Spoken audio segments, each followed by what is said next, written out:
Sup, my fellas. Don't forget to leave feedback, and enjoy the story. The boy walked into a ruined structure. An enraged beast looked at him. The monster's mouth opened wide, showing fangs. Magic circles appeared in the sky and a beam rushed through them to the ground. The fighter looked ahead and thought that he was giving orders. The man knelt down and a magic ring formed under him. He lowered his head and threads of energy rose up. The red-eyed man had a snowflake in his hands and he commanded the ice to cover the earth and embrace it. He frowned, thinking that it would plunge him into eternal sleep. An ice figure appeared behind the man and he shouted about permafrost. The pillars that supported the roof were covered with a thick layer of ice. The beast bared its teeth, preparing to attack, and made a terrible sound. The woman blew on her palm and a frosty stream of energy rushed towards the enemy. Mana rushed out of the magic circle and the enemy's body froze. The hieroglyphs on the mark shone, emitting blue light. The magician raised his hand, palm up. He frowned and watched the result of using the spell. The action took place in the House of Magicians.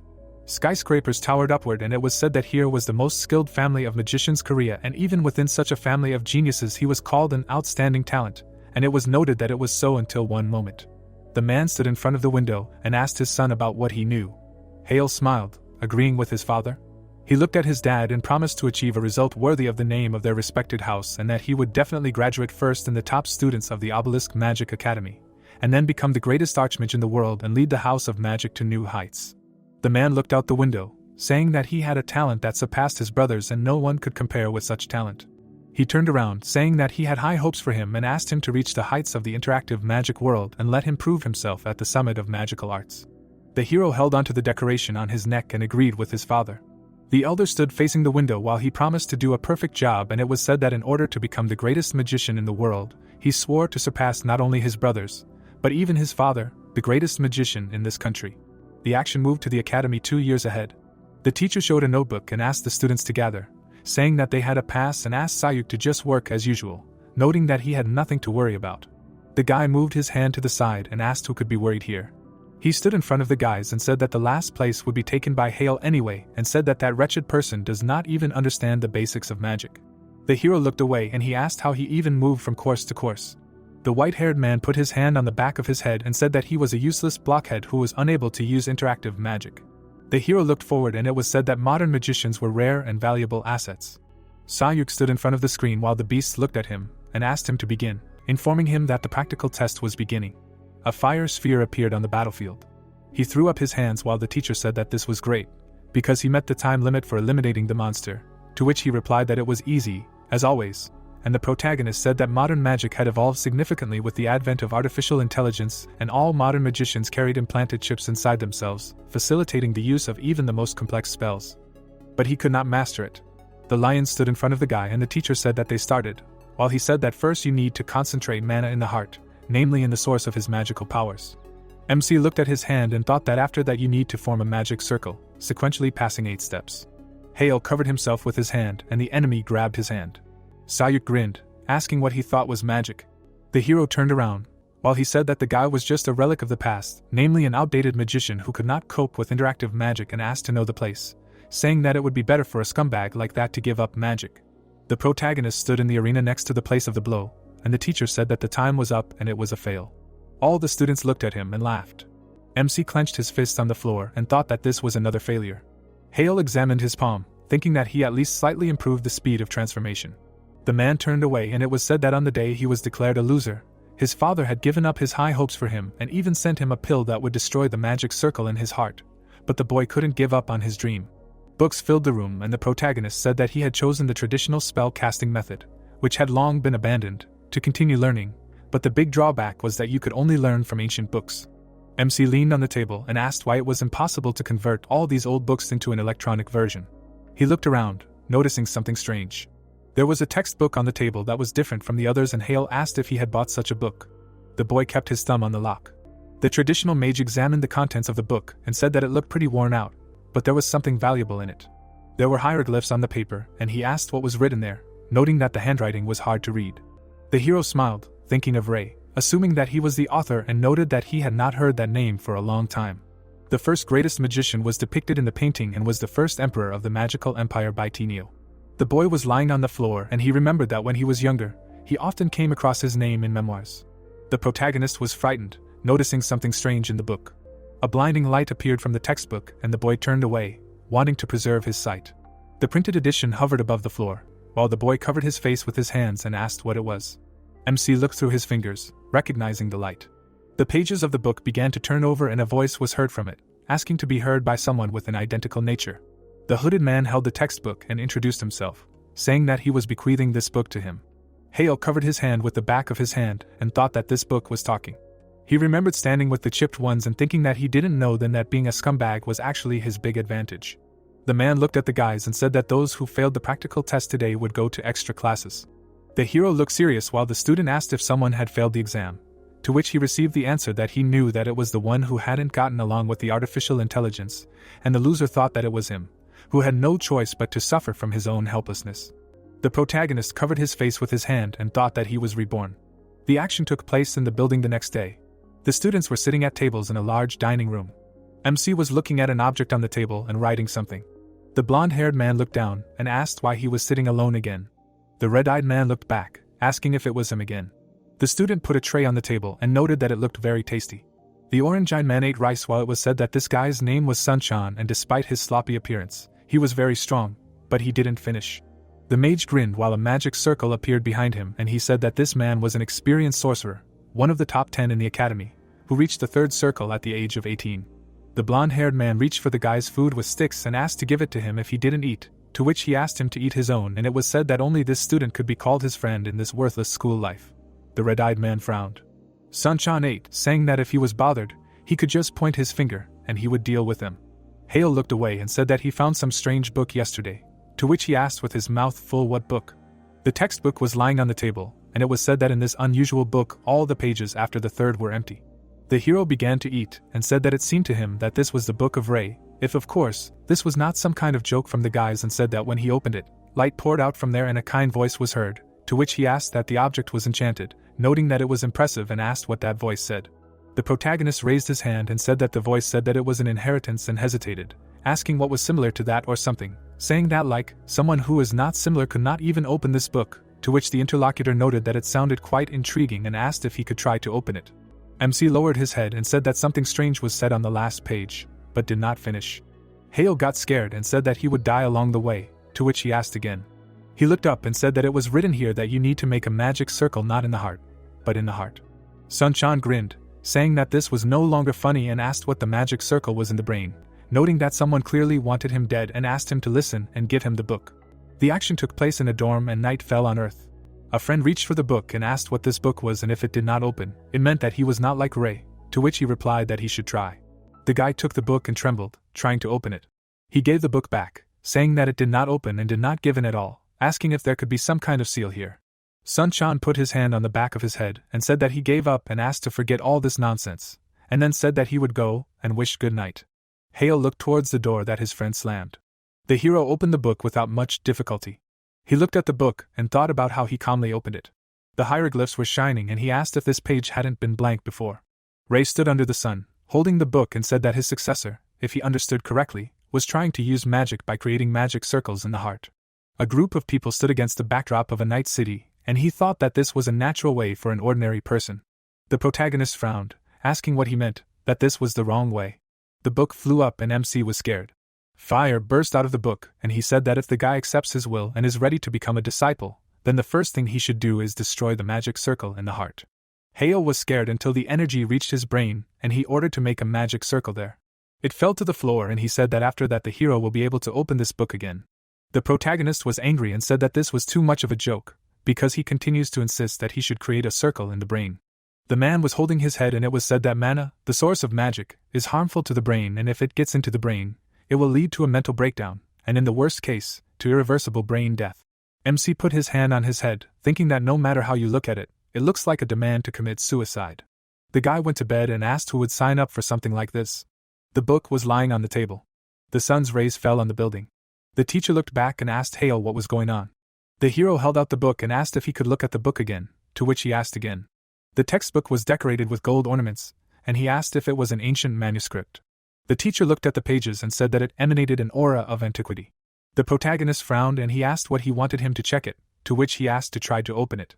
MC stood next to him and said that he wanted to know if it was sealed with magic or something, To which the man asked again, and the guy said that there had been some very strange rumors going around among the students lately.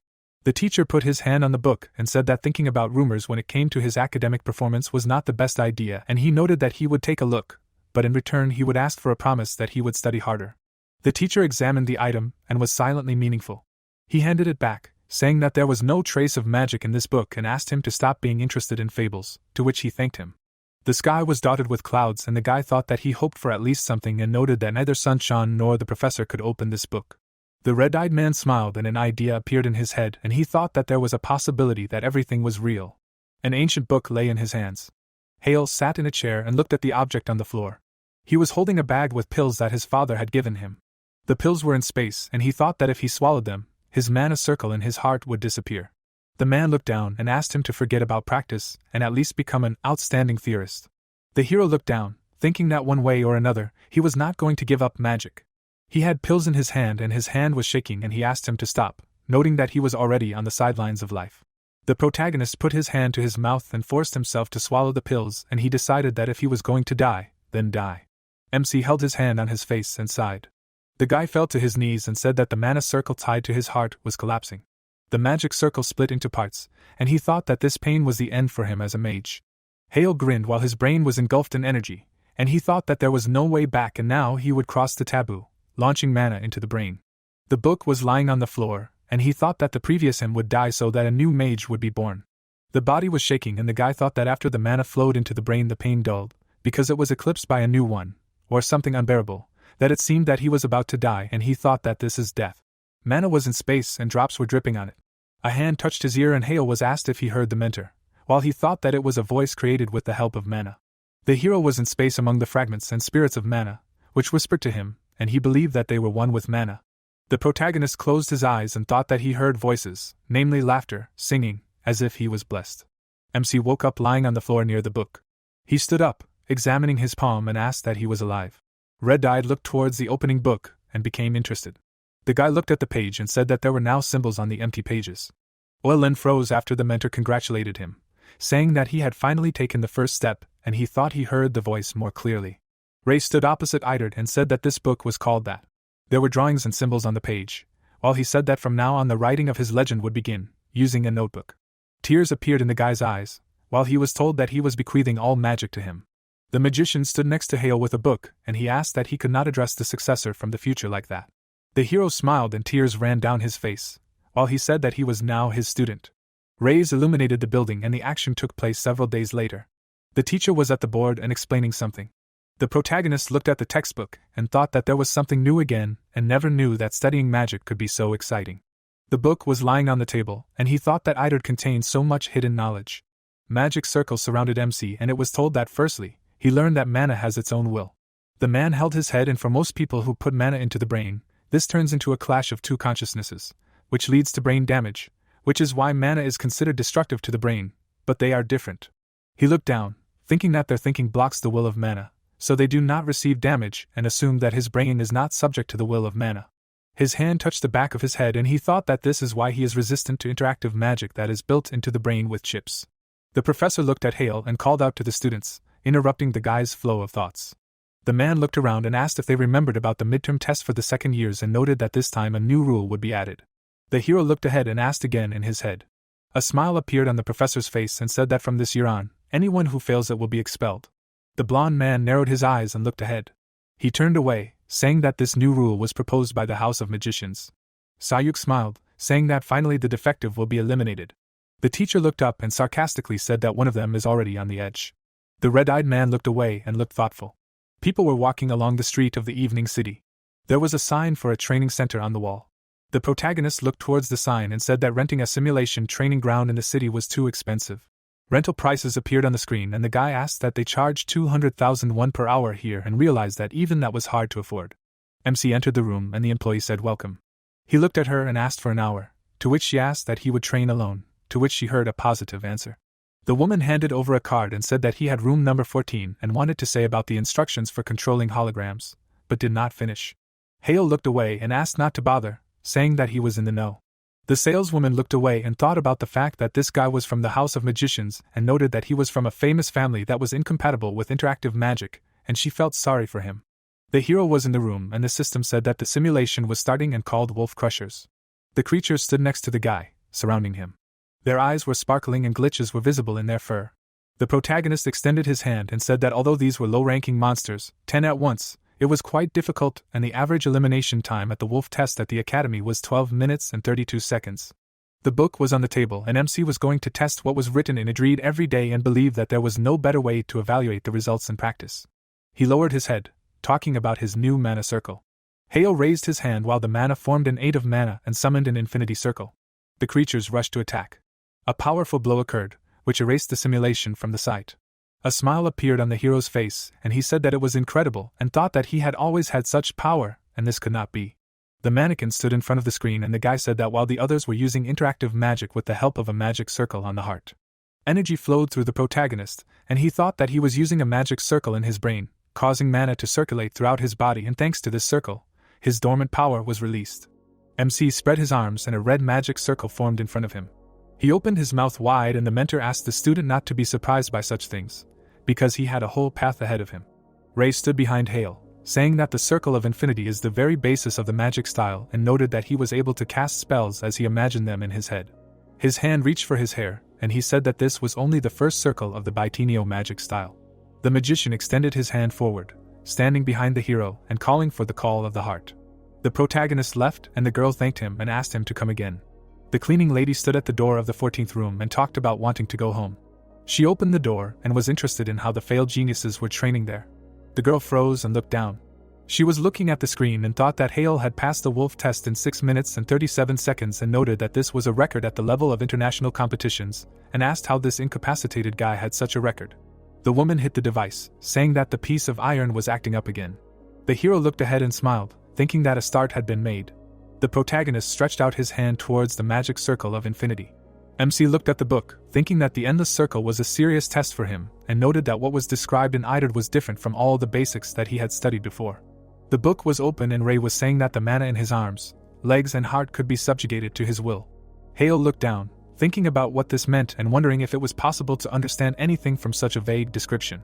The book was lying on the table, and it seemed to him as if some thought was eluding his understanding. People of different eras clutched their heads and he thought that the teachings of magic said that there is a certain wall of enlightenment, that every magician, facing his limit, as if crashing into an invisible wall, and this fact was relevant at all times. The hero meditated, thinking that for now he should focus on pumping mana through his entire body, as it was said in the book.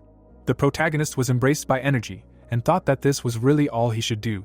There was a clock on the main tower of the building and he said that when he came to, he realized that he had been pumping mana for 10 hours without a break and in theory, he should have been exhausted, but the strange thing was that he did not feel tired at all. MC walked through the city and thought that it was already morning. Sun-chan showed his palm and greeted his friend. He hit him on the back and asked if something was wrong and noted that he looked sleepy and asked if everything was okay. Hale lowered his head and thought that he had to maintain the circulation of mana every day now, but it was not easy, and he thought that he really wanted to adapt to this mana circle and effectively implement it as soon as possible. He remembered how he had created the second mana circle when he was a child, and thought that at that time, his father had placed his hopes on him. The hero was enveloped in mana, and thought that now in his brain only he did not know how to advance further. The man put his hands in his pocket and looked away. While he thought that for magical progress, it was essential to overcome the wall of enlightenment, and he remembered how his father had once said one thing when he still had hopes for him. The protagonist froze, thinking about what he had said, that the ideal was nothing more than shackles. Dad looked away and remained silent. MC opened his eyes wide, and thinking that the ideal was an illusion created by human arrogance, said that it was a lie. Hale sat on the bed, being enveloped in energy, and thought that he felt it. He closed his eyes. The guy looked at his hand and talked about the mana in his hands, fingers, his heart, head, moves as he wishes. Behind the hero, who held the flame in his hand, was an open book, and the guy thought that freedom of imagination is the key. He grinned and believed that it allows you to embody spells without any formulas. The chipped one pressed the screen, releasing a spell, and interactive magic accelerates the speed of casting a spell, but at the same time a monotonous pattern is embedded in the spell. Hieroglyphs were written in Idera, and the protagonist thought that while the Ray method is unbridled, like thought itself. MC held a firebird in his hand and understood that he can freely change the shape of magic. Birds flew next to the guy, and it was magic free from algorithms and formulas, and noted that this was only the first circle and it mercilessly spends stamina. Hale clenched his fist, saying that the very possibility of using this incredible magic was fascinating, but did not finish. The book was in space, and he said that after he overcomes the wall of enlightenment, he will reach the greatest heights. The sun illuminated the building of the educational institution. The man leaned against the wall and said that the hero had guests and asked to follow him. The protagonist sat at the table and asked again. They walked along the corridor, and the professor said that his father came to visit him, and MC thought about it. The sign of the reception room hung on the wall. The man looked out the window and asked to come in. The teacher stood in the doorway and said that he brought his son. The dark-haired man looked back. Hale stood in the room and said that he and his father had not seen each other for a long time. The fair-haired man leaned over, saying that he would go. The relatives sat opposite each other, and the dad said that he saw that he still had not given up on attending classes. They looked at each other, and the father talked about what it meant that he did not accept the pill that he sent him, to which the hero replied that it was so, but something happened recently, but did not finish. The protagonist frowned and said that he had achieved something in magic. The interlocutor closed his eyes and said that he had achieved something and asked if his son was still chasing empty dreams. MC looked at his father from under his brows and said that he intended to become the greatest magician of the generation. The relative seriously directed his gaze towards him. Determination was visible in Hale's eyes. The man closed his eyes and said that he had already lost a whole year. He looked ahead and said that it was time to finally accept reality. The hero listened attentively to his dad, who said that no matter how hard he worked, even if he achieved something in the future, as long as the guy's body was incompatible with interactive magic, nothing would work out, but did not finish. He frowned, saying that he would not succeed. The interlocutor leaned back, saying that at least he had an extraordinary talent left, and asked him to simply give up meaningless ideals and study theory properly, noting that this would be the best use of talent. Hale opened his mouth and said that as he said last time, but did not finish. The hero put his hand on his chest, saying that he would never give up magic. He got up from the couch and said that ordinary life tempted him, especially in his shadow. The protagonist showed his fist, while Ray stood behind him and said that what he wanted was to lead the house of magic. The man frowned, asking him to become a great magician or to become the head of the family of magicians. This is not something that can be achieved by desires alone.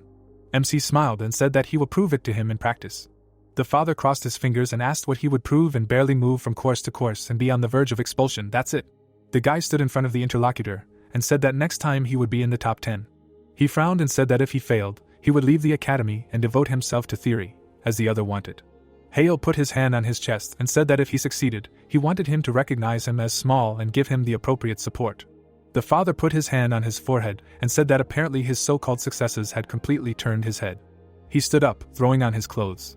Dad looked back, saying that he hoped that all this was not empty chatter.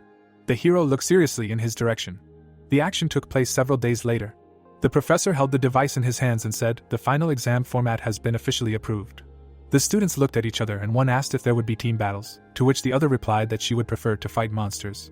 The blonde guy gave a thumbs up and said that there would be one-on-one battles, in other words, a fight between students. The protagonist rested his jaw on his palm while he said that the tests would last for 3 days. Sayuk grinned and looked away, and the professor said that starting from the 16th round, official representatives of the Magic Tower would be invited as observers and asked them to give it their all. Hale showed his fist and thought that it was time to show himself. The action took place in the academy. People were standing in the room and talking about duels and how even people from the Magic Towers would come, and this was a big game. The hero looked away, thinking that the academy was on edge because of the upcoming midterms, and since the tower representatives were coming, he would attract the attention of the media. People were standing on the honeycombs, and he thought that the Magic Tower was an international organization of magicians, created by a dozen of the best of them, and their power was not inferior to the power of an entire country, and all the students of the academy were trying to join them. A burr appeared in front of the protagonist and called him out, saying that he was defective. Sayuk showed his palm and asked how he felt there. MC looked to the side. The green-eyed man stood in front of the screen, raising his hand up, while he thought that he was annoying him, but at the same time he was coming out on top among the second years. The white-haired man approached the object of hatred and said that it seemed to him that in the first duel of the midterms, his opponent would be him. The offender smiled, asking if he could taste defeat. He approached his forehead and asked him to be sure that he would set a record from 5 years ago. Hale looked at the bully. The green-eyed man frowned and said that 5 years ago, this guy had lost to him dry then. The child stood next to the loser, and someone said that the hero had won and noted that he was known as a loser then. But as soon as it turned out that the protagonist was not compatible with interactive magic, he pestered him non-stop. Sayuk looked back sarcastically, saying that they say that whoever fails the midterm exam will be expelled, and asked if that was true. MC was calm and meaningfully silent, while he asked that maybe he should knock him out so that he would not witness the failure. The white-haired man raised his hand, standing next to his friends, and asked him to get ready to cry into his pillow, and Hale thought that this guy was his first opponent, and he should not miss such an opportunity, because this is a great chance to show his skills in the midterm exams. The hero smiled, asking why he should be afraid of him, and thought that he would use him to the fullest. Sayuk frowned and asked again. People were standing at the door. The green-eyed guy looked away and asked if that defective guy really thought he could handle him. The white-haired guy stepped forward and asked him not to deceive himself, and asked if he still didn't understand his place. The protagonist lowered his head while he was saying that he had completely lost his mind. MC put his hand on his jaw and said that 5 years ago, he also barked at him, but failed miserably. Hale lowered his eyelid and said that he still hadn't learned anything. The boy was shaking with surprise and didn't believe what was said. The hero smiled and asked if he was still offended that he had lost back then, and called him a loser. Irritation flashed across Sayuk's face, and he insulted him. The guy grabbed the protagonist by the shirt, and said that he was a defective piece of shit. The red-eyed man took his hand away from himself and said that, apparently, living in the shadow of others does not allow him to change, and noted that there will always be a stronger one who will trample him into the dirt. The dark-haired man adjusted the decoration on his chest and said that geniuses remain geniuses. A smile appeared on Hale's face, and he said that he would imprint it on his skin and asked him to get ready. The hero turned around while he was furious. The green-eyed man frowned and said that he would burn this arrogant creature to the ground and trample on the ashes. The news about the return of the genius was shown on the screen, and it was said that the fallen genius was from a famous house of magic, and they asked whether he would be rehabilitated, or they would witness the final fall. The protagonist looked at the tablet, and thought that the headlines of the articles were full of his name, and probably the Sayuk family contacted the journalists, and heated up the manure with the whole village. MC looked up, imagining the upstart, and thought that knowing him, it was obvious. Hale looked at the screen and said that these midterms will show everyone that a genius will always pull through. A smile appeared on the hero's face, and he said that the more attention they paid to him, the better. A ring appeared on the phone. The protagonist looked out the window and picked up the phone and asked if he saw the article, to which he replied positively. MC looked away and asked not to pay attention. The man removed his hand and asked that he brought it on himself, to which he received a positive answer. The father lowered his head while he said that he provoked Sayuk to attract the attention of the public, to which he called out to him and said that the fact that he agreed to the terms of that does not mean anything, but did not finish. Hale stood in front of the table and listened to what he said, that this does not mean that he believed him, and the fact is that for the House of Magic it did not matter. Dad held the phone to his ear and said that even now he didn't believe in the other's victory, and these articles only disgraced the House of Magic, and said that he couldn't understand why he needed all this, asking what motivated his son. The hero lowered his head and said that people had already written him down as excommunicated from the House of Magic, and he apologized, saying that the damage to their family would hardly bother anyone. His hand fell on the textbook while the man said that this damage might be insignificant, but that didn't mean that it wouldn't happen. The protagonist frowned while his father said that the guy knew perfectly well that no matter what he did, wherever he went, the name of the House of Magic followed him, to which the guy replied that it was natural and he knew it. Dad looked at the screen while Hale said that these were all empty worries compared to the benefit, to which he asked again, wondering what benefit the house would get from the guy's victory. The hero smiled and said that it was him. The protagonist looked determined, saying that he was the greatest mage in the world, that he came from a house of magic, and the greatest head of a family in history, and noted that he was going to be the greatest even by their family's standards. The man sat in a chair and said that he had ambitions just like the Lord of the Tower. MC closed his eyes while he said that come what may, to which the guy thanked his father. The old man lowered his head and said that if he continued to defame them, then he should be prepared for the consequences, and noted that that was all. The hand placed the phone on the table. Hale turned away. He was holding a towel in his hands and said that the bets were made. The action took place in the arena, and it was the day of midterm exams. People were sitting on chairs. The hero was warming up his hand. Sayuk waved his hand and asked how the article was and said that the popularity of the so-called genius had skyrocketed from the first day and asked if it was true. He put his hand on his mouth and said that he couldn't even cast the spell normally, but he continued to embarrass himself in front of everyone, noting that it was funny. The protagonist smiled and said that only he would be embarrassed here. MC put his hand on his chest and said that he should thank him, because he obediently fell into his trap. A smile appeared on the student's face, and he asked what he didn't like and said that this was the least he could do for him and promised to quickly beat him up and asked him not to whine later. Sayuk was furious and said that he was really crazy. Hale raised his finger up and said about the first circle. He stretched out his hand forward, saying that the spells of the first circle would be enough for him to defeat him. The rays of the sun fell on the arena. There were people in the arena. The hero raised his finger up and said about the first circle and noted that the spells of the first circle would be enough for him to defeat him. The spectators looked away, watching the process. The white-haired man bared his teeth, showing his fangs, and clicked his tongue. He put his finger on his lip, saying that he was a weakness, and asked why the boy dared to open his mouth to him. The referee raised his hand, blowing his whistle, while the announcer said that the first round of the midterm exams for the second years had begun. The opponents stood opposite each other, and the fight began. Hale looked forward and smiled. Sayuk extended his hand and magical energy appeared from his palm, ordering him to die. Fear froze on his face. He pressed the screen and 2 meteorites flew out. The hero dodged, thinking that this was a signature ability. The chip in the green-eyed man's neck emitted sparks. The opponent pressed the system panel and felt fear. The protagonist looked forward while he called for an explosion. An attack occurred and dust rose in the arena. The spectators watched attentively. The enemy smiled, saying that there was no need to pretend to be almighty. Aggression froze on his face. Hale raised his hand and was unharmed while he asked how it was possible. Sayuk raised his hand and offered to bite another. 3 cores flew out of the displays. The hero looked forward and called water. A liquid shell appeared in front of him and protected the guy. The white-haired man fell into a stupor and asked again and thought that this was his favorite spell. The protagonist spread his hands in satisfaction, while he thought that his ability was easily blocked. The guy lowered his head, saying that he did not understand anything. The fight took place in the arena and he said that this was only first circle magic, so easily using it in a matter of seconds is strong, but did not finish. The woman stood nearby and said that she was interested in why he would put off the affairs of the Blue Tower to just watch the midterm exams of the second years and asked if he knew anything about this Hale magic. The fair-haired man put his hands in his pockets and said that he did not. The hero smiled while he said that he just saw an article about the boy, like the return of a genius, and noted that curiosity brought him here. The redhead closed her eyes and asked what it meant. It was just a coincidence. There were screens behind the boy and she said that even so, if the world found out that the Lord of the Magic Tower, an 8th Circle Mage, came to watch the student fights, it would cause a lot of gossip. Kim smiled and said that he already knew this well. They looked at the arena and said that that's why he asked for a VIP room and asked, "Is it true?" The figure approached the doors.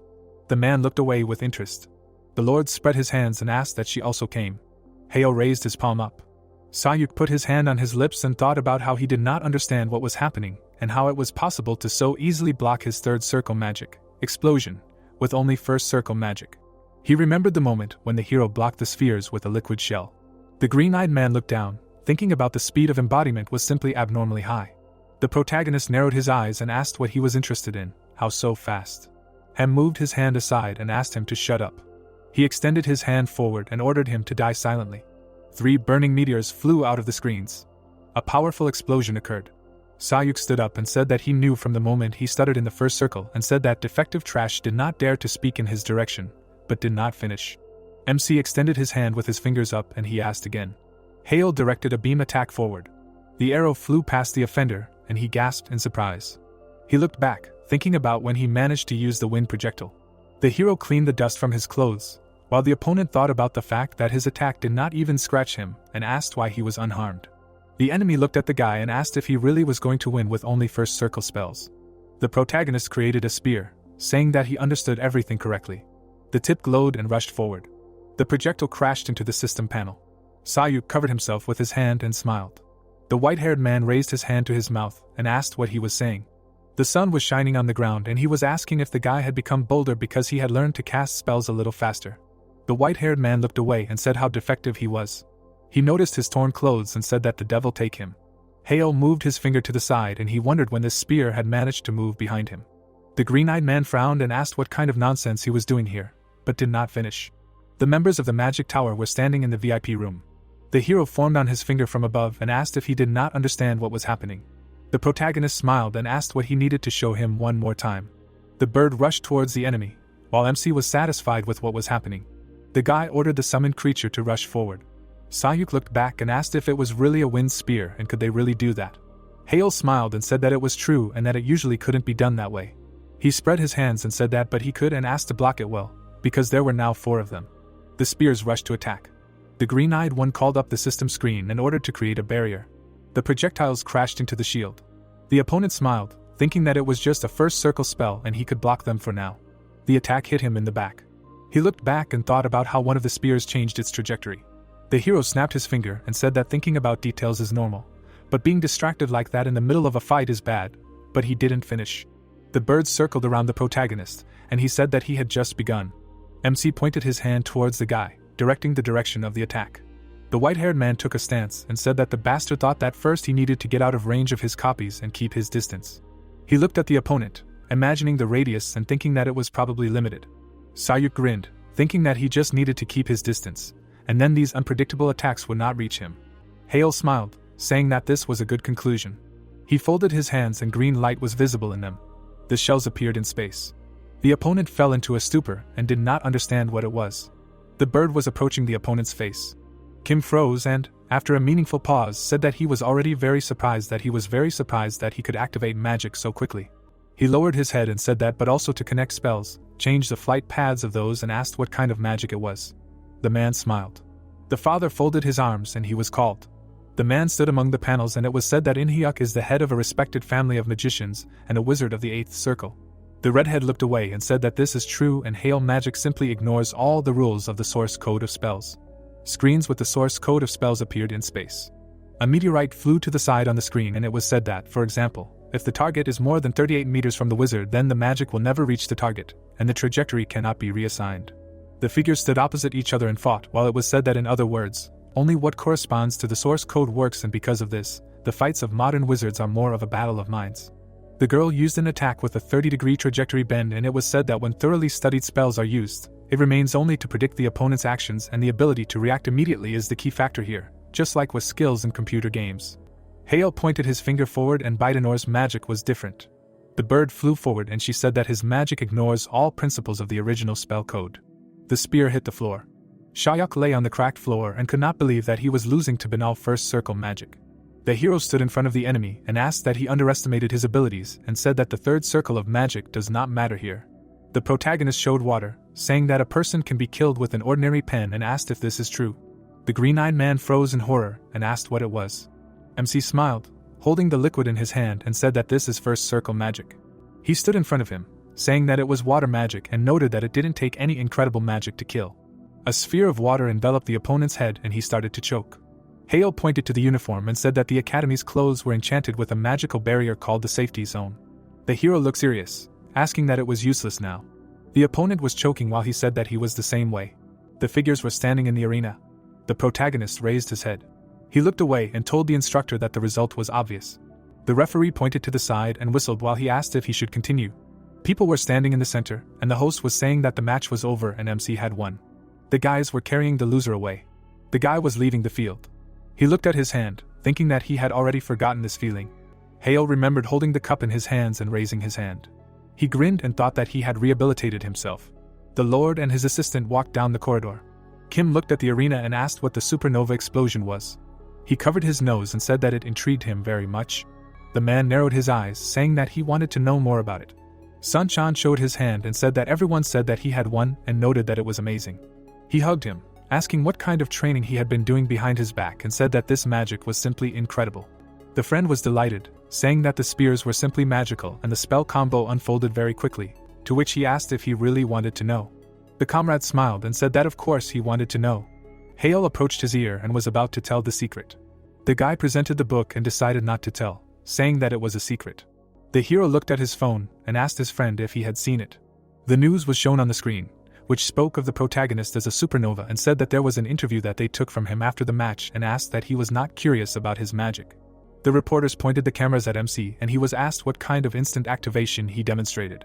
He looked at the camera while they asked him how he was able to learn to activate magic so quickly, and what about changing the trajectory and shape of the wind spear, and assumed that it was some kind of combo.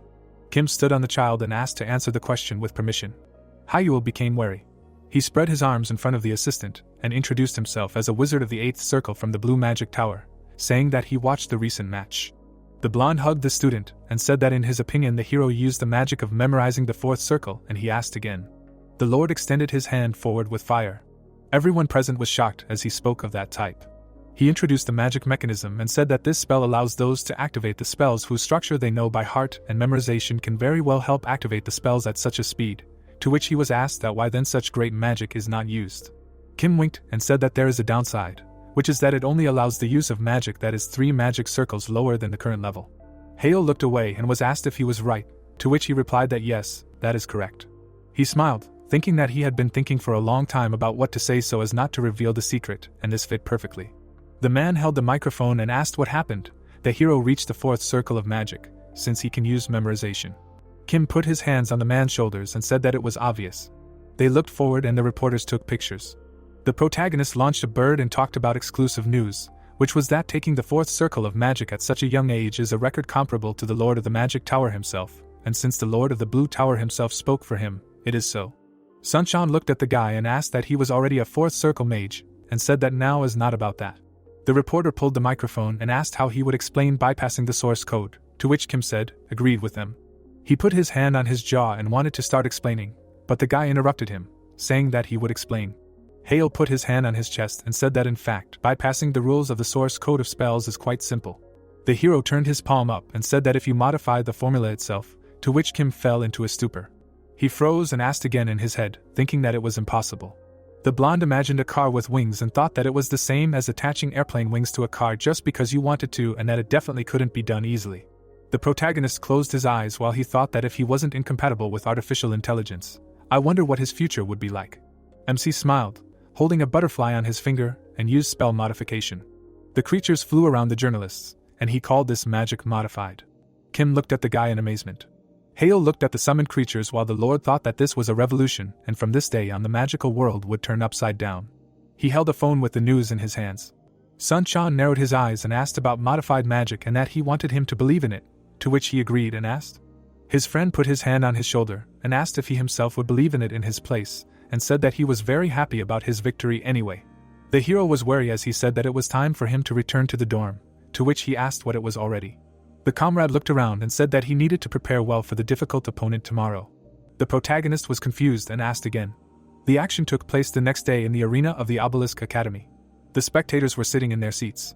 Sunshine held his hand to his nose. He was kneeling in front of the opponent. Hale frowned and thought that so this was her, the very difficult opponent that his friend had spoken of. Adella looked forward. She raised her hand up, calling for a moon bullet. She stretched her hand forward and came from a French family and the House of Divine Guardians Korea and was a legendary genius born from the fusion of two famous magical families. The hero looked down, thinking that she was quite unique. A magic circle formed under her feet, and he thought that the matter was that the House of Divine Guardians had modified magic. Sunchan formed a barrier and looked forward. The projectiles flew forward. They broke the shield and reached the target. The referee raised his hand and announced that the match was over. Adella's hair was flying, and she was declared the winner. Hale put his hand on his jaw and was silent. He was serious and thought that she used a combination of light and darkness attributes. The winner stood in the arena and he thought that she created a glow characteristic of the House of Divine Guardians, similar to the moon, and such magic has its own range, power, and other characteristics, and they are not listed in the source code databases. The hero closed his eyes and thought that it was no wonder that she was quite difficult to fight. He looked down and became wary. Adella looked back, looking at the guy. The protagonist was perplexed and thought that she had just looked at him. Sunshine approached the guy and looked displeased, to which he said that he was still good. MC hugged his friend, and the girl watched them while he said that out of all the possible opponents, he got that one and he was very unlucky. The blonde turned to Hale and asked if he won his second fight, to which he answered positively. The blonde looked at the guys while he wanted to say about the next opponent, but she interrupted and said that he did well and noted that it was a nice fight. Sunshine put his hand on the back of his head and thanked the girl, saying that he learned a lot. Adella looked at the guy. The hero was interested in eye contact. The girl stood in front of the protagonist and asked him what it meant that he became a real mage. Her gaze suddenly became aggressive, and she said that she did not remember the reason why she entered this academy, and hoped that he would help her remember it again. Hale stood in front of his banner. Adella looked ahead and looked calm, while he thought that they had known each other even before enrolling in the academy, and it was said that their houses had a strong connection, so the hero often crossed paths with the girl at various events. Fathers with children stood opposite each other, and he thought that if you need to describe their relationship in one word, it's simple: they are rivals. He remembered holding the cup in his hands, while she looked at him enviously, and the protagonist thought that the blonde had given up studying in France to enter Obelisk and crush him. They passed each other, and he said that, however, after he turned out to be unsuitable for interactive magic, she did not say a word to him. The blue-eyed girl was calm, and the guy thought that he was branded as scum, and Adella lost the rival she was eager to defeat. Hale put his hand on her neck and said that for now, he would hardly be able to compete with her. She walked away, looking back and saying that they would find out in battle.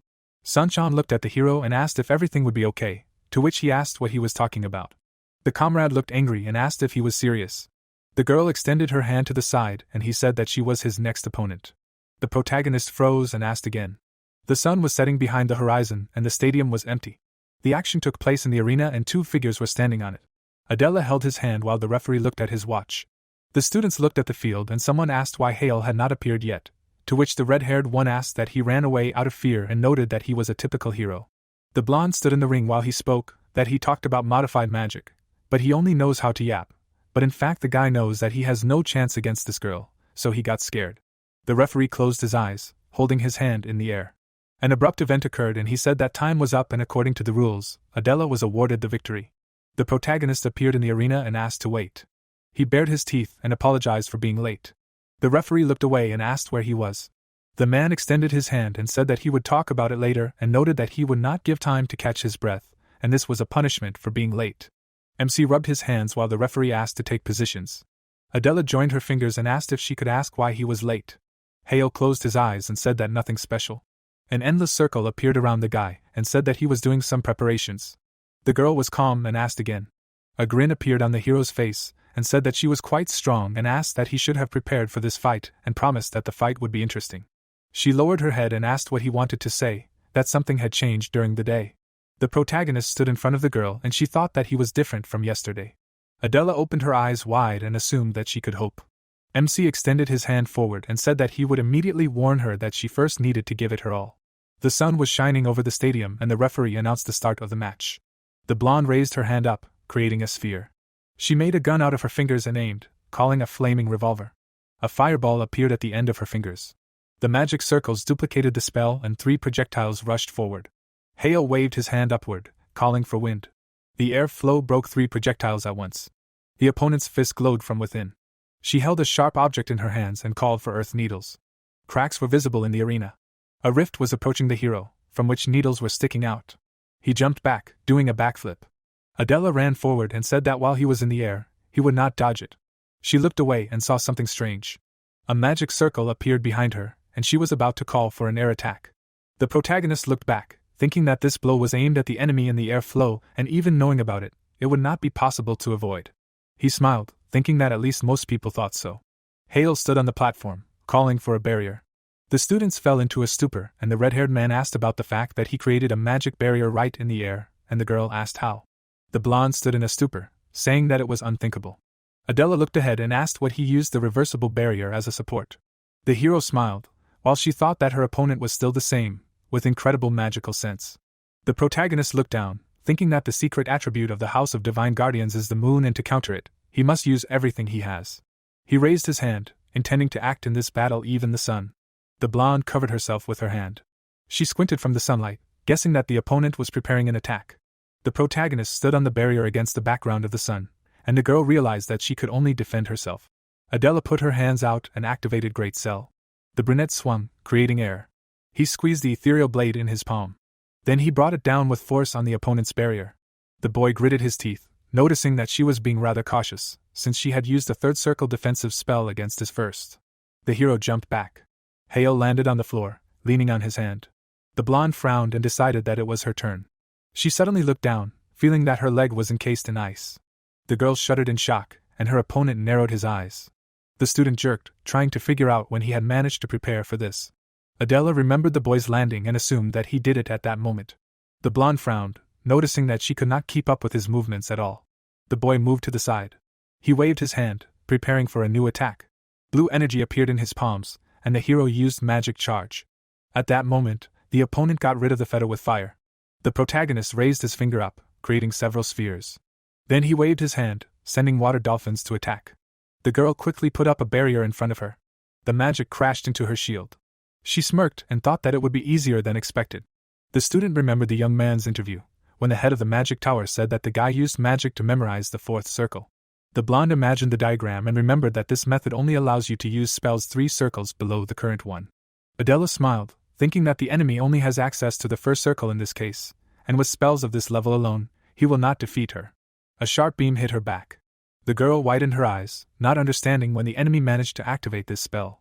She visualized the protagonist's fight with the first opponent, and assumed that this was a modified version of the air spear, which he hid in her blind spot because of the sun. The student closed her eyes and swayed forward. She fell to the floor and the brunette approached her. He looked closely at his opponent, and noted that she probably forgot who she was up against. The interlocutor frowned and clenched her fist. The secretary furrowed her brows and muttered that his combat sense was beyond expectations. Kim rubbed his chin and said that from the delayed attack to the moment the boy dodged, simultaneously casting Earthbind, it was probably planned from the very beginning. He remembered how the student jumped and said that the boy avoided the attack in the air, thereby forcing the girl to attack him. The hero then used the barrier as a support to gain altitude, and at the same time stood with his back to the sun, which made it difficult to see Adella.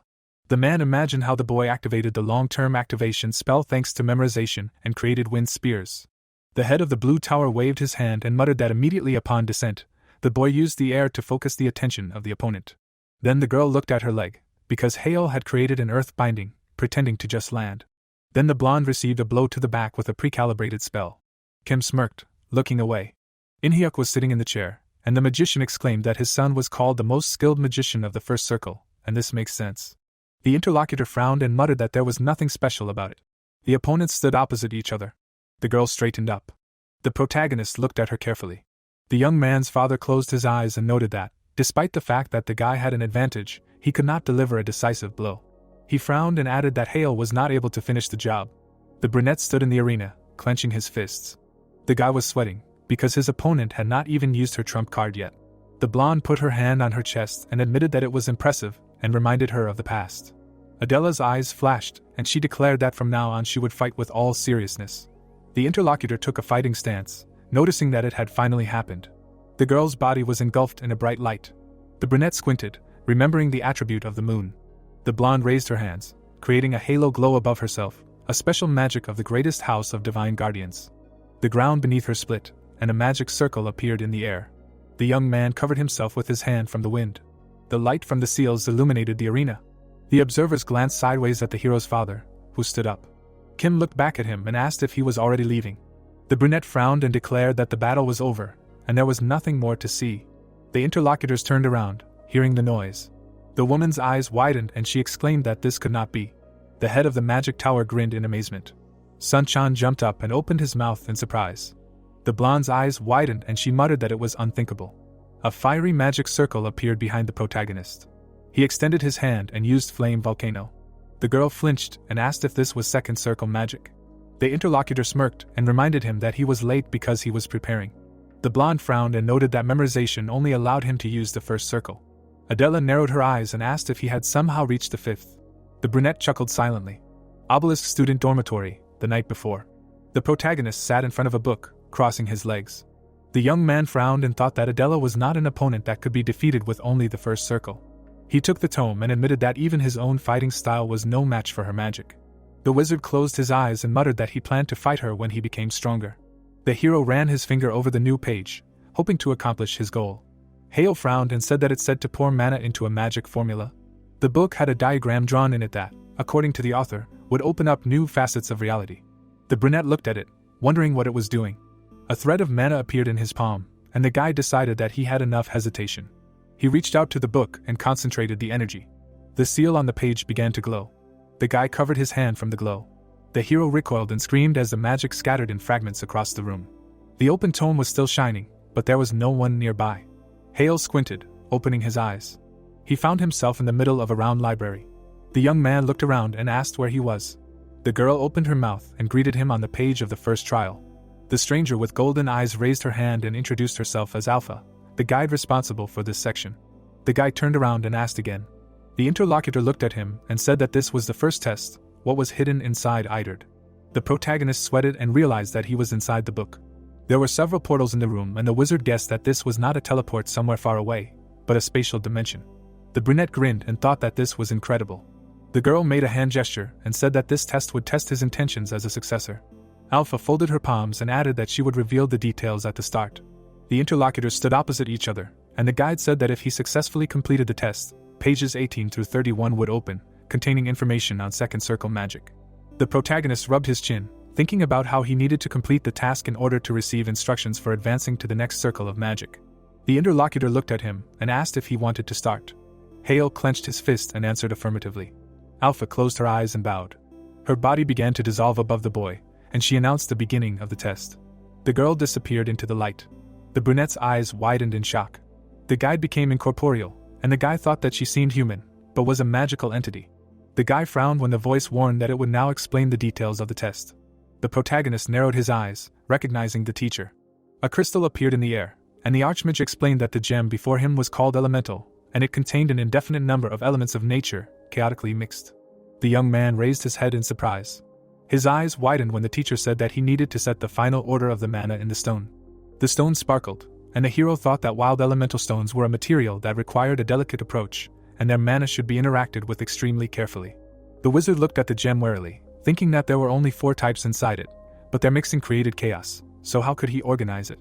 He imagined a spoon and thought that it was like a mixture of grains of sand, salt, sugar and pepper, which somehow needed to be separated. The guy froze in the center of the room, realizing that this was no joke, and only a skilled master of the mind technique could handle it. The brunette grinned and said that this was very intriguing. His eyes sparkled from the use of the mind technique. Multicolored sparks appeared in the air. Gradually, they all stretched out in rows. The young man closed his eyes, and the crystal in his palms shone. The guy closed his eyes, trying to concentrate. The threads of mana strengthened between the sparks. He clenched his teeth, looking at the gem. The hero was thrown back to the closet. The book fell on his head, and the brunette thought that any unnecessary fluctuation of mana would generate a shock wave, so he had to act carefully. There was a crystal in the air, and Hale thought that he had tried to divide the mana, but it was so mixed up there that it was difficult to separate. The guy grinned, noting that he had an idea, and he had to try, no matter how long it took. Forgetting about time, the hero tried again and again, flying away from the stone in an attempt to organize the flows. He rose from the floor, wiping sweat. Then he fell again, gritting his teeth, because the slightest mental lapse forced him to start all over again every time. After a while, the main character held the crystal in front of him, exclaiming that he had finally divided the mana of the elemental stone. The brunette shuddered when a voice congratulated him on passing the test of the successor. Hale smiled contentedly, and the teacher said that now that he had mastered the mind technique, the second circle of resonance would be open to him, as well as new idled records would become available. The boy opened his eyes, lying on the bed. He frowned and realized that he had returned. Writing began to appear on the pages. The wizard grinned and was glad that he would now form a second magic circle. The boy turned his head to the clock and decided that he would definitely study its spells before the competition began. The textbook opened new lessons. The sun was shining above the arena. The blonde frowned, creating a halo above herself. The ground under the hero's feet split. The girl stretched out her hand forward. A bright light poured from above. Sun Chan gritted his teeth and nervously muttered that this seemed to be the limit for his friend. The blonde closed her eyes and declared that this was the end of the match. She squinted, thinking that it was simply incredible to have advanced so much in such a short period of time. The sorceress remembered how a boy had beaten her in a competition when she was a child and decided that the genius she had been chasing was no more. Adella froze, feeling energy behind her. She turned around, asking what that sound was. The protagonist's eyes sparkled, and he activated the second circle of resonance. A large seal appeared behind him, and flames of different colors appeared on his palms as the youth used darkness blindness. Hale determinedly drew his eyebrows together, creating a fusion of 2 circles of infinity. Large hands with mana appeared above his head. The guy turned his fingers in different directions. His pupils narrowed as he said, "With the power of free will, become my arms and legs." Kim and In-hyuk's eyes widened in shock. Sun Chan and his friend opened their mouths, not believing what was happening. The rival herself froze, not understanding what was happening. The protagonist stood in front of the magical seal, and mythical hands parted the moon's mana streams. The guy raised his finger and cast Fire Volcano. Adella recoiled and hurried to cast a protective spell. A huge cannon, the first version of resonance, appeared above the brunette's head. The opponent sweated, realizing that she was unable to block it. Several shells fired at her. The blonde raised her hand up. She smiled and said that the genius had returned, so let him be her target again. Hale's cannon continued to fire. The judge covered himself with his hands from the gust of wind and heat. The protagonist stood in front of his opponent. The observers watched what was happening. Adella closed her eyes and swayed. Then she fell to the floor. The brunette knelt down tiredly. He raised his head, and his victory was loudly announced. In-hyuk headed for the exit, and the head of the tower asked if he was going to leave again. The interlocutor grinned and replied that he had to fulfill his obligations. The blonde smiled and said that he understood everything. He put his hands in his pockets and looked at the arena, muttering that the boy was truly a man of his word. The protagonist smiled happily. There was a crowd of people in the corridor. The boy took off his jacket and said that he was completely exhausted. He remembered sitting in front of a book, engulfed in magic, and thought that the resonance, the second circle of mana, synchronized with the first in his head, strengthening his energy. The boy imagined a man with a moon attribute, and then a girl and a black spear, which is a hybrid that combines the range of light magic with the power of darkness magic. The boy visualized a jar of magic and noted that if you pour darkness into it, violating the proportions, the range of destruction will greatly decrease. During the fight, the huge hands above the wizard's head stopped Halo, since his darkness magic was more advanced. But the moon technique of the Divine Guardian's house is not something that can be easily learned. Then Hale's eyes flashed, because he managed to do it with just a quick glance at the magic formula thanks to his perfect mana control. The brunette narrowed his eyes, realizing that the resonance circle allowed him to understand the magic formula with incredible precision, deciphering the very structure of the spell, and he was able to get such mana control only thanks to the analysis of the elemental stone, and without all this, he would only dream of defeating Adella. The protagonist looked questioningly at the people nearby. The man adjusted his glasses. He took a few steps closer. Kim stood in front of the young man and called him. Hale stared at him in surprise. The guy stood up at the sight of the Tower Lord. The interlocutor grinned and said that he came to talk to him. The hero sat down in a chair opposite the man. The blonde smiled and apologized for disturbing the young man, but he watched his match, and it was simply an incredible fight. The student looked at him and thanked him. The mage adjusted his glasses and suggested getting straight to the point. They exchanged glances, and the man asked if the hero had already reached the 5th circle. Hale nervously frowned and said nothing. He remembered himself in the arena and realized that he had used the 2nd circle spell in battle, and their lord of the Blue Tower believed that the young man used memorization. The brunette presented the table and realized that by that logic he was at least a 5th circle mage. The guy smiled, thinking that there was nothing surprising in such questions, and answered negatively. The man grinned and exclaimed that he knew it, but how did he use 2nd circle spells then? The interlocutor sweated and asked if they would believe him if he said that he had used a modification of the spell. Kim touched his chin and asked if he was talking about the same thing as in the interview. He remembered how the young man surprised everyone with magic butterflies. The magician looked at the hero with a smile, who decided to simply agree. The brunette looked away, thinking that, no matter how you look at it, it was simply impossible to reach the 5th circle at 18, it would become a worldwide sensation, and if you had to use the 3rd circle in front of everyone, everything would become even more difficult. The interlocutors glanced at each other, and the guy decided that it was better to hide it for now, and the man asked what the modification had to do with the magic of the 2nd circle. The blonde looked at him intently. The protagonist put his hand on his chest and said that he had improved the memorization itself. Kim's eyes widened and asked again. He jumped under the surprised look of the young man and exclaimed that it turned out to be possible. The head of the tower stood next to the student and muttered that it was simply amazing. Then he extended his hand to him, his eyes sparkling. The man touched the shoulder of the interlocutor and said that he was impressed, because who would have thought that the shortcomings of this spell could really be overcome? Hale sweated, seeing red eyes. The magician studied him intently, leaning over the guy. His pupils narrowed. The hero froze, his brows furrowed. Kim continued to stand there, looming over him. Then he smirked. He removed his hand and said that he really did not have the characteristic mana formation of the 5th circle inside him. The man turned around and admitted that the boy had spoken the truth. Kim smirked and said that he would go and explain everything to the reporters. The tower leader narrowed his eyes slyly and added that his red eyes would serve as proof. Hale stood up and thanked his interlocutor. The youth was left alone in the room when the door closed. He sweated and exhaled. Then he ruffled his hair and muttered that who would have thought that the tower leader's red eyes would be used to confirm his words. The hero remembered the man's gaze. The brunette imagined the image of Kim, who was said to be able to see the very essence of mana with his special eyes, and these were the best magic detectors in the world. The guy turned pale, hoping that he had passed them since the man hadn't said anything. The student remembered the book and thought that Ray's magic style was the greatest secret he couldn't reveal to the world. The sun was shining over the arena, and a voice announced the end of the match. The protagonist stood over his defeated opponent. He frowned and removed his mana. In the corridor, a girl caught up with him and called out. Hale turned around and looked at her questioningly. Adella came closer in bandages, and the guy said that he expected her to be unconscious for another 4 hours, but she replied that everything was fine. The brunette put his hand on her belt and asked what she wanted, to which the girl said that she would like to discuss the past fight in detail. She looked away embarrassedly and added that it was not necessary now, since the final was ahead, and the guy must be tired. The protagonist smiled and said that he was ready. The blonde looked at him happily when she heard the guy suggesting to analyze it in the waiting room. Hale turned around and thought that analyzing this match and all the strategies used in it would allow him to learn a lot. The boy rubbed the back of his head, feeling the girl's passion on his back, and she thought that she also wanted to be like him. The sun was shining above the tall building. Light was coming through the large windows. In front of the screen where the main character's interview was shown, a girl was standing and muttering that she thought he was finished. The sky above the city was clear. On the building hung the emblem of the subsidiary office of the Magic Tower. In the office, there were 2 people. The woman looked at the photo of the main character and cursed. She grimaced and muttered that she expected the battle to be a foregone conclusion. Saya turned around and asked her brother if Hale was really going to get away with it. The brunette raised an eyebrow and asked what she wanted him to do. The woman frowned and exclaimed that he should remember what the atmosphere was like just a year ago, and what they should do if the younger one came back to the house. The man sighed when the woman said that she couldn't stand this kind of treatment anymore, and asked her not to worry. The photo showed the main character holding a cup.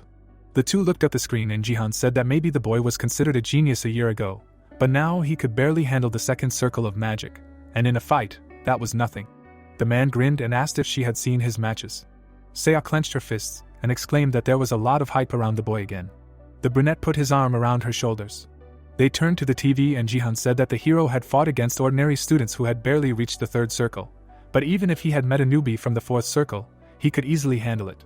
He introduced his brother and reminded him that he had a critical flaw, namely, his unsuitability for interactive magic.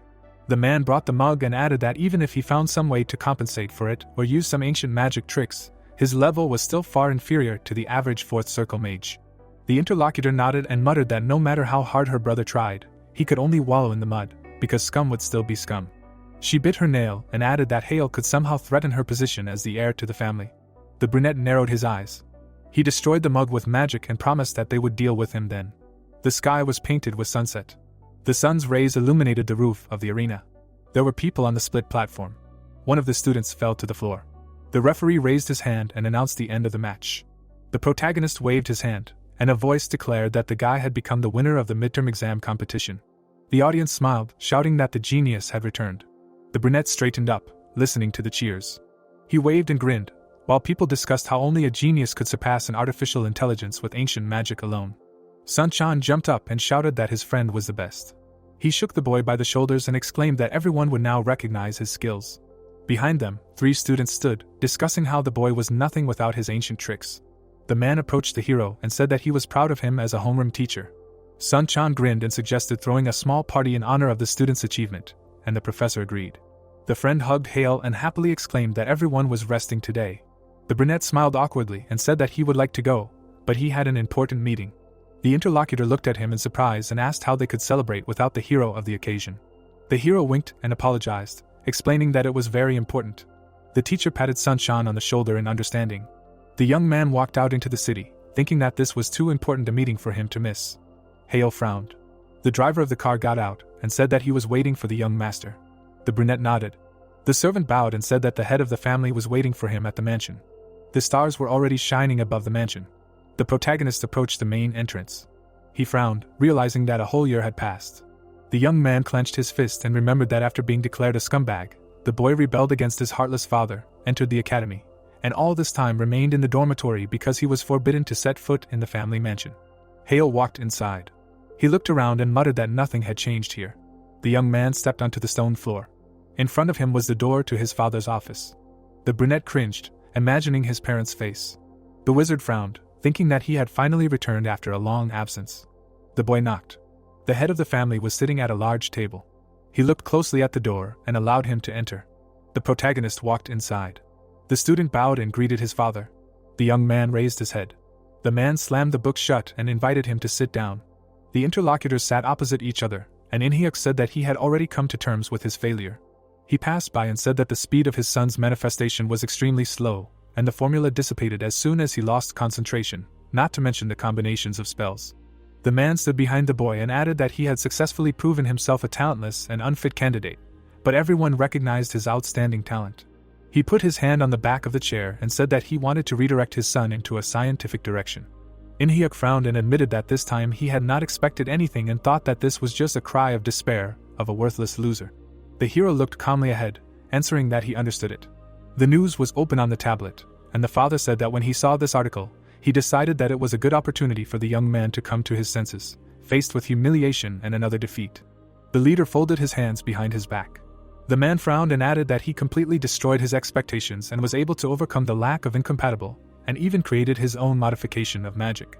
He introduced the main character to the interview. In-hyuk turned around and said that he lost this round. The father smiled and noted that his valor in battle is worthy of the title of a true wizard. The young man's eyes widened. The guy jumped up and thanked the interlocutor. The man grinned and said that from now on the family will fully support him. He stood in front of his son and allowed him to ask for everything he needed for his studies, as well as all restrictions related to their mansion were lifted. Inhyuk extended his hand and demanded that he use his powers for the glory of their lineage as a rightful heir. Hale smiled decisively. Then he frowned when his father raised a finger, and added that there was one last warning. He came close. Inhyuk placed his hand on his interlocutor's head and said that if the boy slipped again or stayed in one place for too long, the man would personally destroy his magic circle. The young man clenched his fist, thinking that the pressure of an 8th circle sorcerer was terrifying, but this was his last chance. The student frowned decisively and agreed. The leader sat down in a chair and asked what his goal was. He looked at Hale and reminded him that he had previously wanted to lead their lineage. The man folded his hands, introducing his children, and stated that for now the hero was far behind his brothers and sisters. The young man put his hand on his chest and declared that he would not give up the position of the head of the family, and first of all, he would make everyone here acknowledge him. The interlocutor narrowed his eyes and asked how the guy would do that. The student leaned his hands on the table. He introduced the magicians and said that in 2 months there would be a World Magic Olympiad, where the most outstanding personalities from all over the world would gather and take part in it. Hale smiled and promised to bring a gold medal. Fireworks were launched in the sky, and the hero thought that the Magic Olympiad, accessible only to students under 20, was held every year, and it was a dream arena for those who wanted to attract the attention of the whole world, and it was also famous for its level, not inferior to the competition of adult magicians. The headman frowned and reminded that at the national level, their most outstanding result was silver, which was once won by the Lord of the Blue Magic Tower. He remembered young Kim on the podium. The father frowned and pointed out that this promise was impossible to fulfill, since there had to be gold at the world level. The protagonist placed his hand on his chest and replied that he had a request. He frowned, remembering his siblings, and asked that they not be allowed to hinder him in the meantime. Inhyuk looked at his son intently, thinking about the desperate boy using a gold medal that he might not get as a means to gain immediate protection. The man smirked and thought that under any other circumstances he would have refused, but said that it sounded tempting. The sun was shining above the dormitory building. Books were scattered on the floor. The protagonist was sleeping with a tome in his hands. He opened his eyes slightly and realized that he had fallen asleep. The boy rubbed his neck and remembered that as soon as he returned from the family mansion, he began looking for the next challenge. The young man remembered his task with the crystal and thought that he had only fulfilled the conditions for the second circle, but he was already impatient to move on to the third, for which he needed a second test, but he had no clue. The pages of the book were empty. Hale imagined the threads of mana and assumed that the only hope was in resonance. He visualized a card with a wizard and decided that he needed to pump him up to the level of a master of the second magic circle. The hero opened the textbook and said that in order to reach the second test, he would pour mana here, making it shimmer, according to the principles of resonance. The student ran his finger along the page, remembering that he did this with the circle of the call of the heart, and resonance must also be somehow connected with this, although nothing can be understood from the notes. The brunette created 2 rings of infinity in front of him, assuming that he needed to do something like this.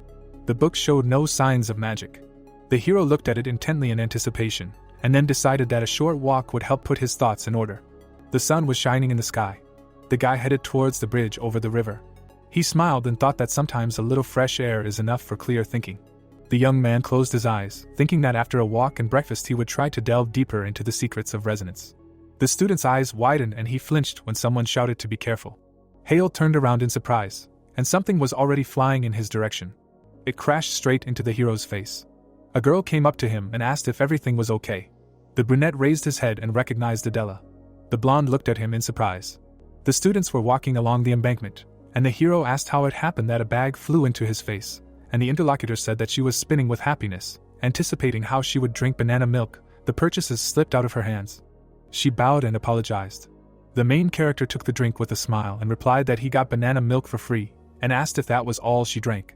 The girl showed a stuffed bag and exclaimed that it was the best invention of mankind. The cloud floated across the sky. Adella looked at her companion and said that she heard that he went home.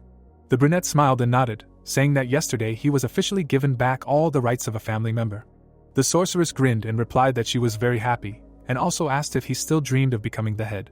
The guy turned to her in surprise and asked if he had really said that before. The girl closed her eyes, remembering their childhood, and said that the boy often mentioned it. Hale rubbed his chin and admitted that it was no longer his dream. The blonde shuddered and asked again, clarifying whether he had really accepted reality. She narrowed her eyes and muttered that the House of Magicians had many other worthy candidates, and that it was not easy to become the head. The protagonist chuckled and said that his dream was not only to get the position of the head of the family. He narrowed his eyes and said that he was going to become the head of the magic tower and conquer the peak of the entire world of magic. The interlocutor's eyes widened in shock. The girl looked away and noted that this was some kind of unattainable goal. Adella grinned and added that for someone who had gone through such a path as he, the goal was clearly not an easy one. The moon disappeared behind the clouds. The light was on in the family mansion of the House of Magicians. The woman bit her nails. She stood up and called out to her brother with displeasure, asking if he was not worried at all. Jihan crossed his arms and replied that his father probably had his reasons. He rubbed his chin and thought that it was hard to believe that he had set such conditions. The head of the family was sitting in his office when the children came to him and asked why he had called them. The man folded his arms and said that he knew them well, so he would have to give them an order. Jihan and Seo flinched when their father forbade them from touching Heo for the next few months. The woman frowned, about to object, but her brother stopped her. He smiled and asked why he was saying that. In-hyuk narrowed his eyes and said that they should know that the youngest had officially been accepted back into the House of Magicians. The man introduced the young man and added that his value was low since he had not participated in the family business for a year. The interlocutors frowned in displeasure when the head said that the hero might need a few months to adapt again. He rubbed his temple and suggested that the two of them might want to hinder him, exerting some pressure so that he would not encroach on the position of the head of the family. Jihan pursed his lips and remained silent. Then he smiled tightly and said that he understood. The man turned to the window and allowed them to go and rest. The woman looked at her brother and asked why he didn't even object. Seo froze in fear. The brunette's face twisted in anger, and he muttered that it wouldn't have changed anything anyway. The wizard introduced the other siblings and thought that they weren't interested in competing for the position of head of the family, so it was understandable why they weren't invited. He remembered the protagonist's face, wondering if his father really wanted him to be left alone just because he missed a year. In-hyuk was standing by the window, and Jihan guessed that he must have told the student to somehow make up for lost time since Heo was aiming for the position of heir. But such protection was only granted to children under 16 who hadn't received their AI chips, and his brother was already 17, so he didn't fall into that category. The man frowned, wondering why his father would demand such a thing. Seo sat down on the sofa and assumed that the leader had already made his choice. The man turned around and objected, noting that his brother had shown too little. Jihan remembered the moment of the protagonist's match and assumed that his father saw potential in him again. He closed his eyes and muttered that In-hyuk might simply be interested in this unusual magic that the boy had developed, or that the boy had forced him by promising something in return. The woman jumped up and asked what the boy could have promised. She grabbed her head and exclaimed that under normal circumstances, her father would never have agreed to such a thing, and she was simply angry. Jihan chuckled and agreed when his sister said that now she would have to call off all the people she had assigned to spy on Hale. The man imagined the hooded warriors and remembered the shadows, his father's personal spies who secretly worked for the family, and they were good at everything from infiltration and espionage to defense. The brunette put his hands in his pockets and added that he had already called off his observers. Seo raised her eyebrows and asked what he intended to do next. The interlocutor narrowed his eyes and said that he would go first. He went out into the hallway and thought that his sister rarely took direct part in anything, but he himself did not like the idea of being inactive for 2 months, and if Hale had agreed on something with his father, it could be dangerous, so he needed the help of the Black Magic Tower. Obelisk Academy was illuminated by the sun. The professor smiled and praised the students, noting that everyone had successfully passed the midterm exams, and he was also proud that a student from their class, Hale, took first place. The protagonist rose to applause. The man handed him a certificate and congratulated him, adding that he was the best in the country among those of the same age. The teacher smiled and suggested that the young man try to maintain his position over the next few months in order to take part in the World Olympiad.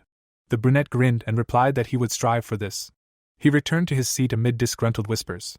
His classmates grinned, discussing that he would deflate in a few weeks and would not hold out at the top for 2 months. The brunette sat down at his desk. Hale smiled confidently. Sun Chan stretched and exclaimed that his 8 theoretical classes were finally over. The hero winked and reminded that from tomorrow there would be 1 practice. The friends exchanged glances, and the interlocutor replied that it would be no less stressful, to which the brunette said that physical activity would definitely not hurt him. Sun Chan bent over from a light blow, and his comrade noted that he was clearly out of shape. The student frowned with displeasure and started to sweat. He caught up with the hero and wanted to say that he would beat him in magic, but he remembered that he was now quite strong in magic, and his friends simply advised him to work on his weaknesses. Hale glanced sideways at his companion, who promised to pump up and give him a good beating. The brunette turned around and suggested grabbing some food and working out in the gym. The interlocutor raised an eyebrow questioningly. He looked away and muttered that it wasn't that he didn't want to, he just wasn't feeling very well today. The protagonist crossed his arms and asked him to speak frankly, if not, then no. Sun Chan leaned on his shoulders and admitted that he didn't hate training, but simply didn't like training with him, and the brunette asked what was bothering him. The interlocutor closed his eyes and said that his friend scared him, and that's what everyone thought. In the obelisk training hall, the protagonist was actively doing squats with a weight under surprised looks. He was actively working out, wondering what was wrong with his friend, because the guy just wanted to remind him about the importance of training, and the people around him were muttering that a person shouldn't be able to lift such a weight. The guys watched the hero, remembering that he was a second-year champion. Hale put the barbell on the floor. He wiped his sweat and thought that he was so focused on learning the Ray magic style that he completely neglected physical exercise, and now he felt like a weakling. The brunette took a sip of water and remembered that Idard also talked about this. He imagined the silhouette of a man and thought that since the circle of infinity circulates throughout the body, physical training can improve it, so in a healthy body there is a healthy circle, everything is interconnected. The brunette ran on the track, thinking that if he trains both magic and physics, he will have the body of his dreams. The guy actively lifted dumbbells. Clouds floated above the academy building. The creature with 3 eyes growled. 3 panthers circled around the protagonist. Their eyes flashed before attacking. The young man jumped back, dodging. He furrowed his brows and released mana. The hero waved his hand, and one of the monsters was pierced by an air spear. The other 2 panthers roared. They jumped at the student, but he ducked, and the monsters collided. Hale created a fire sphere on his hand and used flame volcano. The brunette shot at the second panther. The remaining monster pushed off the floor. The guy attacked the last projection with fire and finished the practical training. The professor looked at the tablet to record the result. The young man smiled and thanked when he heard that he had a perfect score. Hale sat in the hallway, looking at his hand. Continuing to examine his palm, the hero thought that, thanks to the circles of infinity, his physical capabilities had increased by at least 1.5 times. The brunette clenched his fist and realized that when he reached the 3rd circle, it would be even better, and he needed to strengthen the infinity circles as much as he could. He closed his eyes, and blue energy emanated from his body. The young man folded his hands, concentrating on how 2 streams of mana were spreading along his entire body. Magic sparkled in the air, and Hale thought that now he needed to reduce the vibration and deviation of the streams by 12.25% and 4.63% respectively. The glowing threads looped, and the student continued to align the flow of the Heart's Call circle by 8.9%. Mana sparkled around him, and there was still very little left. The brunette threw his head back and sighed. He sweated and noticed that the synchronization was 99% in the end, and this 1% is not given, no matter how much you try. The guy smiled and decided that he had to bring the 2nd circle to perfection, and he would definitely cope with this. The moon was shining in the night sky. The hero pushed off the ground. He had headphones playing in his ears. Hale was running down the street in a tracksuit. A silhouette in a hood flashed around the corner. The young man's eyes widened when someone aimed a fist at his face. The student dodged and clenched his teeth. He frowned and asked who it was. The wizard frowned, recognizing the offender. Sayuk was standing in front of him in a mask. The blonde swung again, but his opponent dodged. The guy frowned and was indignant that the hero was wriggling like the last rat. Hale leaned over to pick up the earphone and asked what was the matter, since it was the weekend and he was supposed to go home. The brunette arched his eyebrows mockingly and asked if it was really not that he didn't want to go, but that he couldn't. The interlocutor trembled with anger when the young man suggested that it was because the guy was on probation and the bully demanded that he shut his mouth. The protagonist chuckled, remembering that the blonde had intimidated everyone with his dad, and now he was afraid of him, or because of his failure he didn't want to show himself to his family. He remembered their fight in the arena, and noted that the poor guy had nowhere to go. Sayuk grimaced and created a flame on his palm, shouting for the scum to shut up. The hero's eyes widened, surprised that this idiot was going to do magic on the street just because of a couple of harsh words. The interlocutor had already raised his hand to strike and cursed. The opponent frowned, his eyes flashing. He deftly grabbed his opponent by the arm. The guy sweated and flinched. The hero tripped him. Then he knocked his opponent to the ground, breaking his arm. The brunette looked at him with displeasure, while he demanded to let him go. There were cars and a crowd of people on the street. Sayuk was restrained, but he was screaming that he had to teach that idiot some manners, and the employees patiently asked him to come with them for a talk. The protagonist stood next to the agent and explained that he had to somehow calm him down, because the guy tried to attack with combat magic. There was a security camera on the house, and Hale noted that it should have recorded this. The young man rubbed his chin and muttered that he could not believe that a student would dare to cast a spell in a public place, and the interlocutor said that the details would be announced tomorrow at the academy, and it was already late, so the protagonist had better return to his room. At this time, they were trying to put the blonde in a car. Hale narrowed his eyes and mentally asked the bully to just keep up the good work. The next day was sunny. Students were crowded by the information board. There was a notice from the administration hanging there that student Sayuk was receiving a 10-point penalty for trying to use combat magic outside the academy. The protagonist glanced sideways at the students who were discussing why it was so little, since that would result in suspension from classes. The guy frowned and thought that it was not surprising.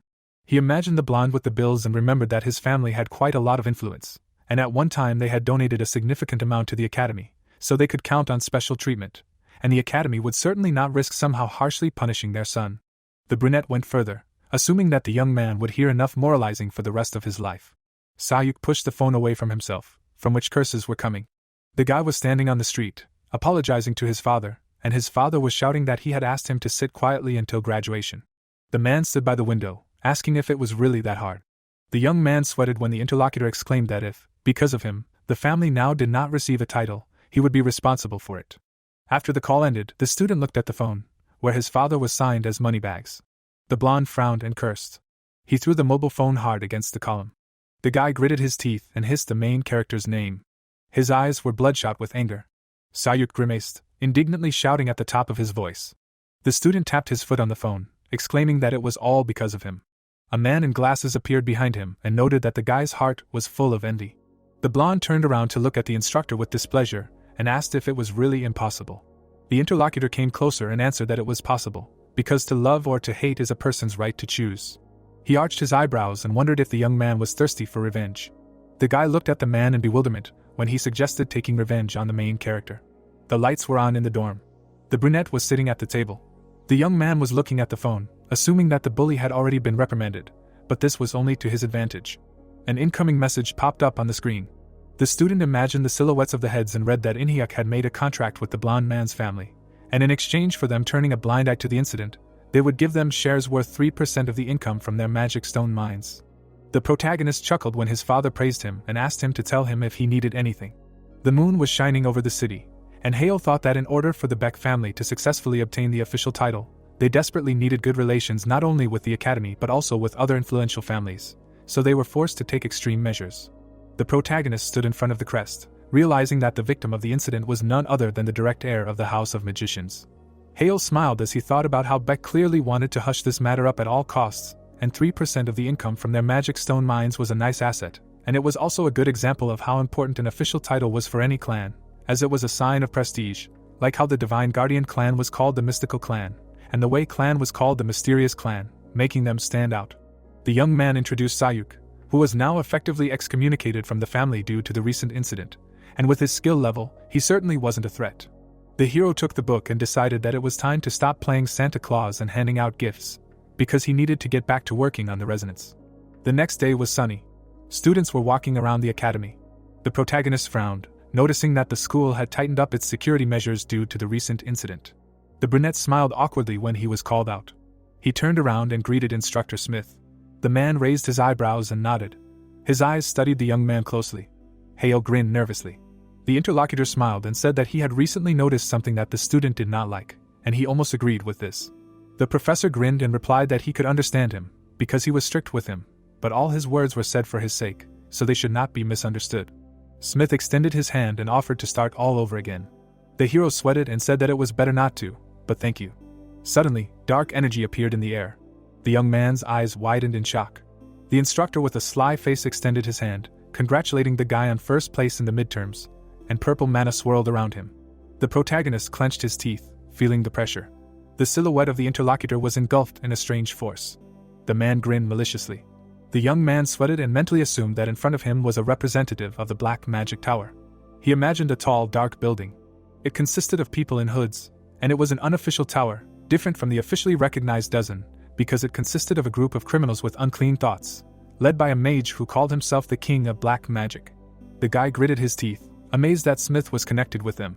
The hero imagined the terrible face of the professor and thought about the fact that there could well be other minions of the Black Tower within the walls of the academy. But since when? Hale looked warily at his interlocutor. The young man's eyes sparkled when he decided that it was more important to disassemble the structure of his spell now, because it would help assess the situation. Purple diagrams and graphs appeared in the air around them. The brunette frowned and realized that he was familiar with this formula, and this was mind control magic. The student sweated and remembered that his brain was immune to the effects of mana will. The man looked expectantly at the guy, who thought that mind control simply would not work on him. Hale closed his eyes and decided with relief that he had escaped. The interlocutors continued to stand opposite, and the hero was glad that the professor of spanking did not understand anything. The brunette frowned and decided that it would be best to pretend that the control was working in order to find out what the Black Tower needed here. He opened his unfocused eyes. Smith waved his hand. The man rubbed his chin and muttered that he did not expect to stoop to apologizing to a defective character who could not use artificial intelligence chips. The magician leaned over and demanded to listen to him carefully. He put the chip in the young man's palm and ordered him to always carry it with him from now on and not to ask why it was needed. The guy looked indifferently ahead, answering with agreement, and he himself wondered if that was all. The professor grinned and demanded to tell him the details of his modification of magic. The protagonist grabbed his head and groaned, deciding that there was no way he could tell this. He shook, feigning pain, and the interlocutor noted that his subconscious desperately wanted to protect the secrets of his unique magic, so for now, cancel. Hale smiled and thought that he was an idiot. When the man extended his hand for control, the hero quickly figured out what kind of technique this was. The brunette imagined the silhouette of a person and remembered that this was a spell aimed at the enemy's brain, which is capable of controlling a person, and this is the signature spell of the mages of the Black Tower. The young man visualized how the victim clutches his head, because if it is used by a high-level mage, it can even destroy a person's brain, which makes it incredibly dangerous, and this technique is also on the list of prohibited.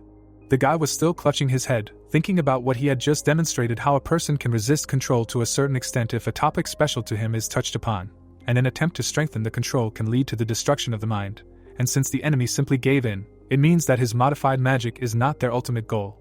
The man clicked his tongue in displeasure.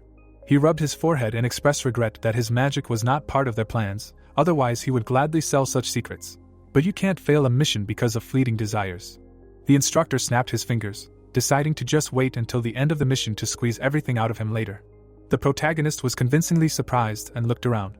Smith smiled and asked if the young man was okay, since he seemed to have withdrawn into himself during their conversation from fatigue, so he would not bother him anymore. The man turned around and left. His figure was moving away among the crowd. Hale frowned and looked at him intently. The clock on the tower sparkled in the sun. The students went outside, discussing lunch and plans for the evening, and the hero walked ahead. There was no one in the garden. He sat down on a bench near the fountain. The brunette carefully studied the chip that was handed to him. The boy imagined the instructor and realized that he had been given an illegal extra-level AI chip to frame him as a criminal. Hale was already visualizing the incriminating articles and news, realizing that his opponents were trying to smear his reputation. The boy rubbed his chin and thought that Smith himself hardly had a reason to go so far, despite their strained relationship. The student tilted his head and guessed that someone had ordered this from the Black Magic Tower. The boy frowned, remembering Sayuk, but realized that for someone who was bound by all sorts of restrictions, this was hardly possible. The protagonist imagined his siblings and thought that there was a high probability that one of them was behind this, because it was in their interests to damage his reputation in order to finally get rid of him in the race for the place of the head of the family. He remembered Minji and remembered that she had never been particularly active in the struggle for power, and she had no motive to organize something like this. Then he imagined Minyak, who was interested in the leader's position, but he was not low enough to plan such a thing. That left Seiya and Jihan, who might even be in on it. The brunette clenched his fist, debating whether to put pressure on the instructor and find out everything directly, but then the Black Tower would not ignore the leak of information. He imagined Smith in a cloak and thought that he might not know the identity of the customer, and if he put pressure on him, the man would simply become a scapegoat, and the guy would attract unnecessary attention, which was extremely disadvantageous in the current situation. The protagonist frowned, deciding to do something else. The sun was shining above the tower. The young man appeared in the doorway of the office. Kim stood facing the window, greeting the guest. The man turned around and asked why exactly the man wanted to see him. He looked intently at the student. The protagonist frowned, thinking that the greeting of the Lord of the Blue Tower was colder than usual. The interlocutors exchanged glances, and the guy decided that he had no other choice. The tower towered among the houses. Hale stood in the elevator and held onto his bag.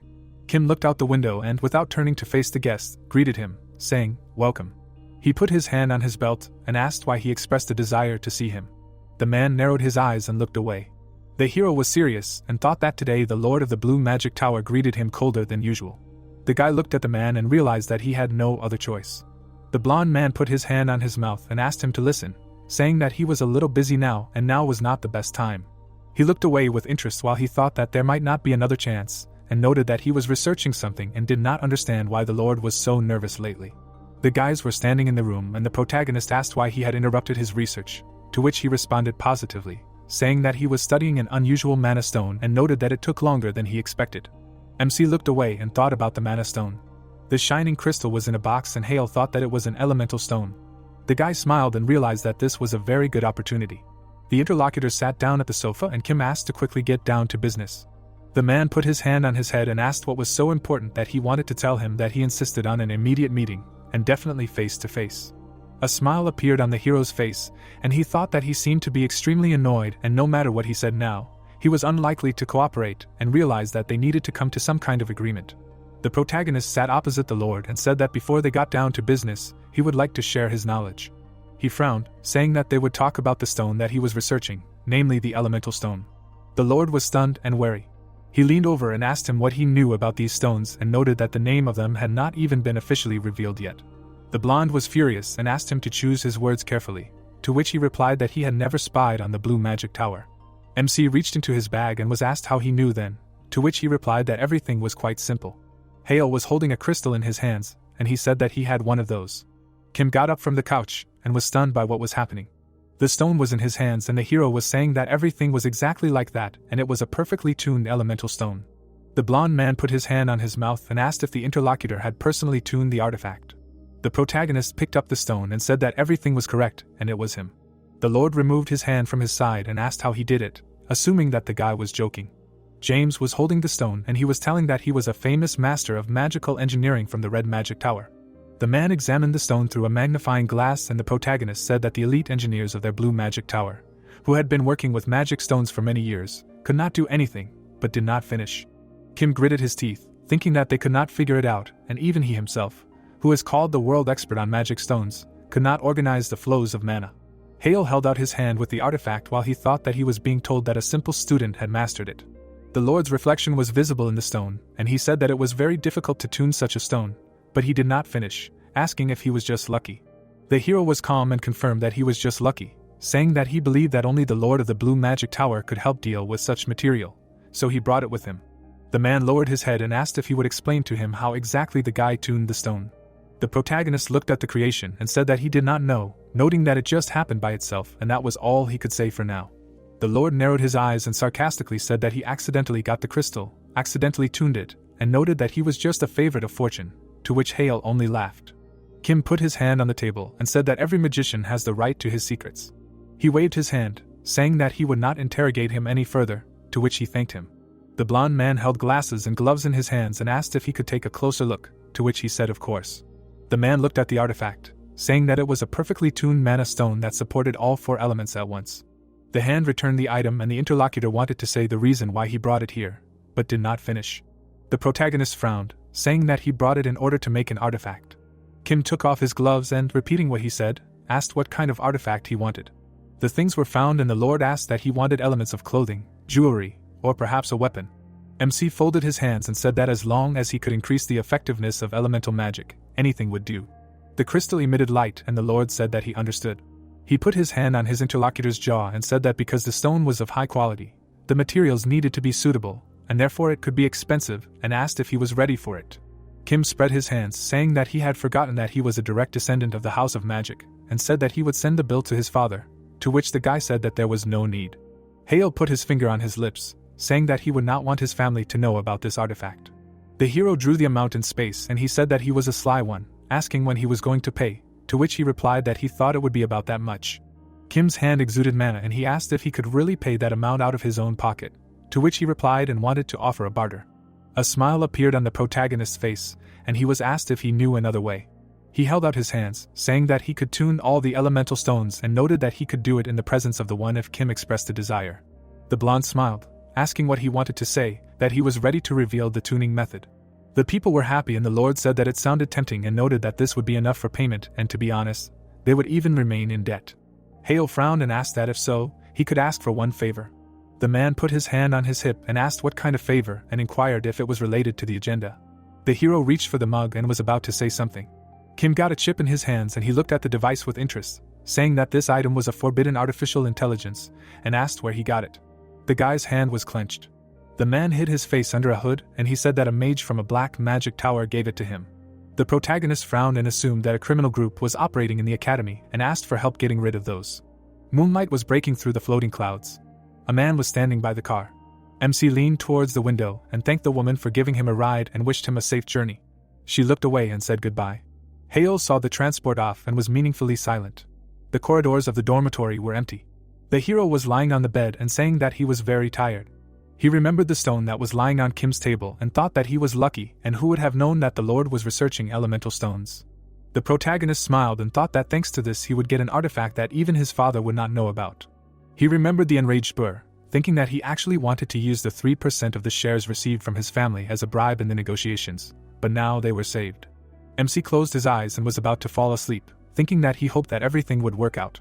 Kim put his hand on his jaw and said that he couldn't even believe that the mages of the Black Magic Tower had appeared, but he didn't finish. The structure towered behind the academy, and he said that they had settled inside the educational institution, a place famous for its security system. Hale looked at the chip while it said that the only evidence was this illegal AI chip, and the hero asked if this was too much of a request. The Lord smiled. He smiled and said that under any other circumstances, the Blue Tower would not take seriously the testimony of a student with such a tiny piece of evidence. But this time they would take a chance and investigate the case. The hero held the phone to his ear and the caller asked if he was already there, to which he replied that yes, and the rest, according to the plan, was on that. The guy entered the elevator, continuing to hold the phone. A call was visible on the smartphone screen and the interlocutor asked not to worry, saying that if the information was accurate, the Blue Magic Tower would not make mistakes. The protagonist was in the elevator and said that he understood the accomplice and noted that he trusted him and said that they would call later. The guard put his hand on his chest while he passed by. MC narrowed his eyes, saying that here he is. People were sitting at the table while he addressed his brothers and sisters. Minji folded her hands and said that they had not seen each other for a long time. Hale stood in front of her and said that it was true and that she had not changed at all, to which she asked if it was a compliment, and received a positive answer. The sister waved her hand and said that he had grown up and noted that she thought that she would soon outgrow her brother. Inyek closed his eyes and said that she would still crow now. He put his hand on his shoulder and said that he was welcome and noted that, to be honest, it was a little stupid to be happy about this. But I am really glad to see you. The protagonist closed his eyes and thanked his brother, thinking that this guy was still as honest as ever.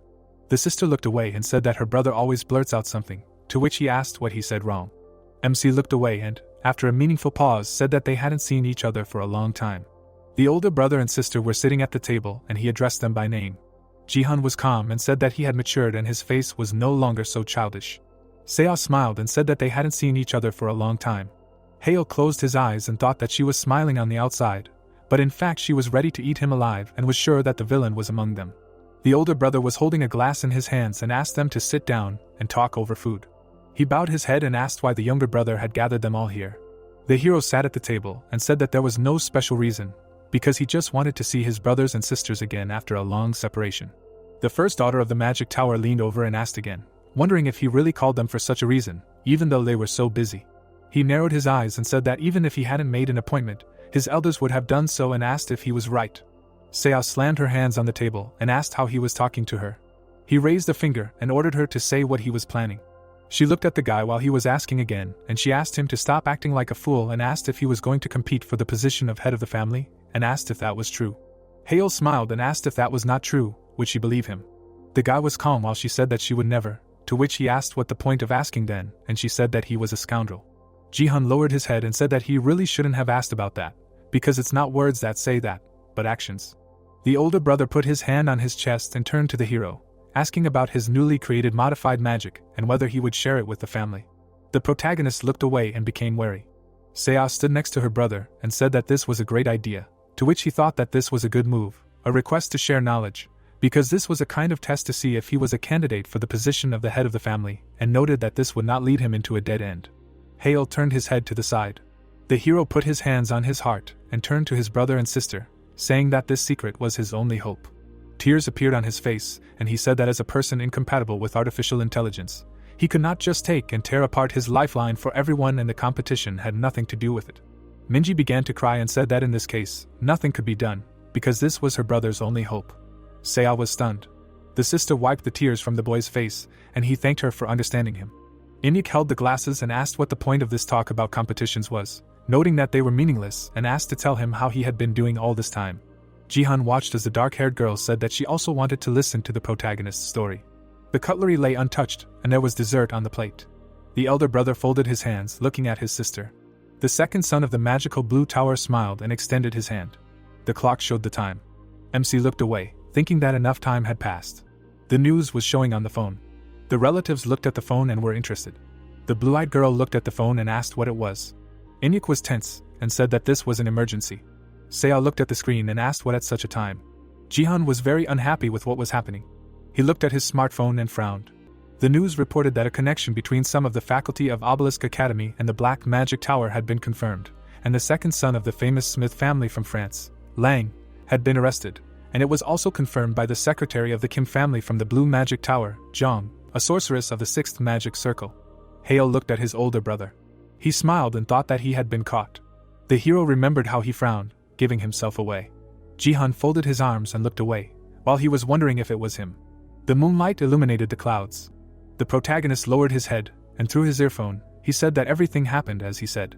The news on the phone was that at 10:30 in the evening, Zhang, a 6th Circle sorceress of the Blue Magic Tower and Secretary Kim, caught Lang's suspicious activity in the combat training hall of the Obelisk Academy, and the intruder changed the settings of the equipment in the survival test. If the mage had not accidentally looked in, the scale of the disaster during the test scheduled for Friday can only be imagined. And the Korean government, the Korea Magic Association, and the International Magic Association declared that they will not tolerate further activity from the Black Magic Tower. Hale looked at the phone and the caller asked how he knew that Lang would interfere with the preparation of the test. The hero closed his eyes and said that it was just a logical conclusion based on the information he received. The man stretched out his hand to the side and smiled while he thought that considering that he had infiltrated the academy, he probably did it for a specific purpose. The protagonist stood in front of the enemy and said that given the time period for which the mind control magic was cast, the day of the survival exam test was scheduled for Friday. There were hieroglyphs drawn on the sheet, and he said that he was going to sabotage the exam test. Lang put on gloves and it was said that the easiest way to do this is through damage to the equipment, and usually, everything is checked the day before the exam. The man cast a spell on the dummies and Hale said that therefore the ideal moment for penetration is right after the check. Zhang stood in the doorway and there were people behind her while the hero said that today, on Thursday night. Lang looked back and was scared, and the protagonist said that he asked the people of the Blue Magic Machine to watch the room with the equipment. MC went to the table and said that while he himself was busy meeting with relatives, at this time the representative of the Black Magic Tower should have been caught, and as a result the instructor himself gave himself up. The news showed a photo of him. Hale looked around and said that he also found out that Jihan was the one maintaining the connection with the Black Tower. The hero smiled and said that when he made sure that no one suspected him of participating, he received a lot of information with minimal risks, and noted that it was a crazy operation. He walked down the street and thought that one way or another, he received only minimal circumstantial evidence confirming the connection between his brother and the instructor, but he failed to get anything significant. Kim sat on a chair and said that he tried to help, but in the end it was he who helped them, and noted that the reputation of the Magic Tower had increased dramatically, because it was like they had sorted everything out. MC smiled while he promised to repay him, to which he replied that he would not refuse. He looked at the phone, in which a call was visible, and the blonde said that he liked his sincerity, and noted that then that was all. He removed the earphone and thanked him for his work. An explosion occurred behind the protagonist, and he dropped his smartphone. Hale fell to the floor. His face was frozen in horror, and he asked what was happening. A figure appeared through the smoke and repeated his name. Sayuk held his hand to his chest and ordered him to die. The hero looked away and grinned. The opponent stood in front of the screen and summoned a meteorite. The protagonist's eyes emitted light, and he thought about how he had become faster. He summoned a water shield. MC looked ahead and grinned, thinking that his attack was too strong and his shield would not withstand it. He grabbed his hand and thought about a static water shield. The projectile was approaching the target. A powerful explosion occurred right in the center of the city. Hale flew to the side, approaching the pole. The hero looked at his burned hand and thought that, as expected, he could not avoid damage. Sayuk lowered his head and laughed loudly and asked to feel the difference in skills between him and him. He looked ahead, covering his mouth with his hand, and said that the defective one had grown over, asking, showing off. The protagonist was lying by the pole and called out to his opponent. The opponent looked possessed, and MC thought that something was wrong with him, and his eyes were bloodshot. Saliva was flowing from his tongue, and he noticed that his skin had turned red. Liquid was pouring out of the flask, and he said that this reaction was similar to that, as if he had taken an illegal drug. The man was standing in a circle of fire, and he thought that this drug accelerates the magic circle. But the blood vessels begin to burst, and Berserker was named because the person who used it looks like a real Berserker. But the worst thing is that the person will be ready to fight until he falls dead. Sayuk ran to the opponent, while he asked that he had gone crazy, to which he replied that he was just fine. Hale looked ahead and thought that he was using scarlet flashes of mana. This is a third circle spell, Flame Infection. The opponent took him by the hands and the screens gave an error. The hero grinned and said that he was a crazy psycho. Saliva flowed from his mouth, and he said that he was fine and was glad that finally everything fell into place. He opened his eyes wide, saying that the protagonist was going to die now. Flames engulfed the guy's throat, and he grinned, while he summoned flame infection. A column of dust rose above the city. Sayuk looked at the opponent, and asked to look at this creature. MC lay on the floor and groaned while he asked if he was still alive. The opponent covered his eyes with his hands, saying that he blocked his magic twice. The red-eyed man held his hand to his face, and he asked what a defective creature was, to which he became interested, and he asked how dare he and began to repeat this question several times. The opponent opened his mouth wide, drooling, and screamed. He spread his arms and said that it was possible, probably. Hale stood up and thought that, as expected, he was in the emotional instability stage, and this was definitely Berserker. Ham stepped back and held his face with his hand. The hero remembered how he defended himself from magic and thought that something still didn't add up, namely the power of that magic. The protagonist frowned and thought that no matter how much of the drug he took, it was impossible to increase his power like that. Sayuk looked at the guy who wanted to check it out and asked what he was looking at. MC raised his hand up and summoned air spears. The offender looked forward and became interested. There was a flame in his hand and he asked again, wondering what kind of magic it was. Hale lowered his head and said that he was a good guy for dodging the spears. He stood at the foot of the one who created the fire sphere and said that he needed to be more careful. The opponent looked at the vis and he thought that now, before he reacted, he needed to strike, but he did not finish. The hero stretched out his hands, in which was a sphere, and summoned a balloon. Light illuminated the face of the opponent, and he made strange sounds. The protagonist bared his teeth and became wary. A fireball appeared from the magic circle and he thought that he used the fire attribute from such a distance. The guy's eyes reflected a threat, and he summoned a fire pellet. Sayuk pointed his fingers forward and ordered him to die. The shells flew near Hale, and it was said that the fire pellet is known for being the most powerful at close range, but the range of destruction is only 7.74 meters, and if the hero jumps, he can dodge. The opponent spread his hands and looked up and he suggested whether it could be. The protagonist raised his hand and the shells exploded. MC put his hand on his jaw and asked if he really hated him so much that he even implanted an illegal chip. The white-haired man swung his arm, preparing to strike, and asked what kind of nonsense this was. MC closed his eyes and asked if he didn't remember anything, and he got it right. The illegal device was on Sayuk's neck, and he said that he didn't need tricks to defeat trash like that. Arrows flew out of the screen and he ordered him to die. Hale looked away and the projectiles flew past while he said that the chip was able to strengthen the user's body and adjust formulas, and noted that it was outlawed because it greatly affects the strength and range of damage. The enemy was furious and asked what did he care. The projectiles were approaching the hero and he said that it was such an irony, because what he recently studied was precisely related to structural changes in mana circles and their effect on magic formulas. He opened his eyes wide and said that because of this he was very sensitive to changes in magic related to the strengthening of mana and acceleration of circles, and thought that he did not know whether it could be called luck or not, but he really had an epiphany, thanks to the illegal chip and Berserker. Sayuk looked away and asked what he was talking about. Hale extended his hand and said that he would not thank him, because he was more concerned about whether he could finish this before dawn, and called for resonance. Behind the guy was a book that emitted light, and he thought that, however, in recent days he had dug up a ton of information on this topic, including in a dreed. He covered his face with his hand and said that the problem was the fine, because he tried to strengthen his magic in this way, combined the currents of magic circles to accelerate, but it gives negative effects on the mind and body. He moved his hand to the side and a stream of energy appeared behind him while he was talking about the duration before receiving a penalty will be 3 minutes for a master of the second circle of mana. Sand in the hourglass fell down, and he thought that it was only 3 minutes. Sayuk stood in front of the guy while he was talking, saying that after this, the circle will not be able to pump mana for 12 whole hours, and before using something like this, you need to think 3 times, to which he asked what he was muttering under his breath and assumed that he was afraid. Hale closed his eyes and said that he would only have 3 minutes. He knelt down and said that it was a ton of time and summoned earth needles. The attack rushed forward, forming cracks. The tip stuck in the opponent's leg and he screamed. Saliva flowed from his mouth and he asked what kind of magic is the third circle and how did such a scum already have a third circle of magic. The hero pointed his finger at his head and asked how to explain this. A projectile flew out of the screen and Sayuk ordered him to die, while he was talking about how he often noticed that he was not only a bad sorcerer, but also his swearing was tasteless, and asked what kind of cliché it was. Hale lowered his head and summoned a water shield. The attack crashed into the barrier. The opponent smiled and said that he was an idiot, asking what he was going to parry with this again, although he screwed up last time, and ordered him to burn to ashes. A water whirlwind appeared on the street. The enemy looked away and did not understand what it was. Mana gathered around the hero and said that he should have thought before reasoning, and noted that if he were in his place, he would have immediately realized that the water shield would be different in level if the earth needles were different. He looked away and said that his magic would not affect him now. Sayuk was furious and called out to his opponent. Saliva flowed from his mouth, and he said his name. He rushed to attack and resigned himself. The opponent opened his mouth wide and asked what it meant. He became stronger and said that he probably used another doping and noted that he was only getting by due to it. Hale lowered his head and said that it was over. He took a step and asked not to expect mercy, because he asked for it himself. The hero approached the enemy, imposing the blindness of darkness.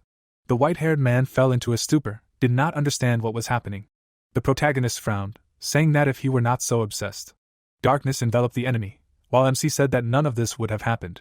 Sayuk was in space and asked to stop running away and go out, ordering to attack.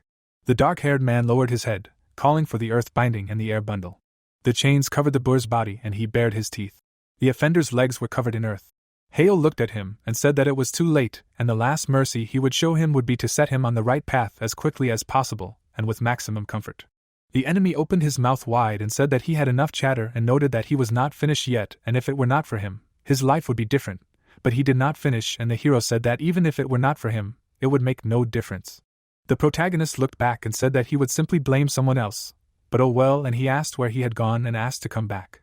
His hand reached for the chip and asked if he knew why illegal devices were outlawed, in addition to the negative impact on health, to which he asked what he was doing.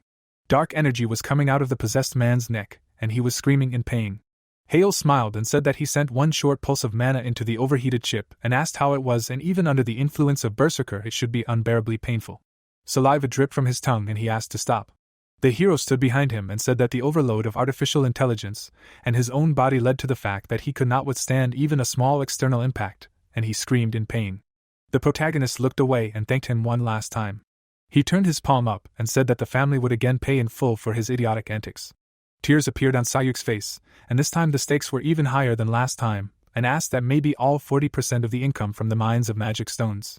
Hale held the energy and thanked for the gift, calling him a money tree. The hand touched the chip. A piercing pain went through the offender's body and he opened his mouth wide. The body lay on the asphalt, and the hero looked at it. The fighter picked up the phone and was meaningfully silent.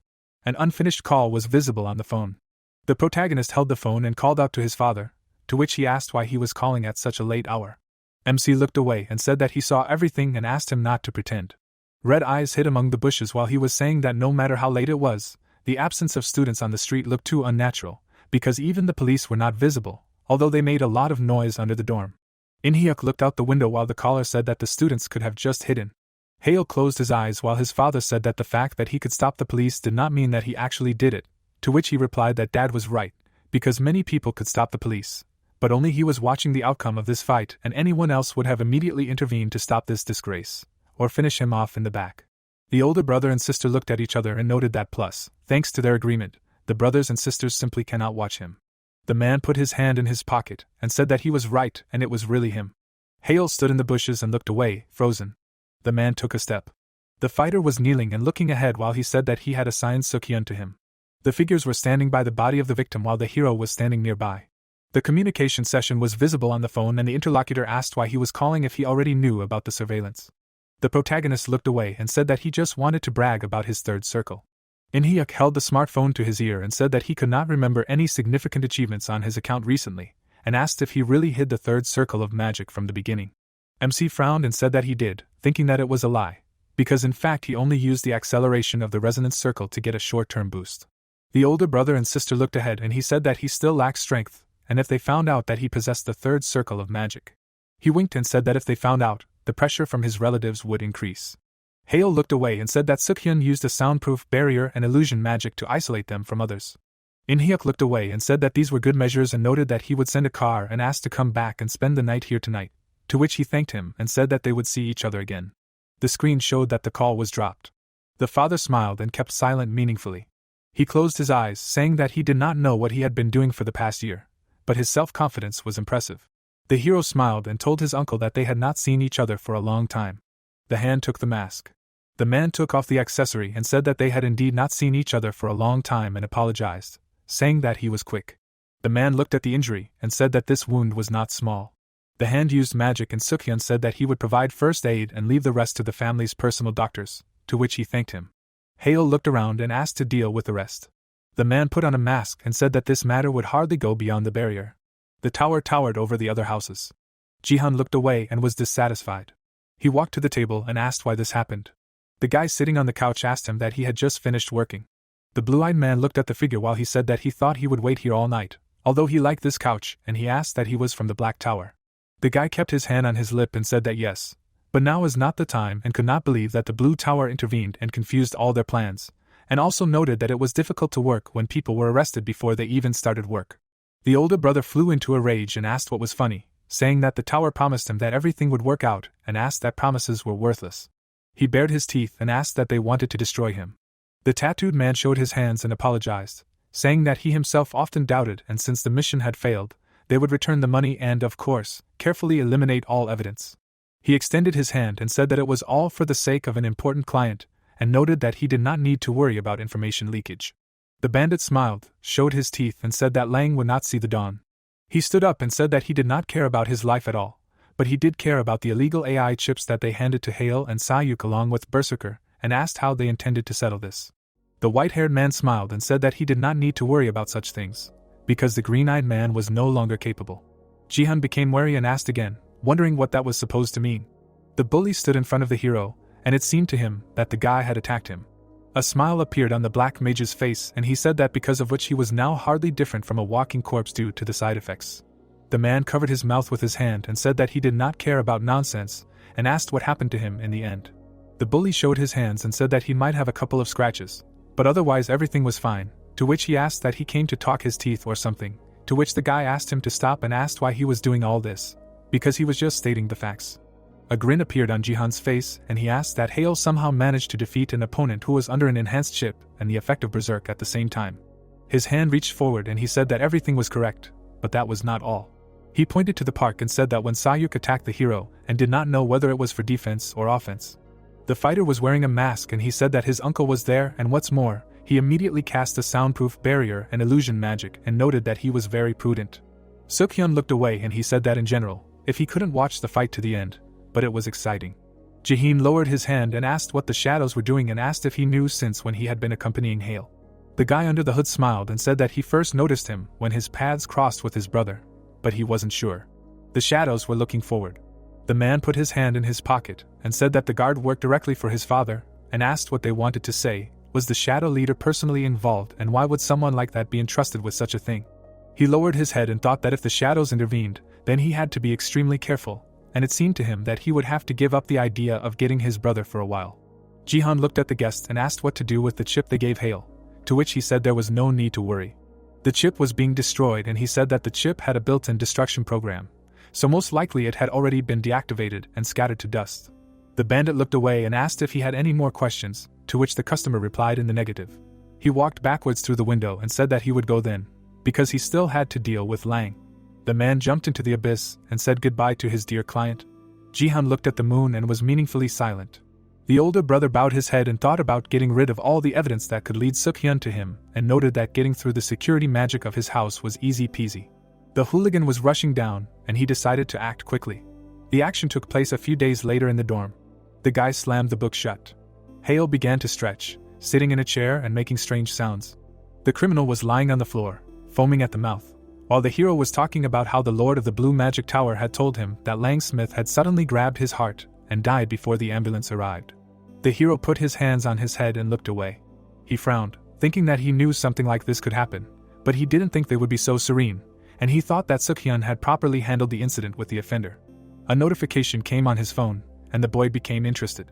He looked at the contents of the letter, which stated that the negotiations with the Beak family had been completed, and to hush up the matter, 44% of the income from the magic stone mines was offered as a bribe, and also noted that this was a great job, and with this money, financing overseas business would no longer be a problem, and noted that if he needed anything, he should think carefully and say so.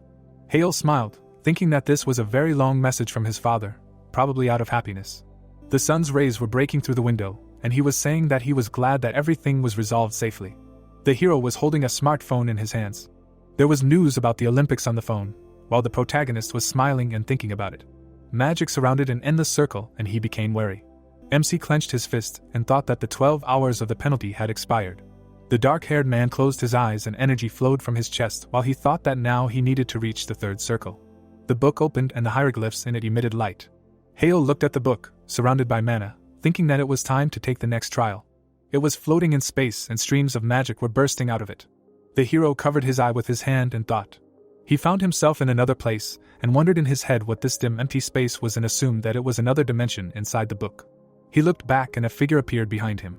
The girl appeared behind the protagonist, and said that welcome to the second page of trials. Beta smiled and introduced herself as the guide of the second page trial. MC looked at her and thought about the second trial, wondering if it would be like the first. He remembered how Alpha crumbled in front of him and thought about how there was a task given by the guide of the first page, namely to establish the final order in the elemental stone.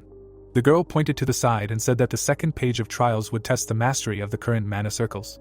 She leaned over and said that the details would be revealed during the test itself, and if the test was passed successfully, pages 32 through 81 would open, containing information about the third circle of mana. Hale stood up and did not believe it. He clenched his fist and thought about how he had assumed that they would give no more than 15 pages in total.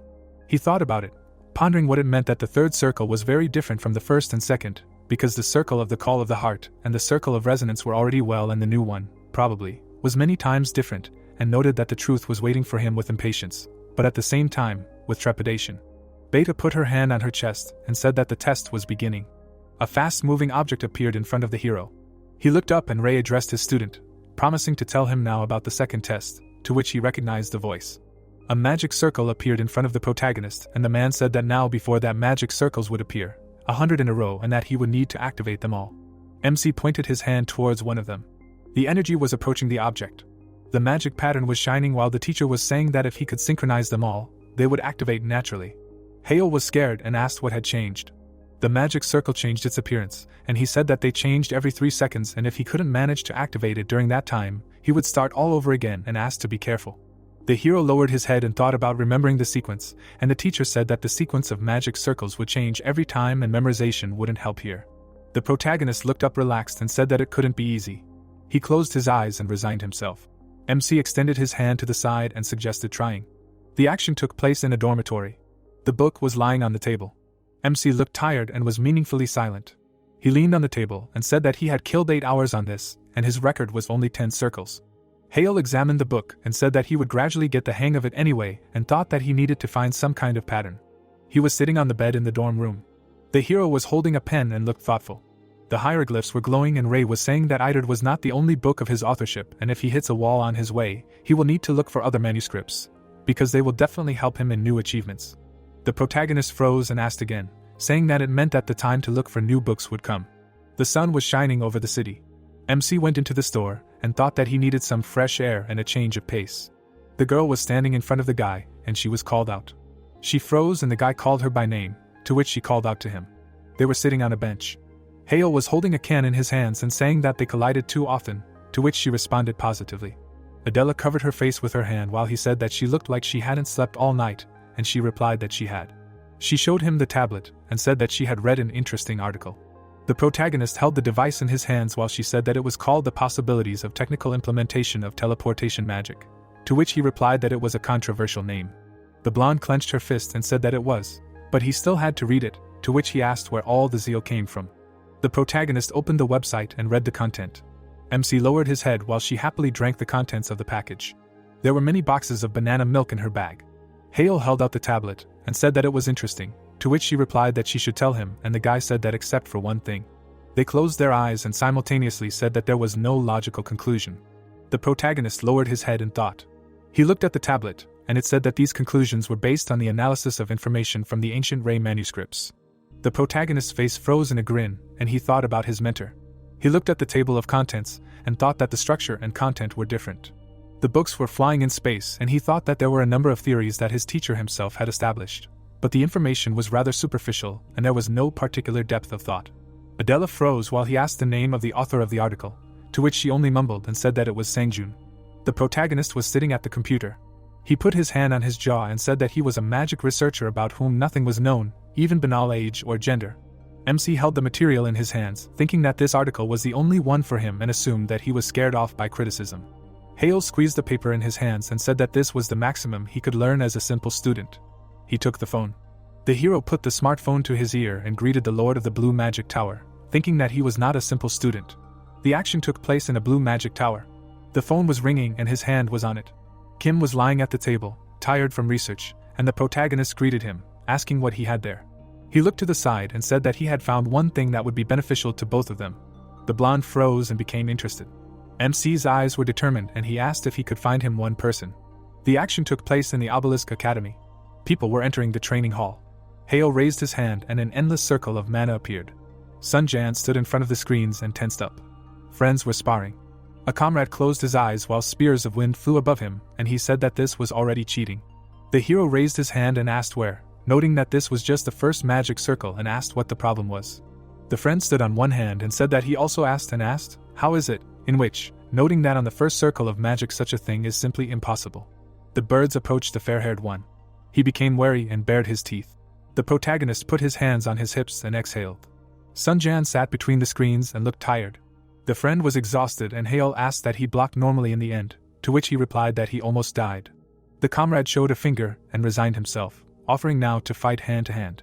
The hero smiled and said that he was all for it and asked if he really thought that the truth would defeat him in hand-to-hand combat.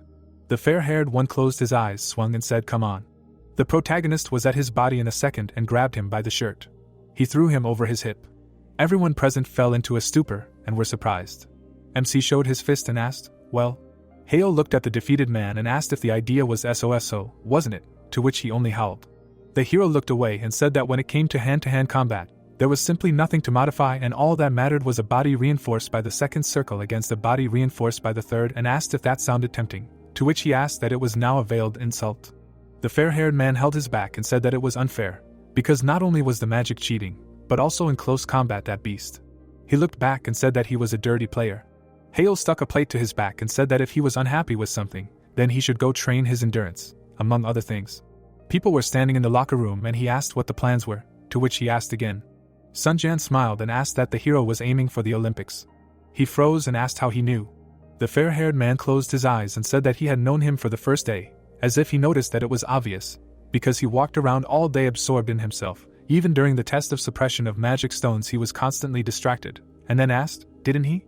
He remembered the protagonist standing in front of a stone, and it's saying that for an average student the time to pass is 27 seconds, and he spent 74 seconds.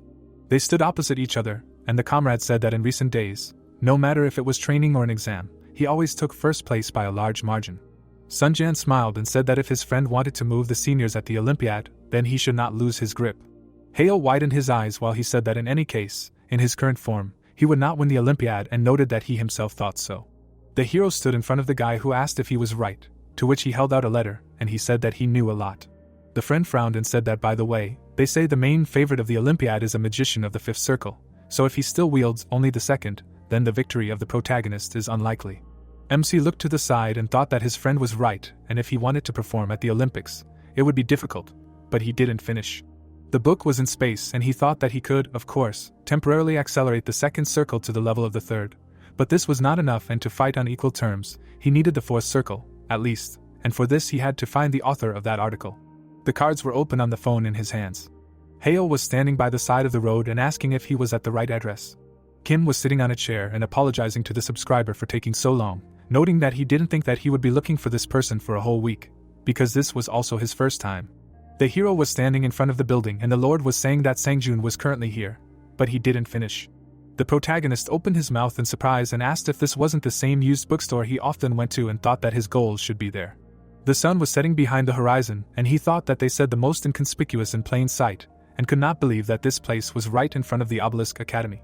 He remembered how he carried a stack of books and thought that after he was declared incompatible with interactive magic, he actively began to study from books, including used ones, and he still did not understand where either could have come from. There were many notes in the book, and he assumed that it was from here. Hale opened the door and wished him a good day. The old man was looking for something behind the chest of drawers and made a thoughtful sound. He was holding a book in his hands and said that they had not seen each other for a long time, to which he asked how he was doing. The bearded man smiled and said that as usual, noting that he had heard rumors that he had learned to cast magic normally. The hero closed his eyes while he said that he really looked healthier, to which he thanked him. The man placed his hand on the table and said that there was nothing to thank him for since he only sold books, to which the man replied that they were the reason he had come this far. The man lowered his head and thanked him, even if it was just out of politeness, and asked what brought him here. The protagonist stood in front of the man and asked if he could meet Sangjun. He lowered his head and asked how he even knew, to which the man replied that he had read an article under his name and was curious, so he asked around. Hale lowered his head, saying that he ended up here in the end, and apologized for secretly gathering information. The gray-haired man turned away while the man said that it was really important to him, and he really wanted to meet him, to which the man replied that he remembered something about an article. The old man held his hand out, palm up, and agreed to set up a meeting. The protagonist leaned over and thanked the man, to which the man replied that he was unlikely to get an answer at this meeting. The protagonist frowned and asked again. He looked ahead and asked what he meant. The seller opened the door and asked to follow him. The man came to the door and said that he was here. The bearded man looked back at the guest and said that he was right behind the door. MC froze and asked the man's name. An oxygen mask was pressed to his face and a beeping sound could be heard. A needle was stuck in his arm. The guy was lying in bed under an IV and a life support machine. The guy's eyes were closed. Hale went into a stupor and said that this was the man, to which the old man replied that it was his son. The people sat down next to the patient. The hero looked to the side and asked if he could ask what happened, to which he said of course. The merchant looked at the patient and said the child's name, and said that he had broken a taboo. The father sat and said that a taboo was for all wizards. The protagonist sat next to him and asked what the taboo was, to which he replied that the guy had launched a mana circle through his brain, which is a taboo in the magical world. MC froze and became wary. He remembered how he performed the ritual and thought that he had made a mana circle through his brain, which meant he was trying to do the same thing as him. Hale clenched his fist and asked why he would do something like that. The gray-haired man closed his eyes and said that it was done for the sake of scientific work.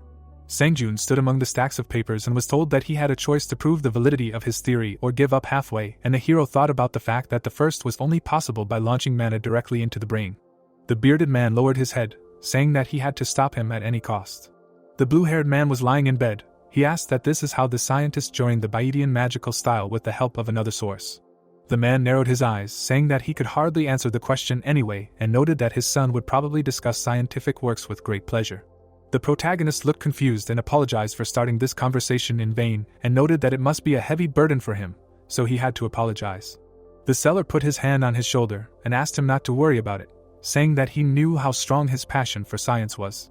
He remembered how Hale was looking for a book and said that he personally witnessed how meticulously he searched for magical literature every day, and in this way he reminded him of Sangjun. The sun was setting behind the horizon, saying goodbye with its rays. The hero stood in front of the table and asked if it would be too much trouble for him to give him the literature on which his son wrote a scientific work.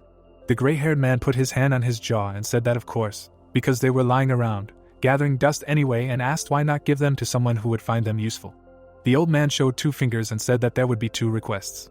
They stood opposite each other, and he asked that if the guy wanted to continue his son's scientific work on teleportation magic, could he please include him as a co-author, to which he replied of course and noted that he would have done so. The man showed 1 finger and said that the second condition would be this. He folded his hands and said that whatever he read there, let him not even try to pass the flow of mana through the brain, to which he replied that he understood and would definitely take it into account. The interlocutor opened the door and said that this is where he studied and left the books. The old man put his hand on his neck and said that he would need these most of all. There was a strange book on the shelf and Hale noticed it. It bounced off the wall. The textbook fell to the floor and the hero got scared. The object was lying on the floor and the guy thought that it reminded him of Idard. The hero looked at the book and wanted to say something about it. Sangjun held it in his hand and the man said that his son often took it with him, as if there was something important in it. The guy held a textbook in his hands and he said that he could take it, because there was an object of interest in it. The protagonist opened the book and thought that, as expected, there was that terrible handwriting again. He froze and realized that this manual was written by Ray. MC held the object in front of him and asked if he could take it to read, to which he replied that of course he could take whatever he needed and not worry. Hale hugged the object of interest and thanked him. The old man put his hand on his jaw and was asked if he had come across any other books written in the same handwriting, to which he replied that he was not sure. The book was radiating energy, and he asked what these luxurious red hardcover books were, saying that he didn't remember anything like that and noted that luxurious books were rare guests in their modest library, and he wondered where Sangjun had gotten it from. The hero held the book in his hands and thanked him. The sky was strewn with stars and he thought that if he thought about it, then how did Idard end up in his hands? Light was visible from the dorm windows. The protagonist sat on the bed in front of the books and thought that he had dug through the entire library, but this was the only book that was similar to the first. He smiled and said that even finding one was a success. The objects in his hands found a connection, and MC became interested. He was scared and did not understand what this glow was. Flowers began to appear from the open book and Ray said that he would bequeath this book to the rightful owner of Idard. Hale looked down and said that it was dragging him in again. The hero grinned while the teacher said that this book was named Mimiri and asked him to enjoy the contents with all his heart, while he thought that it was the teacher's voice and he was again carried away into the book dimension. The book opened and emitted energy. The protagonist lay on the floor of the room. He looked around and asked where he was. The dress appeared in the room. A hand touched his back. MC looked back and became interested. The girl pointed at him and said that he was caught and welcome to the book. The guy was lying on the floor and asked who she was, to which she asked again. She put her hand on her chest and introduced herself as Mimir. She raised her hands and said that she was responsible for measuring the Mimiri borehole. The girl extended her hand forward and said that she was glad to meet him. Hale looked around and asked again about the name, to which she replied that it was the name of the library. She closed her eyes and said that Ray had specially prepared this place for the successors. The hero was stunned while she said that the library was intended for those who follow the path of the teacher. The protagonist looked around, saying that it was rather modest for a library in its usual sense. The blonde put her hand on his jaw and said that it was because the achievements of the latter were modest while the borehole was capable of expanding depending on the level of the successor. Mimir pointed her finger to the side and said that judging by the current size, he had not even passed the test of the second page and asked if it was true, to which he replied that she was right. The girl's face changed and asked if he could address her less formally. MC looked at her and asked again with interest. The assistant showed her finger and said that they would see each other often and formalities would only create unnecessary discomfort, and asked to switch to informal form of address. He smiled and agreed. Hale stood in front of the owner of the well and she said that he was good, because he had found it already on the second circle, to which he asked what was so grandiose about it. The girl stretched her hand forward and said that this meant that he would be able to easily reach the fifth circle right away. The hero was stunned and asked how this was possible. Mimir raised her hand, which was covered in energy. The book fell from the shelf. She caught it and held it in front of her. The assistant handed the book to the guest and said that he should read it, and then he would understand. The protagonist looked at the textbook and asked what the resonance theory was in all its details.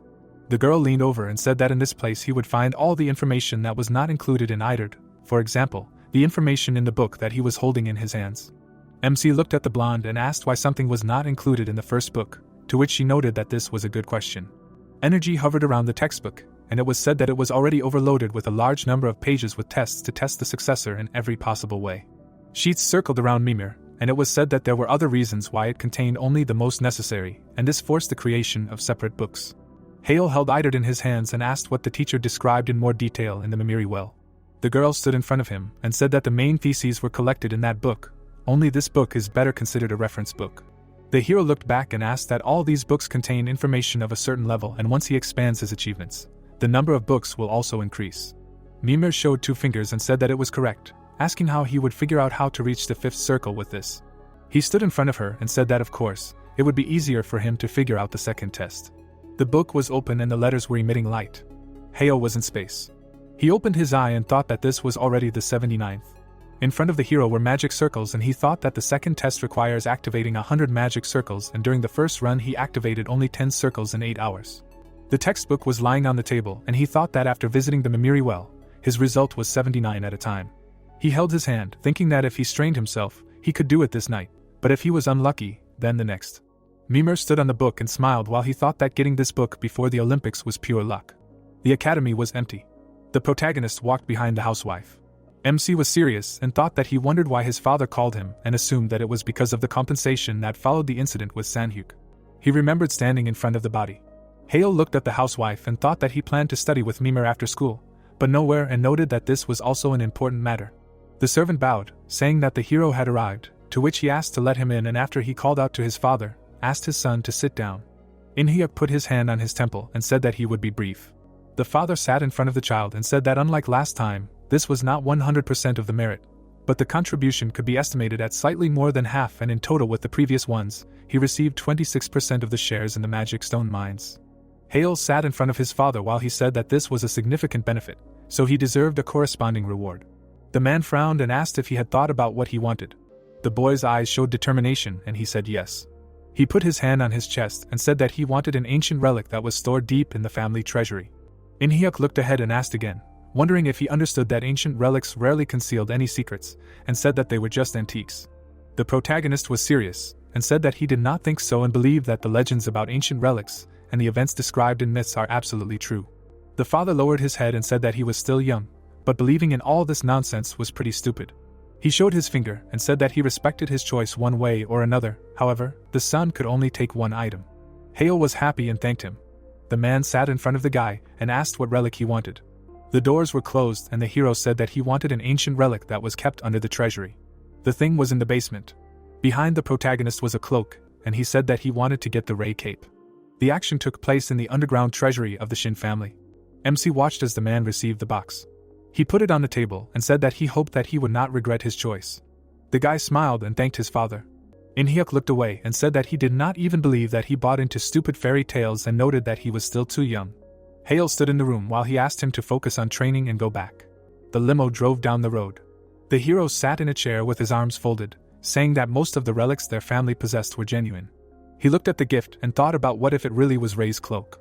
The protagonist smiled, thinking that no 30% of the income from the magic stone mines could compare to it, and whether it was really genuine. MC took the lid and asked what if it was a fake. The student froze, looking at the thing.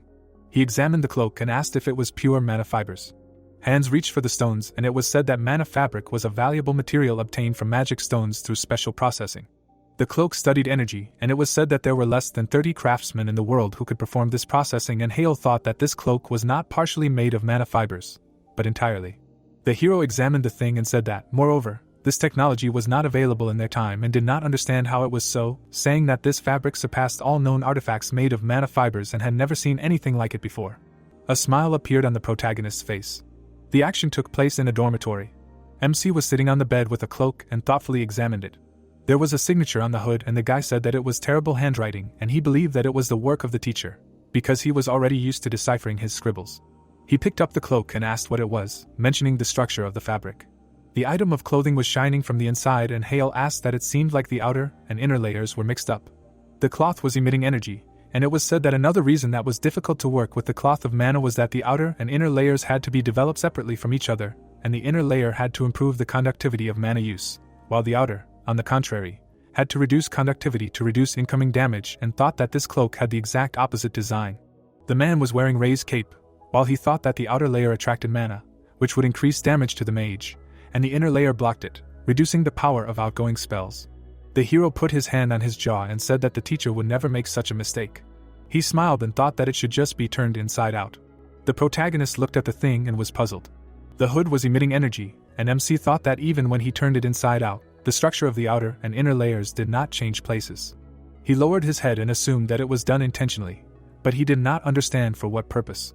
In-hyuk was standing at the door, and he was wondering if it really was an ancient relic and understood why his father had sent it to gather dust in storage. The book opened and objects flew out. Mimir was sitting on the couch and reading a book. Hale was surprised and called out to his friend. She looked away and asked how he was doing. She looked at the cloak and was surprised. The assistant was examining the item of clothing and asked if it was Ray's cloak. The girl was delighted and asked him what he had found, saying that it was simply amazing, to which he replied positively, but said that it was a bit strange. The white-haired girl was examining the cape and asked what she meant. She opened her eyes wide and gasped. The mistress of the space showed 2 fingers and asked if the guy was still on the second circle.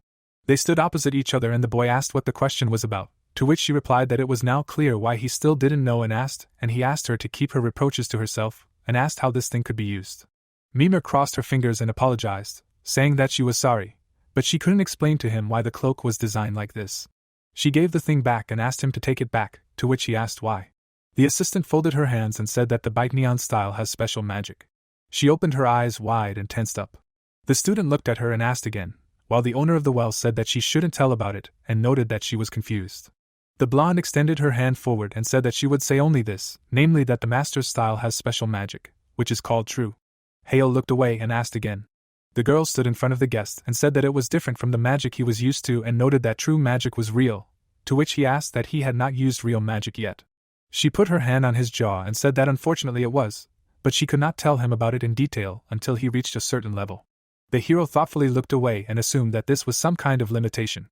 Mimiri pointed her finger forward and said that this cloak was an artifact created to help create true magic. The protagonist closed his eyes and asked that she would not tell him anything, to which she replied that he was a quick learner. He examined the thing and asked what level of circle he needed to get an explanation about this artifact. The assistant looked forward. She showed her palm and said that he needed the 5th circle of magic. Hale looked forward with interest. A smile appeared on the face of the well owner, and she said that to be more precise, mastery of the fifth circle to open the fifth page of tests, because the magic of the fifth circle of the teacher's style will shine even more from this stage. The pages of the book glowed. The protagonist held out his hand, synchronizing the circles. Magic seals scattered in front of him like salutes when they reached the number of 100. The brunette smiled happily, exclaiming that he finally did it. He shuddered and turned around when the teacher's voice congratulated him. The youth squeezed his wrist, hearing that passing the second test should be quite tiring, and he tried well, and now it was time to learn how to weave the third circle of magic. Hale carefully knitted his eyebrows, and the Archmage said that the third level of the style is called the Circle of Interaction. The student slammed the book shut. He sat in his robe, thinking that he had successfully passed the second test. Idod was in his hands, and the guy decided that now it was time to create the third circle. The hero stood up and muttered that it would have taken much longer if not for the cloak and Mimir.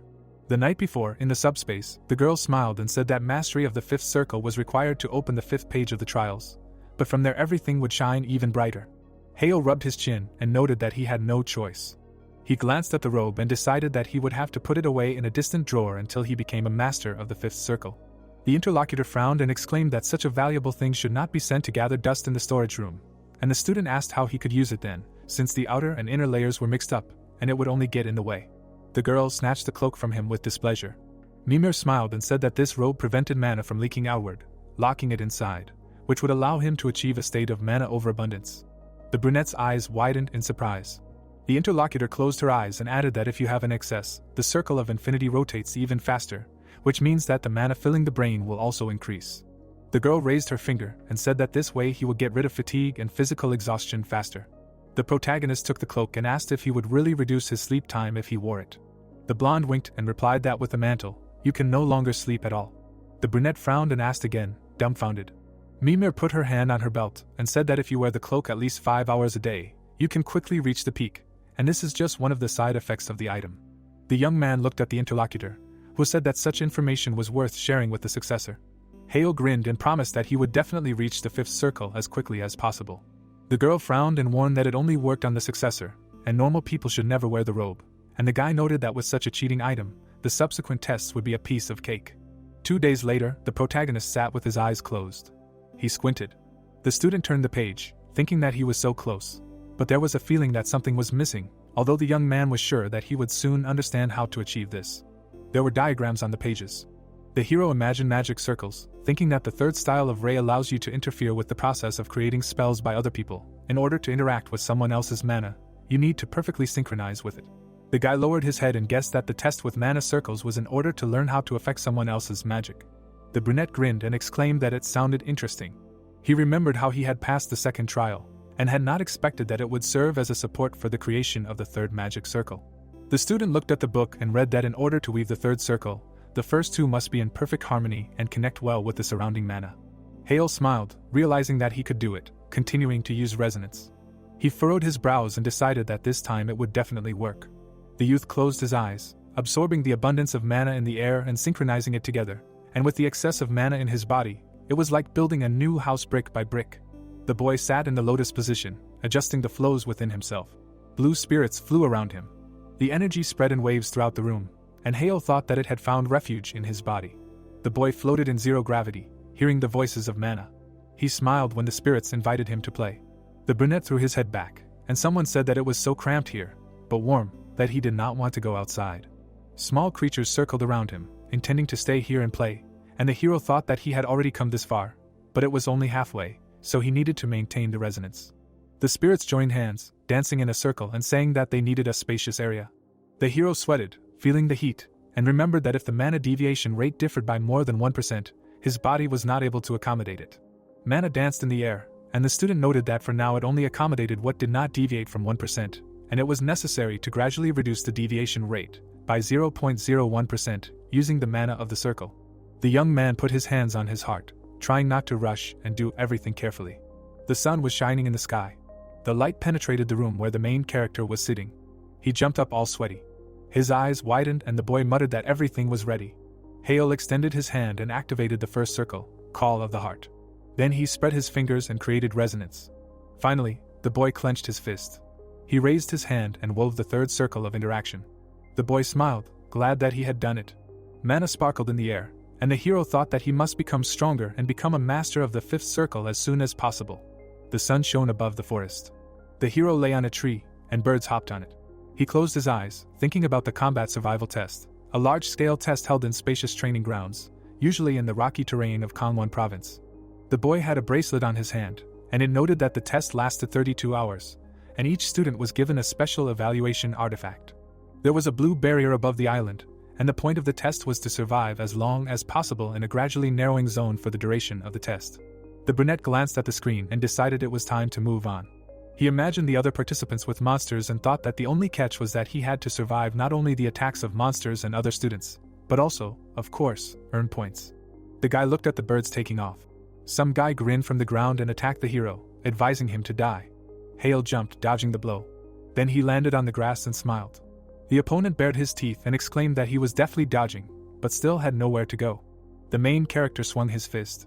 The opponent put up a barrier in front of himself, laughing at the fact that the brunette was going to go into hand-to-hand combat. Hale's eyes flashed. He extended his hand and used interaction, releasing mana. The opponent's shield cracked. The student's eyes widened in fear. The brunette broke the barrier and activated Earth Push. The opponent fell back. He gritted his teeth, not believing that his shield had failed against some kind of Earth Push. The protagonist straightened up and noted that the idiot here was the one who had attacked from behind. The young man rubbed his neck and added that he shouldn't have yelled, giving himself away. The brunette clenched his fist, inside which mana streams were sparkling, and admired the power of interaction. He remembered how he had easily weakened the core of the second circle's barrier, which allowed it to be broken through with a simple push from the first. After which the enemy flew back. Kang Gi-hak was unconscious, and the system notified that he had dropped out.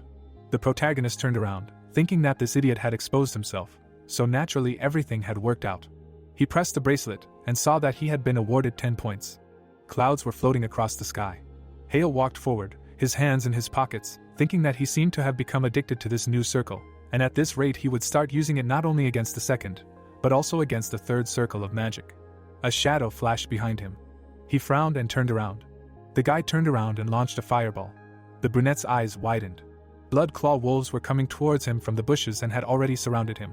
Hale glanced sideways at one of the beasts, assuming that the sounds of the recent fight had lured them. The young man stretched his shoulders and muttered that if he were an ordinary student, he might have started whining about the unfairness of the fights that followed one after another, or even started crying. The hero grinned and said that he was aiming for first place without any options, so he was only grateful for this turn of events. One of the wolves raised its muzzle and howled. The monsters rushed to attack while the guy was provoking them. Someone was holding a tablet displaying Hale's fight. There were experts sitting at a table. A woman with glasses listed the names of Adella, Sunchan, Kansu, Jae-hak and declared that these students were worth mentioning. The professors were sitting in front of the screen, discussing that if things continued at this pace, they would definitely make it into the top 10, although it would be hard to hold out until the end. She turned to her colleague and added that no one doubted Hale's outstanding skills now. The tablet showed the young man fighting. Instructor Chang-su was looking at him attentively. The man smiled and agreed with his colleague. The professor sitting next to him smiled and exclaimed that the hero definitely did not look like an amateur on the verge of expulsion. Moreover, he took the top in training by a large margin. The tablet showed a score table, and even now the brunette was in the lead with an unrivaled result. The main character attacked the monsters, and the professors discussed how surprising it was that the student knew the habits of the blood claws, and did not deliberately attack until they called the whole pack, because when these wolves howl, all their relatives within a 5-kilometer radius flock to help, and the guy simply used this to score more points. The red-haired man grinned and added that if the young man continued in the same spirit, then victory at the Olympics was within his reach. The wind stirred the crown of the trees. Hale wiped the sweat off his face. There were monster corpses all around him, and he wondered if it was worth 60 points. The guy frowned, feeling a vibration in the ground. The hero jumped, and crystals grew under him. The brunette gritted his teeth, guessing what it was.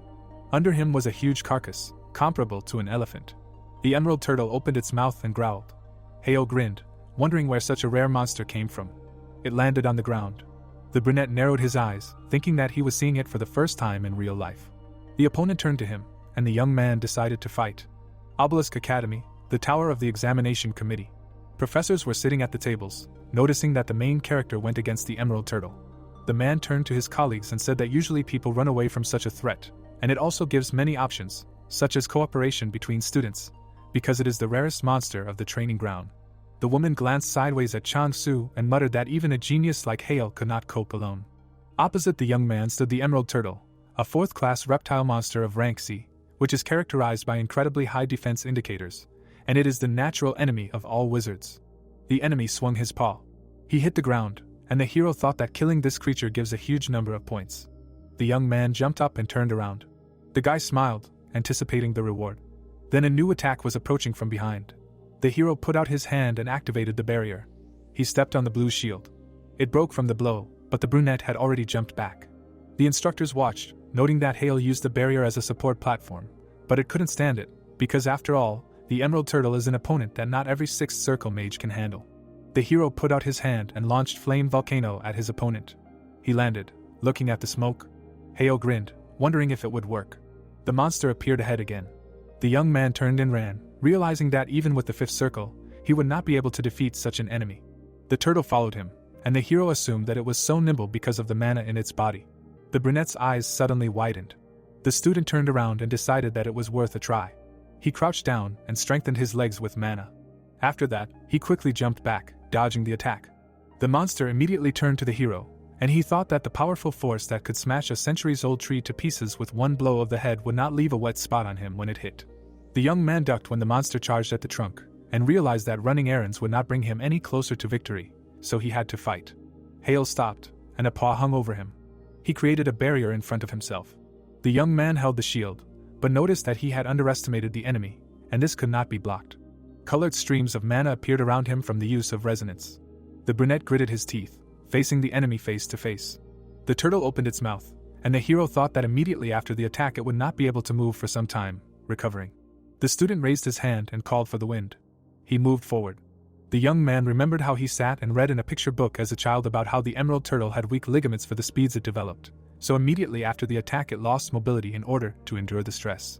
The hero jumped and folded his arms, preparing to take advantage of the chance. An ice spear appeared next to him. The professor's eyes widened in shock. Hale was in close-up on the screen. The young man hung over the monster, activating interaction, and brought down an attack on it. The turtle opened its mouth in blood and howled. The monster collapsed on its shell, revealing a through wound. The protagonist sweated and panted, realizing that he had won. His bracelet lit up, signaling that he had received 1,000 points. The brunette grinned and praised himself. The sun was still shining in the sky. The mansion of the House of Magicians. The head sat in front of a large screen, watching his son's exam. He smirked. The man glanced at Sukhyun and asked if it was possible to deal with the Emerald Turtle with a third-round spell, even though it was especially vulnerable to the ice attribute. The spy frowned and replied that he himself did not understand anything. The monitor showed the young man cutting open his victim, and the interlocutor added that it was probably possible, but the monster must have natural resistance, and also getting food is an important condition for passing the survival tests, and the protagonist grasps it on the fly. The young man ran on with the trophy, satisfied. Sukhyun narrowed his eyes and asked why the young master was acting so insolently. The man frowned, remembering the elder heirs, and said that it was obvious that if they watched the broadcast, his behavior would be regarded as a challenge. Inhyuk made a hand gesture and replied that it went without saying. The protagonist lit a fire, and his father said that in the past, with his limited abilities, the boy naturally dropped out of the race for the place of the head of the family, and as a result, his status fell below the plinth. The man narrowed his eyes and added that now everything is different. He remembered their conversation with the young man and said that the student somehow gained unprecedented strength, and his progress in magic cannot be denied. Then the boy resolutely looked at his parent and asked him to protect him from the threat posed by his brothers and sisters. Sukhyun stared at the gentleman in shock when he said that Hale can afford to stand out and even do something extraordinary. He imagined the silhouette of the young man and added that this way he will attract public attention and strengthen his position, and also quickly increase his own power.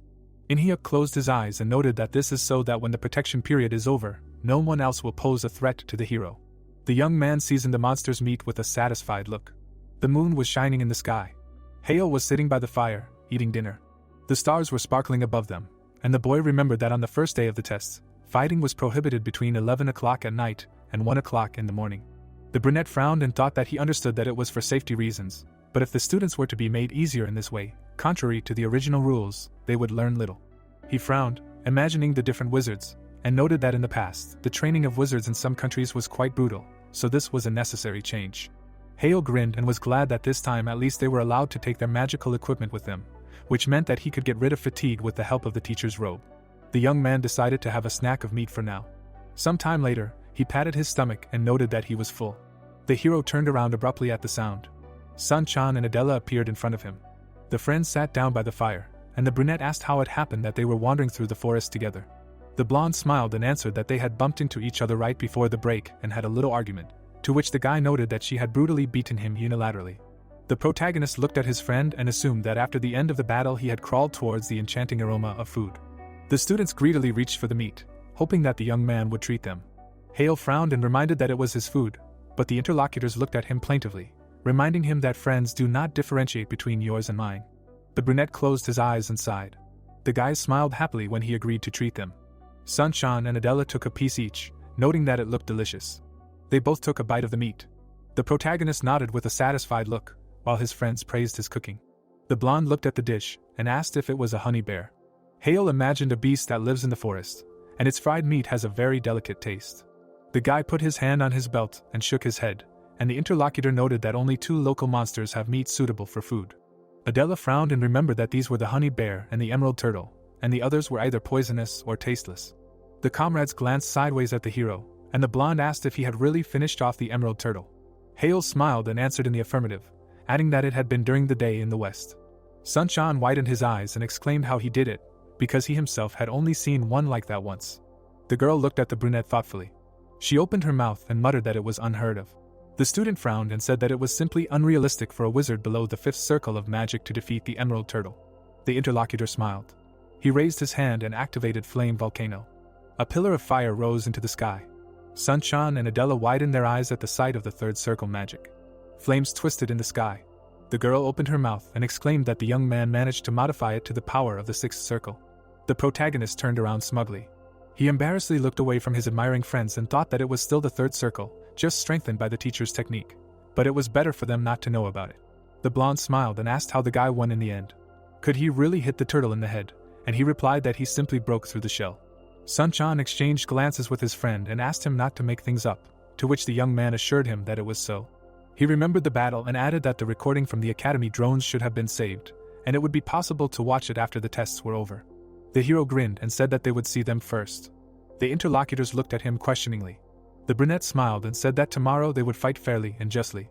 The blonde closed her eyes and wished them all good luck. Adella put her hand on her chest and said that she also had something to show. On the 2nd day of the tests, the blue barrier narrowed.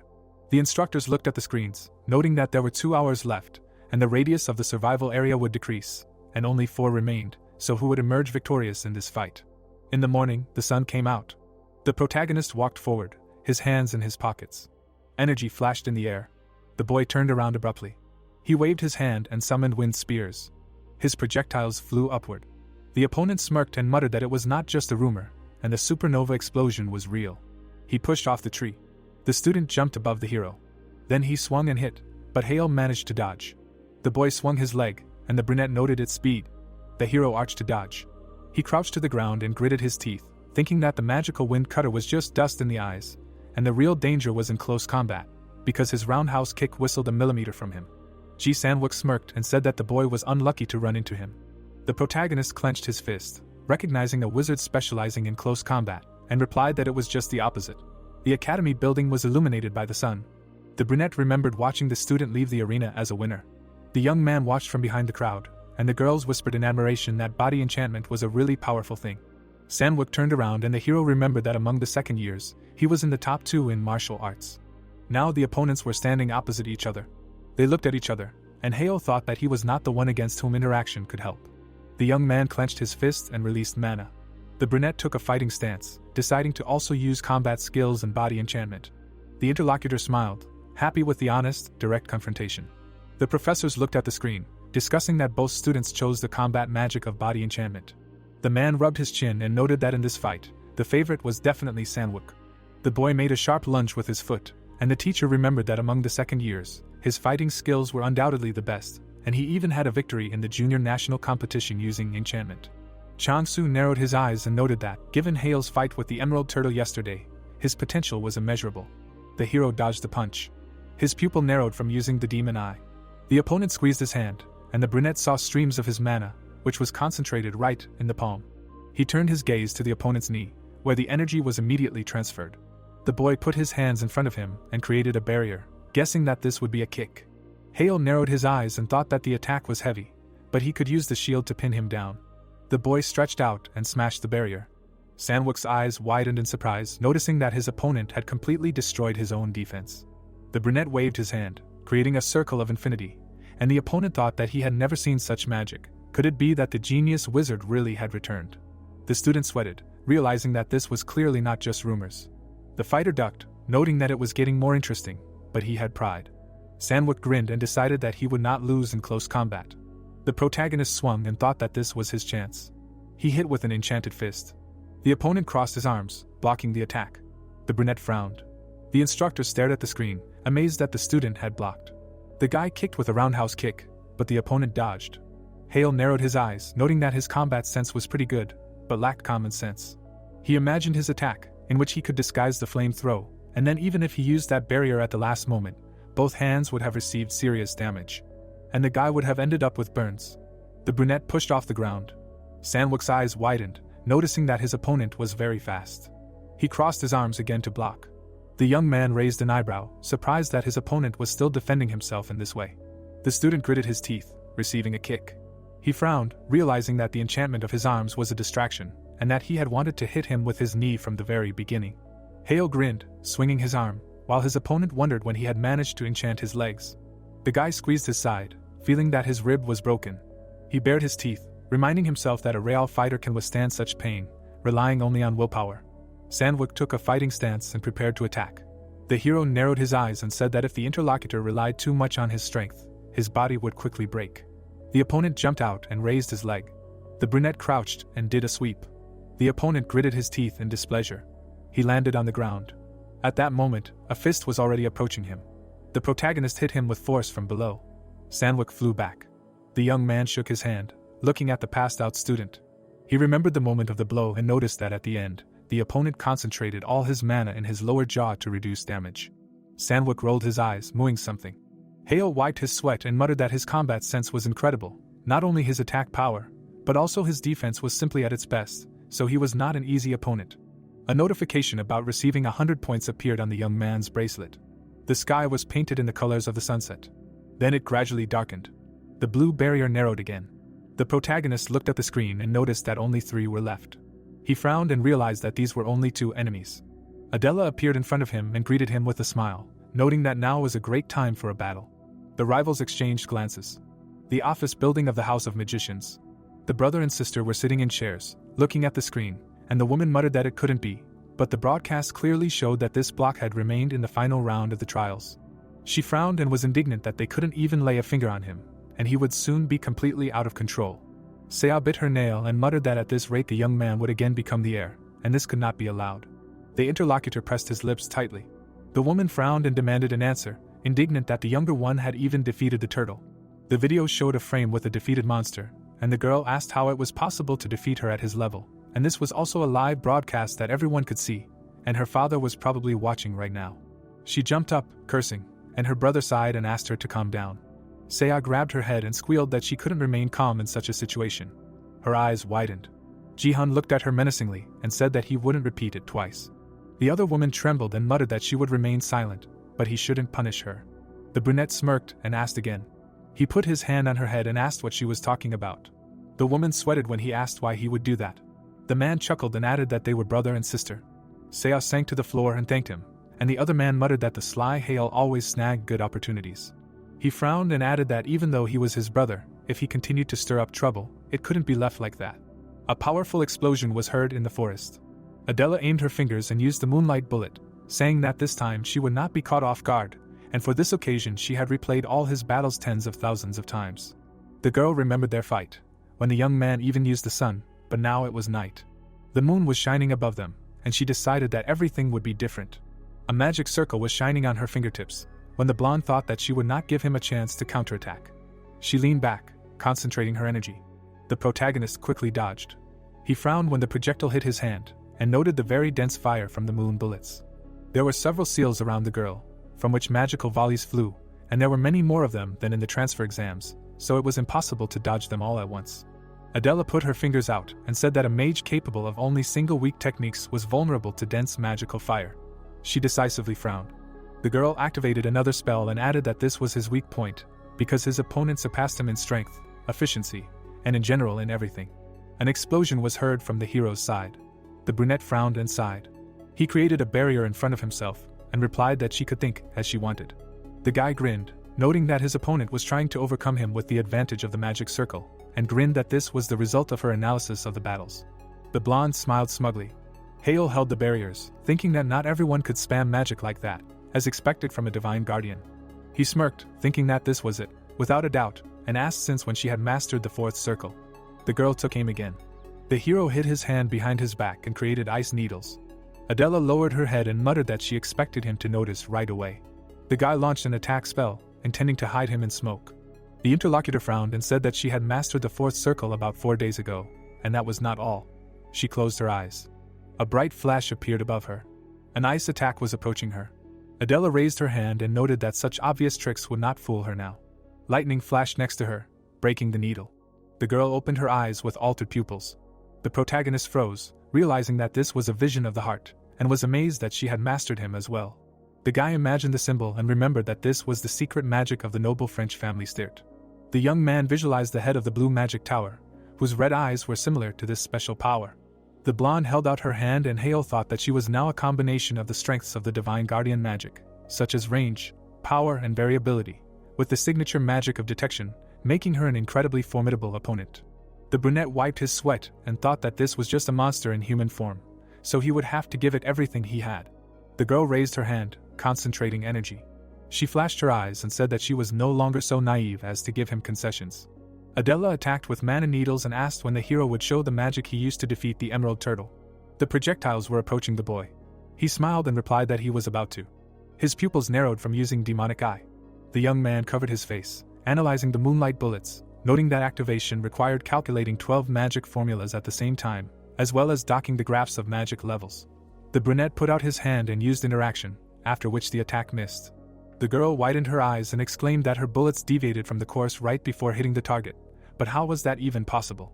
The interlocutor grinned and clarified that heart vision did not help to understand this. The moon was shining above the estate of the House of Magicians. The head of the family looked at the interlocutor when he addressed him, holding a glass in his hand.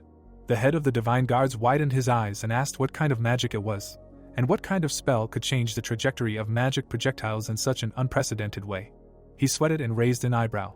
The protagonist's father sat in front of the screen, answering that he himself did not understand, and the interlocutor asked if the young man had really not told him anything. Sankyol sat down in a chair next to him and was surprised that Hale had hidden anything at all. Inhyuk grinned and noted that the guy had grown from a real impudent person over the past year.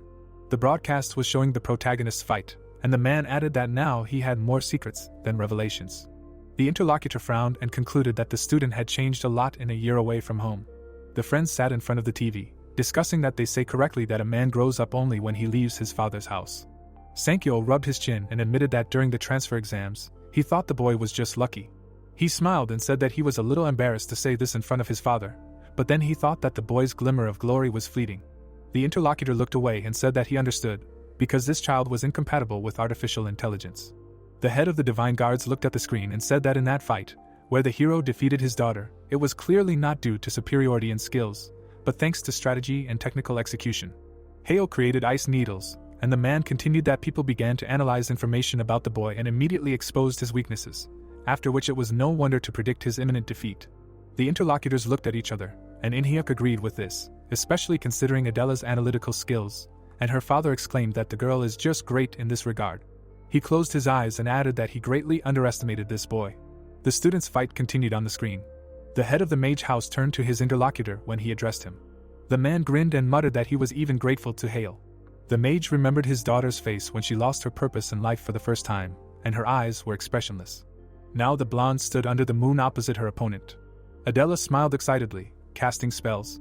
Sankyol grinned and said that he was very happy that the protagonist had returned, because even Jissa had now regained his motivation. The screen showed the young man clutching an ice spear. Inhyuk smiled and replied that he really should be thankful for that. The barrier in the forest dissolved, and a voice announced the end of the combat survival exam, and also demanded that the survivors stop fighting immediately.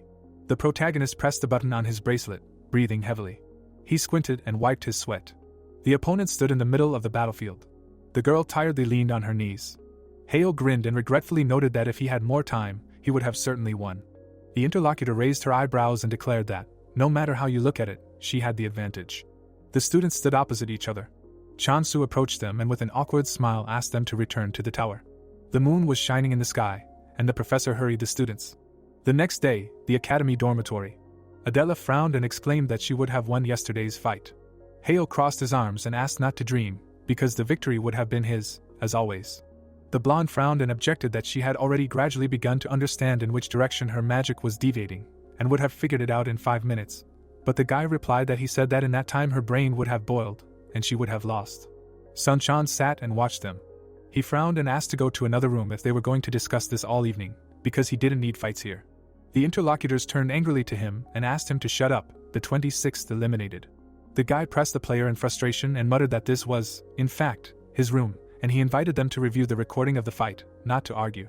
There was soda and banana milk on the table, and the student noted that he even bought them pizza and drinks. Sun-chan frowned and exclaimed that he did everything for them, and then this attitude.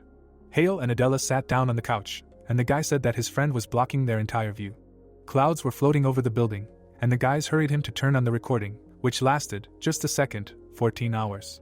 After this time, night had already fallen on the city. The students were sitting in Sun-chan's room. The guy himself was already dozing, amazed by these monsters of analysis. The girl chuckled, and the hero asked her what she was laughing about. The blonde stood up to cover her friend with a blanket, and replied that it was just fun to watch all 14 hours of footage. She sat down and admitted that she thought the guys would give up watching halfway through. The hero grinned and said that this weirdo, although he whines that he can handle it, always tries his best. Sun-chan snored on the floor. Adella smiled and noted that the boy has good friends. Hale closed his eyes and added that they are simply great. The interlocutor suddenly looked away and apologized. The student turned to her and asked again. The girl raised her eyebrows and reminded him that she pretended to be strangers for a whole year, didn't know anything and continued to keep her distance, and now she understands how wrong she was, and she is sorry. She remembered how she passed the boy at the academy. Hale smiled and objected that he himself had rejected all her signals for communication. He looked at his friend and admitted that he himself had chosen to distance himself, and to be honest, he had tried to close himself off from this guy too. Sun-chan jumped up and asked if this was true, which surprised the girl. The protagonist clenched his fist and said that he was no longer the same as a year ago, and had gained new strength, as well as comrades. His friends looked at him in surprise. The brunette furrowed his brows and said that he wanted to show them both something. The guy created a ball of mana between his palms. Sun-chan and Adella widened their eyes, exclaiming that it was impossible. Hale grinned, demonstrating moonlight bullets. The student looked at them with satisfaction. The comrades stared at the bright cloud of energy. The blonde widened his eyes and asked if the hero's modified magic was capable of interfering with the very formula of the enemy's magic spells. The interlocutor pointed to his pupils and said that he had also received eyes that could see the structure of magic formulas. The students stared at him in shock, and the girl guessed that this was why the young man was able to unravel her family charms. Hale created a sphere and explained that it was usually quite difficult to change a secret school spell, but this was his personal development as a result of long-term analysis. He spread his arms and added that, of course, in order to do this, it was necessary to see the original spell up close at least several times, and the girl clarified whether the young man had defeated the emerald turtle with this. The brunette nodded and explained that he had carefully studied the monster's shell, and then applied a spell that reduced its durability. In fact, the monster's shield had a magical structure. Sun-chan raised his hands and exclaimed that the monster was only the main character here, and Adella muttered that this explained how the guy was able to change the trajectory of her magic projectiles.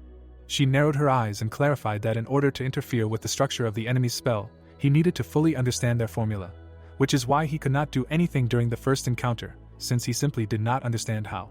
The interlocutor nodded with a smile and noted that the sorceress was catching on quickly. He remembered their fight and said that in this match she focused only on her moonlight bullets, thanks to which the guy was able to calculate their formula, and if the girl used any other charms, it would be more difficult for him. Adella sighed and said that she did not think that using only moonlight bullets was a fatal mistake on her part. The friends looked at the hero, and the blonde asked if this magic had any weaknesses at all, and the young man admitted that calculating attribute mana was quite difficult. The brunette raised his hand and said that he can only interfere with those charms that were right in front of his nose, and in a real fight there is no such luxury, so in most cases the trajectory will only change slightly. Adella waved her hand and clarified, how about turning the magic projectile 180 degrees and returning it back to the enemy? The brunette closed his eyes and muttered that there would definitely not be enough time for that in battle, so it was impossible, and the girl noted that it would be cool if it was possible to mirror spells. She looked at the hero and declared that his spells were already too cheating, but then Sun-chan jumped up to intervene. The guy grabbed his friend by the shoulders and asked why he was even openly discussing his secret weapon with her. They both looked at him, surprised that he really didn't understand. Hale and Adella smiled and reminded him about the Olympics. Sunshine opened his mouth in shock. The main character frowned and said that his comrades would be performing with him, and he would need their help. His friend looked at him touchingly. But then he put out his hand and said that there was one, but...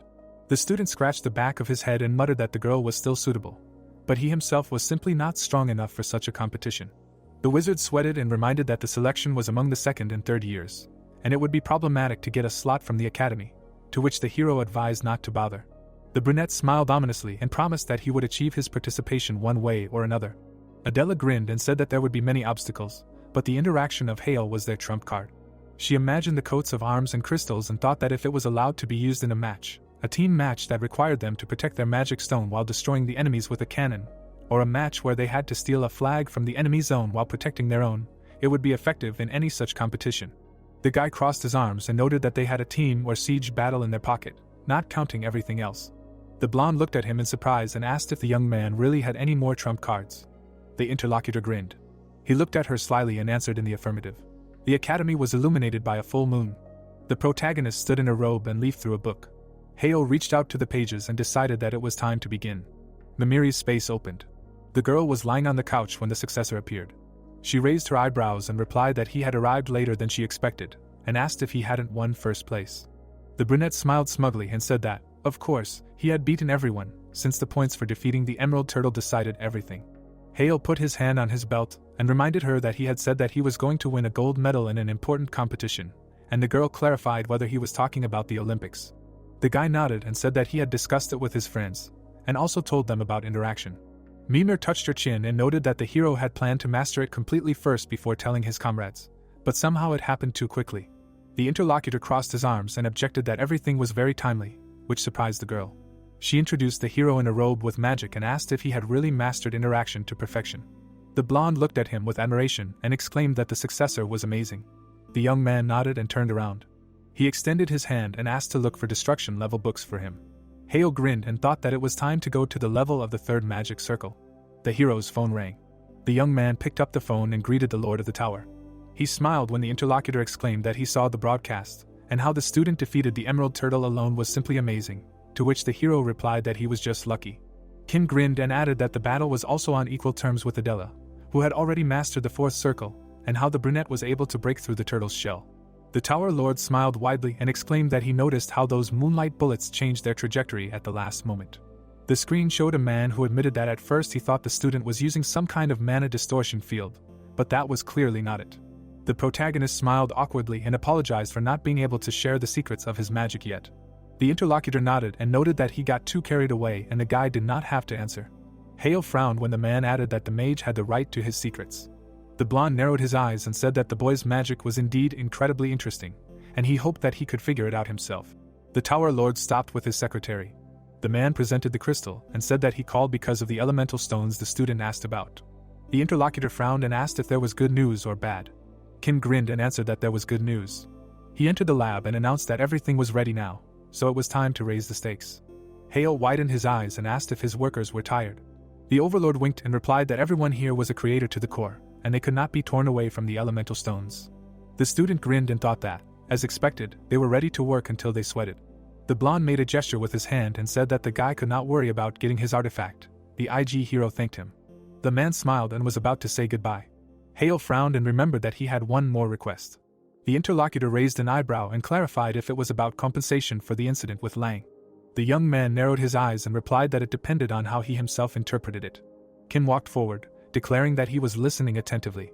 There were many scientists in the lab. The protagonist looked at the camera and said that he wanted to ask the creator of artifacts from the Blue Magic Tower to join the national engineering team. Mimir sweated and asked again if the young man really needed to fight the owner of the fifth magic circle. The successor was sitting on the next couch reading a book, explaining that this was the condition of the Tower Lord. The student closed his eyes and assumed that he had taken it too lightly. He remembered how the man stopped and asked if the guy really wanted his man to officially become a developer for the Olympiad. Kim smiled and refused. The hero raised his eyebrows and thought that, as expected, it was not in the interlocutor's interests. The blonde grinned and added that he would have said so in any other case. The Lord looked at the screen and said that he would reconsider his decision if the young man defeated the 5th Circle Mage one-on-one. Hale widened his eyes and automatically agreed. He presented 2 silhouettes when the man reminded him that there would be 2 wizards of that level among the foreign participants in this year's Olympics. Kim narrowed his eyes and said that it wasn't that he doubted the hero's skills, but introducing his own man would require a huge amount of money, and he wouldn't sign up for it just like that. The brunette thoughtfully lowered his head, thinking that, in other words, he first needed to prove that he was capable of winning a gold medal. Mimir crossed her arms and asked what the successor would do, since, no matter how you look at it, in his current state, it was practically impossible to defeat a 5th Circle wizard. The interlocutor turned to her and replied that that was why he had asked for a 10-day deferment for now. The girl bowed her head and asked if he planned to take action and prepare for the fight during that time. Blue light poured from the library ceiling, and the guy said he had a couple of ideas about preparation. Mimir stood up and noted that it would be oh so difficult to improve in such a short period of time, so was it really necessary to go so far for the sake of an engineer of the Blue Magic Tower, which the young man immediately confirmed. Hale smiled and explained that in their country, only masters of the Blue Magic Tower can get access to tuning artifacts for the Olympiad. The blonde approached him and concluded that that place really must be incredible.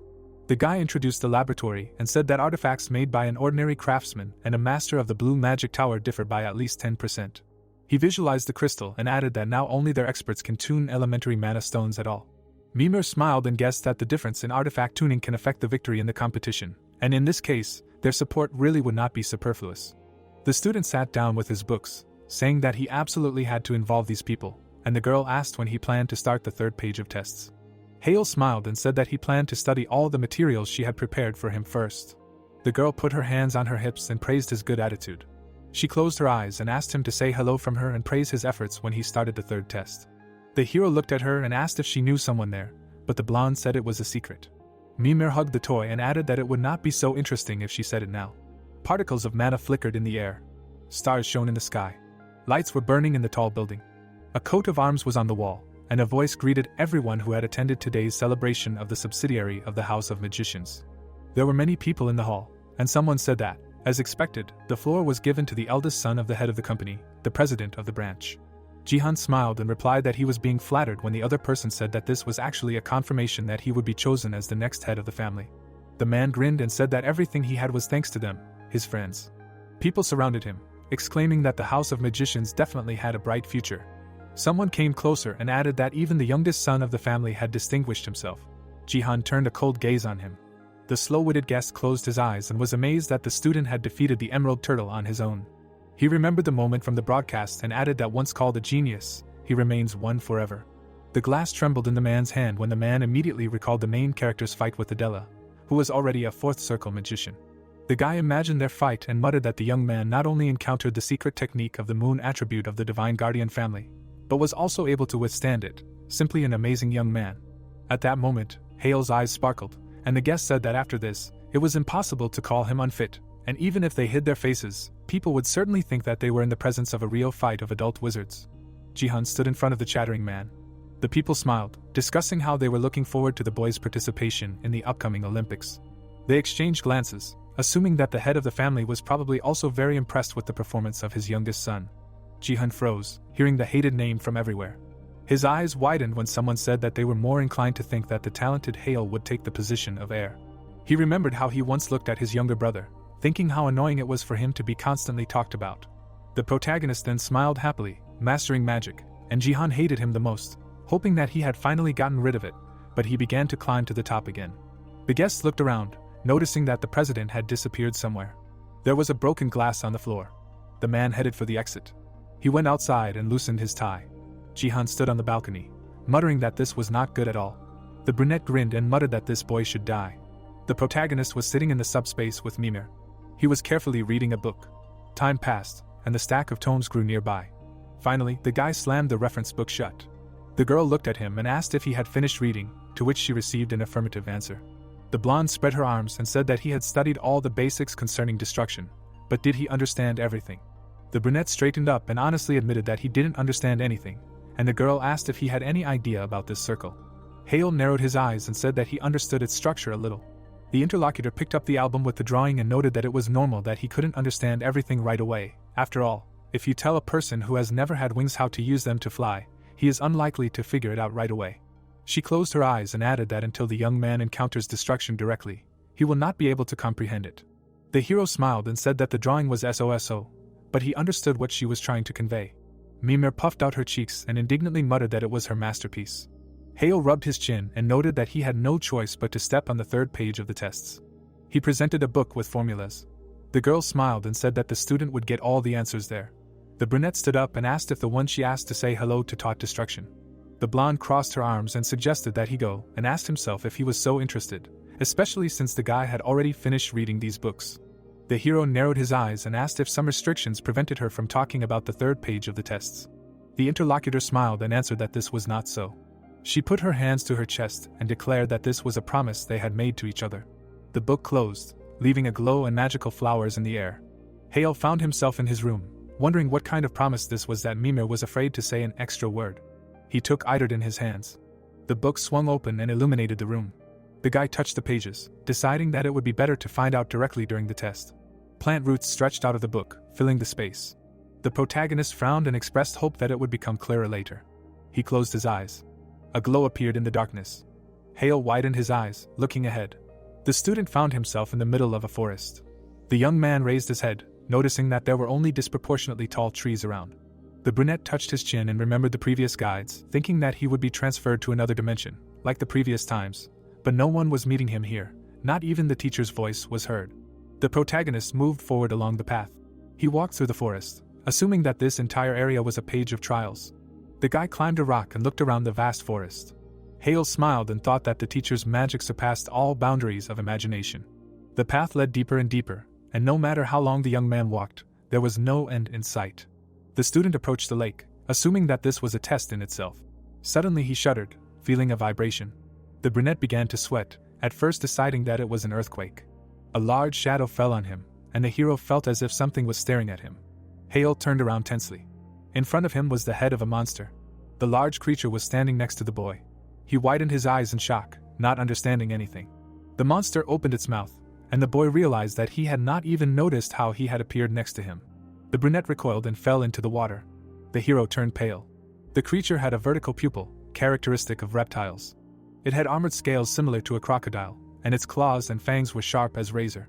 The boy was lying in front of a monster that went beyond A rank, a calamity-level drake. Hale sweated, thinking that he thought these creatures were imaginary, but was the condition of the test really to defeat it? The monster's eyes flashed. The brunette froze, realizing that this was simply impossible, because he was not even able to move.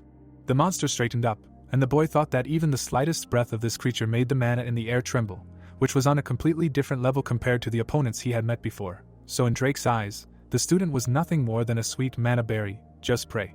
Hale frowned, wondering if he could at least escape. The hero supported himself with his hand under the water. The beast's eyes were watching him. The brunette looked up and realized that even with the speed he had developed over all his training, he could not outrun such an opponent, and the biggest problem was that his body refused to move. The monster stood in front of the successor, and he thought that if he attacked, everything would be over. The boy shuddered. Drake just looked, but did not approach. The protagonist frowned, wondering what was stopping him. Hale turned around when someone's voice noted that this was impressive. Someone stepped on the water. Long hair sparkled in the sun, and the man said that even in the face of a monster beyond category, the guy does not give up, and his will is like steel. The owner of the territory had long ears, and she added that, despite the hopeless situation, the successor keeps himself in check and does not panic. The green night elf looked at Hale with a smile and said that the test was passed, and now he can move. The brunette frowned and asked who she was. Elena grinned and introduced herself, saying that she is known as the Guardian of the Forest, a great sorceress, and an old friend of Ray. Hale turned around and thought about it. He looked at the girl and assumed that it was Elena. She looked away and asked that perhaps it was worth driving it away first. The hero looked worried and asked again. The creature raised its head while she said that he, being blinded by desire, did not dare to set foot in her abode. The woman stood with her back to the protagonist, saying that she appreciated it. She waved her hand and said that in recognition of his patience and in particular, for the destruction of her garden, she forgives him. The green-haired woman lowered her head. She extended her hands, in which was the sphere, saying that he should return to his forest in peace, the remnant of a fallen noble creature. A stream of magic rushed through the branches. MC fell into a stupor and thought that it was the forest itself that was responding. Elena closed her eyes, spreading her hands while he thought, as if confirming that she was the mistress of nature. She extended her hand to the dragon and said that if he was unable to understand the words, Then today he will turn into nothing and be consigned to oblivion. The woman bowed her head. Many cuts occurred on his body and the monster screamed, opening his mouth wide. Hale was afraid, thinking that Drake's body was covered with countless wounds. The green-haired woman stood in front of the monster, and he thought that there was no sound, only visible consequences, as if something had riddled him. The hero looked away and did not understand what she had done. There were wounds on his body. A purple light was visible from the scratch. The dragon lowered his head, standing in front of the man. Elena closed her eyes and said that it was just a warning and asked him to leave. Drake turned around, walking deeper into the forest, while she followed him with her eyes. The protagonist looked ahead and thought that the wounds immediately disappeared. The woman looked away, thinking that it was a terrifying monster out of class, and she calmly stood up to him and did not understand who she was. The green-eyed woman looked away. She looked at the guest and asked if everything was okay with him, to which he replied that yes, thanks to her. The interlocutor extended her hand and said that he was probably a little shocked. Elena extended her hand and asked the successor to go with her. The sun's rays broke through the crowns of the tree. The magic door stood in the trunk and was decorated with runes.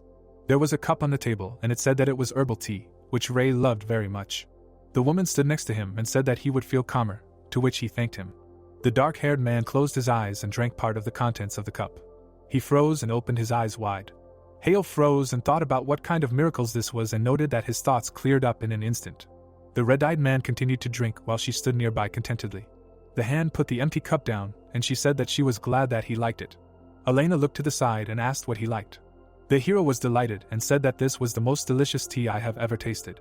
The light poured from the candles and the woman said that she was glad that he liked it and asked if he felt better. The protagonist stood opposite the hostess of the house and said that he was a little ashamed that he showed his unsightly side. The green-eyed girl lowered her head, saying that there was nothing to be ashamed of.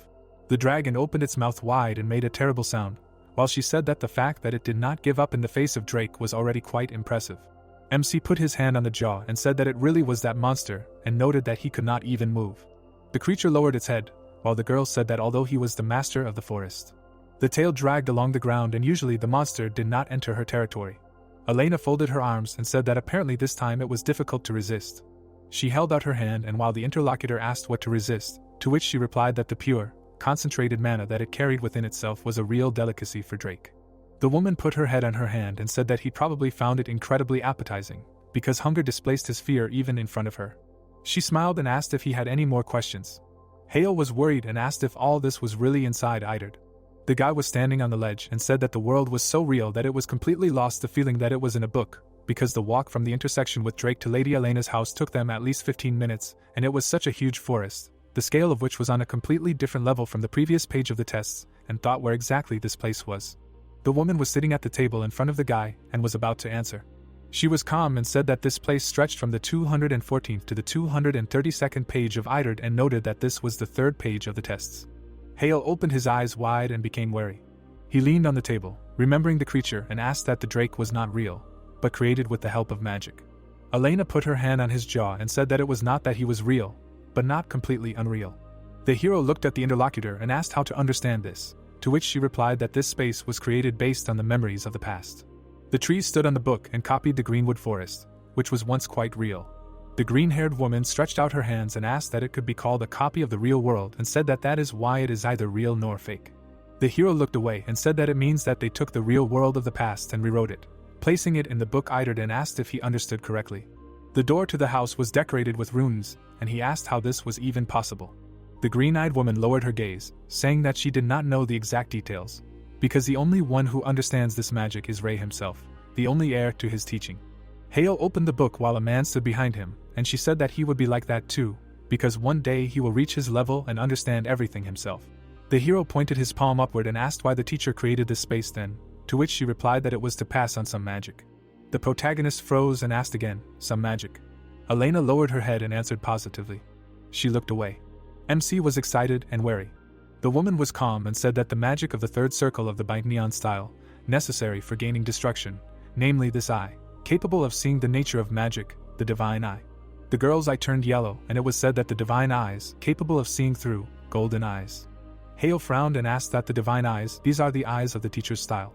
Elena pointed to the eyeball and said that everything is correct, but her ability is not perfect and only Ray and his successor are able to fully control it. They stood opposite each other while the book was behind them and the woman was talking about how the man had asked her to awaken this magic in him, and then she noted that this is why it still exists, even if only as a record. The sun was shining over the city. The limousine was driving along the road. In-hyuk folded his arms and ordered to report. The man was sitting in the car and said that he was reporting on the matter assigned to him earlier. People were standing nearby and the uncle was talking about how Min-hyuk and Minji were showing little interest in Mr. Hale. Seo was sitting on the chair while Sukhyun was saying that the most surprising thing was that the young lady did nothing. The employee looked at the head of the house and said that it was obvious that she was greatly restricted by the decree of the head of the family. The shadow was watching the hero while he was saying that the older sister was lenient towards the younger brother, and didn't think that she would leave him alone, and that she was probably being cautious because she knew that the hero was being watched by guards. In-hyuk frowned and asked what about Jihan. The man was standing in the crowd and Sukhyun said that the young master seemed a little wary, but that was all since even at the reception he had organized, nothing suspicious was noticed. The father looked down and asked what was going on. He looked thoughtful and asked what was going on. Both of them had learned to separate the private and the public. The father introduced his son and said that anyway, let the shadow be vigilant until the protective period expired and asked him to continue watching. The boy with the scar closed his eyes and used the silent skill after saying that he understood him. They were sitting in the barrier and Sukhyun said that he had confidential information, so he would use the sound barrier, to which he replied that it was fine. The blue-eyed man frowned and said that information had been received that one of the family members had colluded with the Black Magic Tower. The people stood in a group and he said that suspicions fell on all the elders who did not like Mr. Hale's return to duty, as well as all the high-ranking officials of their branches, and then added that in total there were 32 people. In-hyuk frowned, keeping silent meaningfully. Sukhyun closed his eyes and said that however, no direct contacts with the Black Tower had been recorded. The head of the magic house put his head on his fist and asked that this did not mean that they were clean. Uncle passed on the tablet and said that among the 32, there were 5 who were the most suspicious, and if the situation escalated, the hyenas would immediately notice it. The man's face showed anger, and recognizing the people, he said that he would deal with them himself. The action was transferred to the Dryad dimension. Elena looked down and wanted to say that it was necessary to do it. She stood behind the guy and said that they would train the divine eyes. The hero looked back and said that the harder they were, the better. The green-haired girl closed her eyes and said that as expected from the successor, he and Ray were very similar in this. She put her hands on her eyes and asked him to close them, to which he asked, "Is that so?" The green-eyed girl lowered her head and confirmed, saying that now she would begin to pour mana into him. The energy spread along the guy's back and Elena said that slowly, and then she would tell him the details about the eyes. She closed her eyes and said that information about this ability was available only after reaching the 4th circle and he would be able to find it in other volumes, and the guy asked again. The book was open and he thought he had studied both Idard and Mimiri, but there was no mention of divine eyes and he realized that it was true that he would not see information about divine eyes until he reached the 4th circle. Hale's eyes were closed, and he said that others were the ones she had mentioned and asked that it could be a book with Mimir. Elena opened her eyes and asked him what he knew about her, to which he replied that of course and noted that the owner of the well had asked him to convey something but did not finish. He remembered how the blonde stood in the center of the room and said that when he began the 3rd test, he would convey her greetings and praise her for her efforts, and he thought that it was something personal between them. The woman stood behind the guy and he called out to her, to which she apologized. The protagonist closed his eyes, thinking that it seemed that the lady's mana flow flickered for a moment, and assumed that he had said something wrong. The hand was radiating energy. The woman turned and asked what he was saying, that he had already met Mimir, and said that it was wonderful. Energy was floating around the room and she said that they would talk about it later, in a less tense atmosphere, and asked to return to the divine eye. The green-eyed woman was calm and said that the reason why they were only available on the 4th circle was not so special, just like the reason why she was on the 3rd page of the Idard trials. They were in the room and Elena said that everything was simple, because Ray had distributed it that way and trusted him to explain everything to her. She closed her eyes, imagining a book and saying that of course, it was all about the amount of information that could be put into the book, and noted that he had calculated everything so that it would work with maximum benefit. Hale lowered his head and thought about the amount of information that could be written into the book, and realized that Mimir had already said this. He remembered the girl hovering near the sheets and saying that 1 page of formulas for testing the successor requires a huge amount of mana, much more than a simple magic book can accommodate, so Idard only contains the necessary information, and the rest was distributed among additional volumes, for example, in the book of that one. The teacher's eye turned yellow. His hand emitted energy. Elena stretched her hands forward while he fell into a stupor and said that everything was ready and he could open his eyes. Energy was hovering in space and Hale thought that the lady's mana was completely synchronized with his magic circles, and it was even difficult to say whether it was his mana or hers. The hero put his hand on his face, feeling changes in his eye, and said that he felt strange. The protagonist was in a panic while she said that she blocked his optic nerve with mana. MC did not see anything and asked what she blocked his optic nerve. Elena lowered her head and said that it is too early to be surprised, because the divine eye is like a sixth sense, it exists separately from the other five. Mana created the flower, and she said that in order to develop it, it is necessary to turn off distracting factors. The green-eyed woman put her hand on his shoulder and said that such as skin sensitivity and smells. The cloak emitted energy, and she spoke about tastes that are slowly leaving, and then said that, and finally, hearing. Hale froze and thought that he no longer felt anything at all. The green-haired woman spread her hands and said that now, she and her successor, will move on to the world of death. The mistress of the house lowered her gaze and meaningfully remained silent. The hero lay on the floor and could not touch anything, while he thought that they would end up in a world in which no one feels anything, without sight nothing is visible, and without hearing nothing is heard. The protagonist held his hands in front of him and thought that without touch it is not even clear whether he is sitting or standing. MC raised his head, thinking that without smells and tastes, his body was completely deprived of external stimuli. He stood in space and did not understand if it was functioning. He frowned and asked himself in his head if he was even alive, and noted that he was scared and simply terrified. Hale walked through the space, thinking that this was a completely different sensation compared to the blindness that occurs in pitch darkness, as if he was covered by absolute loneliness, in the darkness of which nothing is felt, and noted that it was like hell. The hero frowned. He held his hand and trembled. The protagonist lowered his head, thinking that this was just training and that Elena said so. He remembered how he fell into a stupor and thought that he could still see mana in this darkness. MC concentrated, thinking that he needed to see mana. The cloak rose and the student decided to concentrate. There was light in the windows of the house and the tree. The green-haired girl looked down and asked how. Hale was lying calmly on the floor, and she thought that no one had ever remained calm after turning off their sensitivity. The figures were in a panic, and it was said that after a minute they did not start to go crazy, after 2 minutes they began to think about death, and after 3 minutes they wanted to commit suicide, and such a fate usually awaited those who fell into the trap of the spell that sealed the feelings. Elena looked down, thinking that she knew better than anyone how terrible this spell was, and at first she planned to just let him experience it, and then immediately cancel it. She remembered how she lay and thought about how she herself had acquired this spell, going through it step by step, gradually getting used to it, but despite the fact that the successor had been under its influence for 3 whole minutes. Hale was lying on the floor, and she was surprised that the guy was not bothered by anything at all. She stood in front of him and thought about the fact that not only that, the forest was already resonating with his mana, and thought that it turned out that they could continue. The door to the house was open. Elena raised her hand palm up and said that it was amazing. Mana streams were circling above the hero, and she thought that 20 minutes had already passed since the start of training, and noted that his breathing was stable, and the mana circles were rotating as expected, and this was an absolutely stable state. The green-haired girl looked ahead and said that here he is, the chosen successor of Idard, and noted that Rain knew that he was able to withstand the sealing spell. Hale slightly opened his mouth and asked if she could hear. The green-eyed girl became wary and froze. The hero opened his eyes and asked if she could remove the blockage of feelings. Elena extended her hand forward and agreed. The protagonist's eye turned gold, and he said that he finally took a normal breath.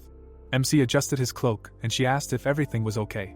The green-haired girl was worried and asked how he was able to cope with the seal, noting that it was an indescribable horror. The student lowered his head and said that the world in which he was deprived of all 5 senses, from the memories alone goosebumps. He closed his eyes, saying that he repeated to himself that this was just training, and desperately suggested this thought to himself. Hale lay in space and said that with the help of autosuggestion he suppressed his fear and was able to focus on seeing mana.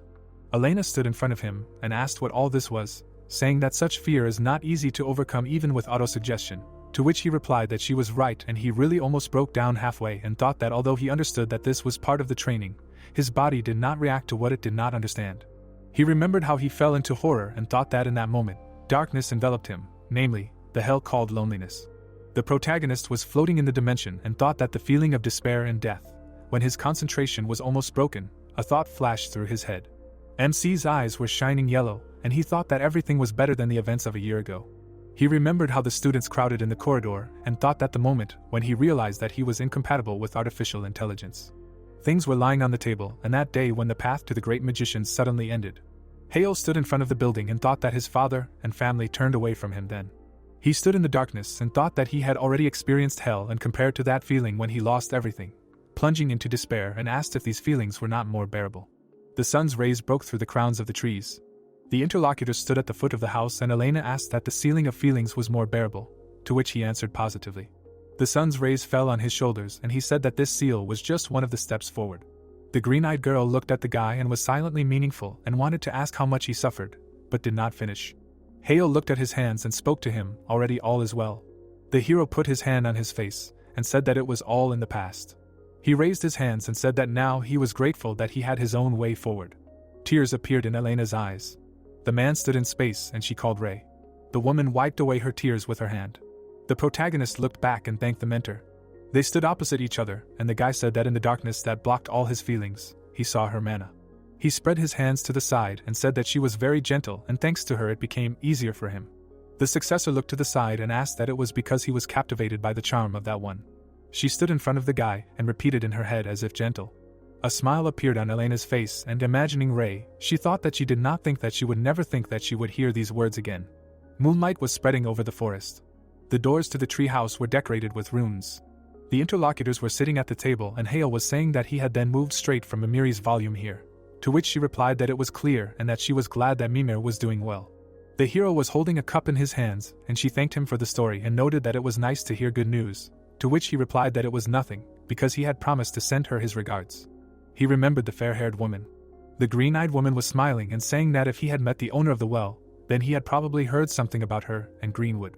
The protagonist lowered his head and said that he had not, saying that she had mentioned some promise between those, because of which she had not told him anything.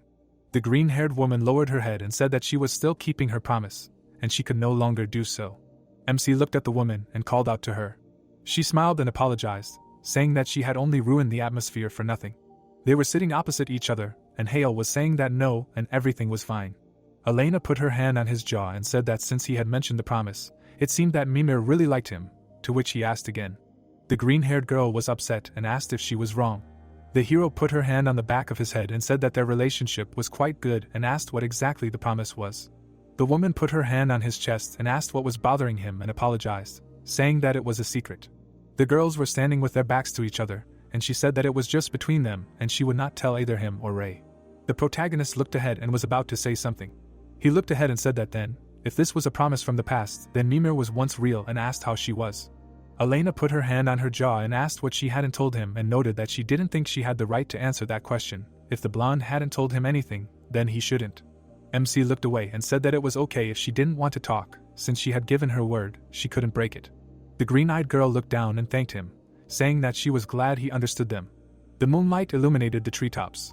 Hale stood on the grass and said that it was time for him to go back and asked if he could count on her if anything happened, to which she replied that of course and said that until he had mastered the divine eye perfectly, he needed to continue training. They stood opposite each other, and the hero asked if he could ask one question before he left, to which she replied that of course. He frowned and asked what kind of relationship they had. The woman looked down and said that they were friends. The book opened while she was saying that they were protecting the teacher's style together with Ray, like constellations that even when far apart, were still connected. Mimiri's book opened. Hale smiled and said that here he was. Mimir was lying on the Dvina and asked again, not believing that he had returned so quickly. The hero pointed to the side and said that he had classes tomorrow, so he came early. The blonde frowned and asked if he had trained there. He smiled, saying that of course. His eyes turned gold, and he used the divine eye. The mistress of the well put her hands on her hips while he was saying that judging by her lazy manner that he was watching around her, it was a success, to which she asked again. The assistant grabbed him by the cheeks while he was saying that he was not a master yet, but dared to assure that he did not shirk training, to which she replied that after that method he should not have remained so calm. Hands touched the face. Hale said that it was interesting, because the real mana of that one is cold and unperturbed. She smiled and said that in fact she really is quite a cold person. Cups stood on the table. The interlocutors were sitting at the table and the girl asked about what, that is, he passed through the seal of all feelings and remained completely fine, to which he agreed. Mimir folded her hands, asking that Elena was really lenient to him. She pointed her finger at him and asked that the forest magic helped him, to which he asked what it was.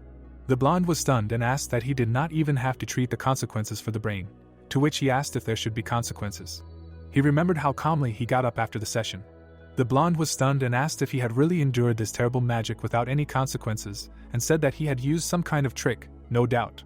Hale looked away while she asked him to tell her, and it was said that he had told Mimir the events of last year, which he had recently shared with Elena.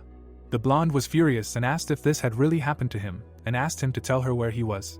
The hero sat opposite the girl and said that, in general, he had been in complete despair until last year. People were crowding and he was saying that, moreover, great expectations had been placed on him, so that the consequences seemed simply unbearable, and then he plunged into complete darkness. Energy was floating in the space and he was saying that now he could clearly see the fruits of training and even sealing the five senses did not seem like a nightmare. Mimir folded her arms and asked him if the darkness she always felt in him was because he was used to being treated like that. She got upset and said that was how it was. The protagonist was stunned, thinking that she would just accept it as if nothing had happened, but her serious expression made him worry. He remembered Elena thanking him for understanding them and that they would readily respond in kind. He showed his palm and asked the green-haired girl not to worry about him. Mimir looked at him in surprise and assumed that he was in his fantasies and asked him if, since the training was successful, he thought he would make it on time. MC stood up and said that of course he would. There were books behind the guy and he was talking about how he couldn't even believe how just a year of despair made him feel how lucky he really was as a mage, and noted that now was not the time to stop, and thought that as the successor of the legend, he couldn't stop moving forward. The action took place in a dorm. 2 books were lying on the table. Hale looked at the ceiling and thought about Elena's words. The green-eyed woman lowered her gaze and he thought that the divine eyes were a mystical eye that progressed as the circles of infinity expanded. The magic circle emitted light, and it was said that on the first circle he saw only the color of mana. 2 streams were next to the magic circles, and on the second circle the structures of the magic formulas, and the circle became different, and on the third circle he began to see the very essence of the spell. The mana circles were near his head and he thought that in order to master this perfectly, he needed to learn to see mana at its first flash. The hero stretched out his hand forward and thought that it meant that he needed to expand the scope of the divine eyes. He looked up and asked himself if he could. The correspondence was open on the phone and he thought that these were messages from the Lord of the Blue Magic Tower, and asked in his head if they had already determined the opponent of the 5th circle of magic. Ju looked at the camera and he was 29 years old. Hale looked at the phone and recognized someone familiar in the guy. The action took place in the Obelisk Academy. People were training on the internal training ground of magicians. Sun Jan looked at the students and asked if these guys were even people. Adella used the screens, using abilities. Arrows rushed towards the fighter. The fighter put up barriers for blows. The blonde looked away and asked that in that message from the Lord of the Blue Magic Tower, they really sent a strategic guide.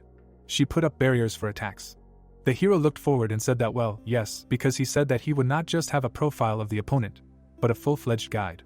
The friend dodged and wanted to ask something. She looked up at the spear of wind and asked for what purpose they were giving him information. The girl became wary and covered herself with her hand. The projectile flew at the opponent. The blue-eyed girl fell into a stupor and meaningfully remained silent. The bird landed on the guy's shoulder, and he said that he himself did not understand the intentions of those. He extended his hand and asked if there were any ideas. Adella took his hand and asked if she could look at the data, to which he replied that of course. She held the phone in her hands and said that this was really not just a profile, but a strategy guide. Sun Jan stood next to him and said that he also wanted to look. The phone showed the data, while the blonde said that it was impeccable analytical data. Kim raised his hand and he said that he told him then that Hale should focus on raising his own level, and let them extract information, and noted that it seemed like he was telling him, and then asked why such concern. The hero closed his eyes and said that everything seemed to be so, and he was at a disadvantage, and asked if they wanted to equalize the odds in this way. The friend handed over the device and asked that this was good, after all. The protagonist looked back and said that he would rather practice than think about it, and he asked if the break was over. The action took place in the Academy's training center, and the comrade said that he didn't even have time to catch his breath and asked to give him 5 minutes, to which he said that this is why they train, noting that he needs to increase his endurance. The blonde ran forward and thought that he was just the devil incarnate. A powerful explosion occurred behind the guy. The opponents stood opposite each other, and he shouted that this was the Academy's training ground and asked them to stop shooting magic left and right. The action took place in the dormitory of the Obelisk Academy's student dormitory. The girl opened the door and exhaled. She lay down on the bed, leaving her bag by the bed. Adella looked tired and wanted to change before going to bed, but changed her mind and decided to sleep. She closed her eyes. Hale used projectiles and she thought that his moon bullets were already faster and stronger than hers. She opened her eyes and asked to stop. The blonde squeezed her fingers and said that it was a shame that she had worked so hard on herself, and the gap was still large. The girl got up from the bed and thought that she could not continue in this spirit and needed to try harder. She frowned and thought that she had come so far thanks to the family charms, and at least in the magic of the moon attribute she should not lose. The blue-eyed girl got up from the bed, thinking that there was no time to sleep and was going to take a cold shower, and then watch the videos of training again. The book was open and was in space. The moonlight illuminated the crowns of the trees. The hero closed his eyes. He stood in front of the lady and called out to her, to which she said that she did not think that they would finish so quickly using the charms that sealed the senses.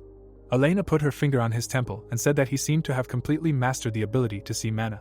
The protagonist looked away and said that yes, but although he still got headaches if he looked for too long, he could now see mana at any time. A magic circle appeared next to the interlocutor, and she asked if they could move on to the next training. MC was stunned while she said that now he would need to use the magic eye to observe her spells.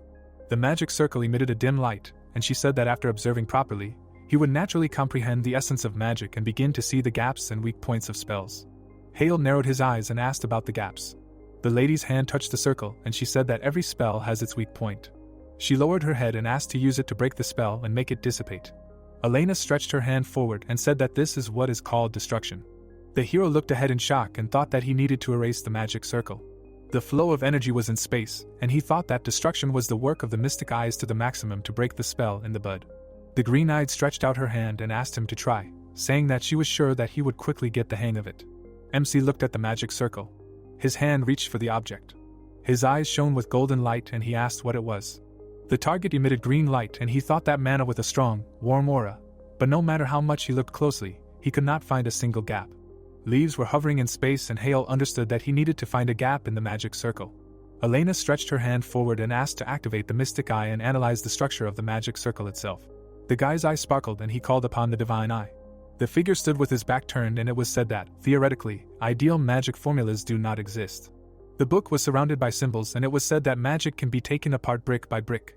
Ray stood in front of the hero and it was said that because ideal formulas simply do not exist, which means gaps are inevitable and destruction always works.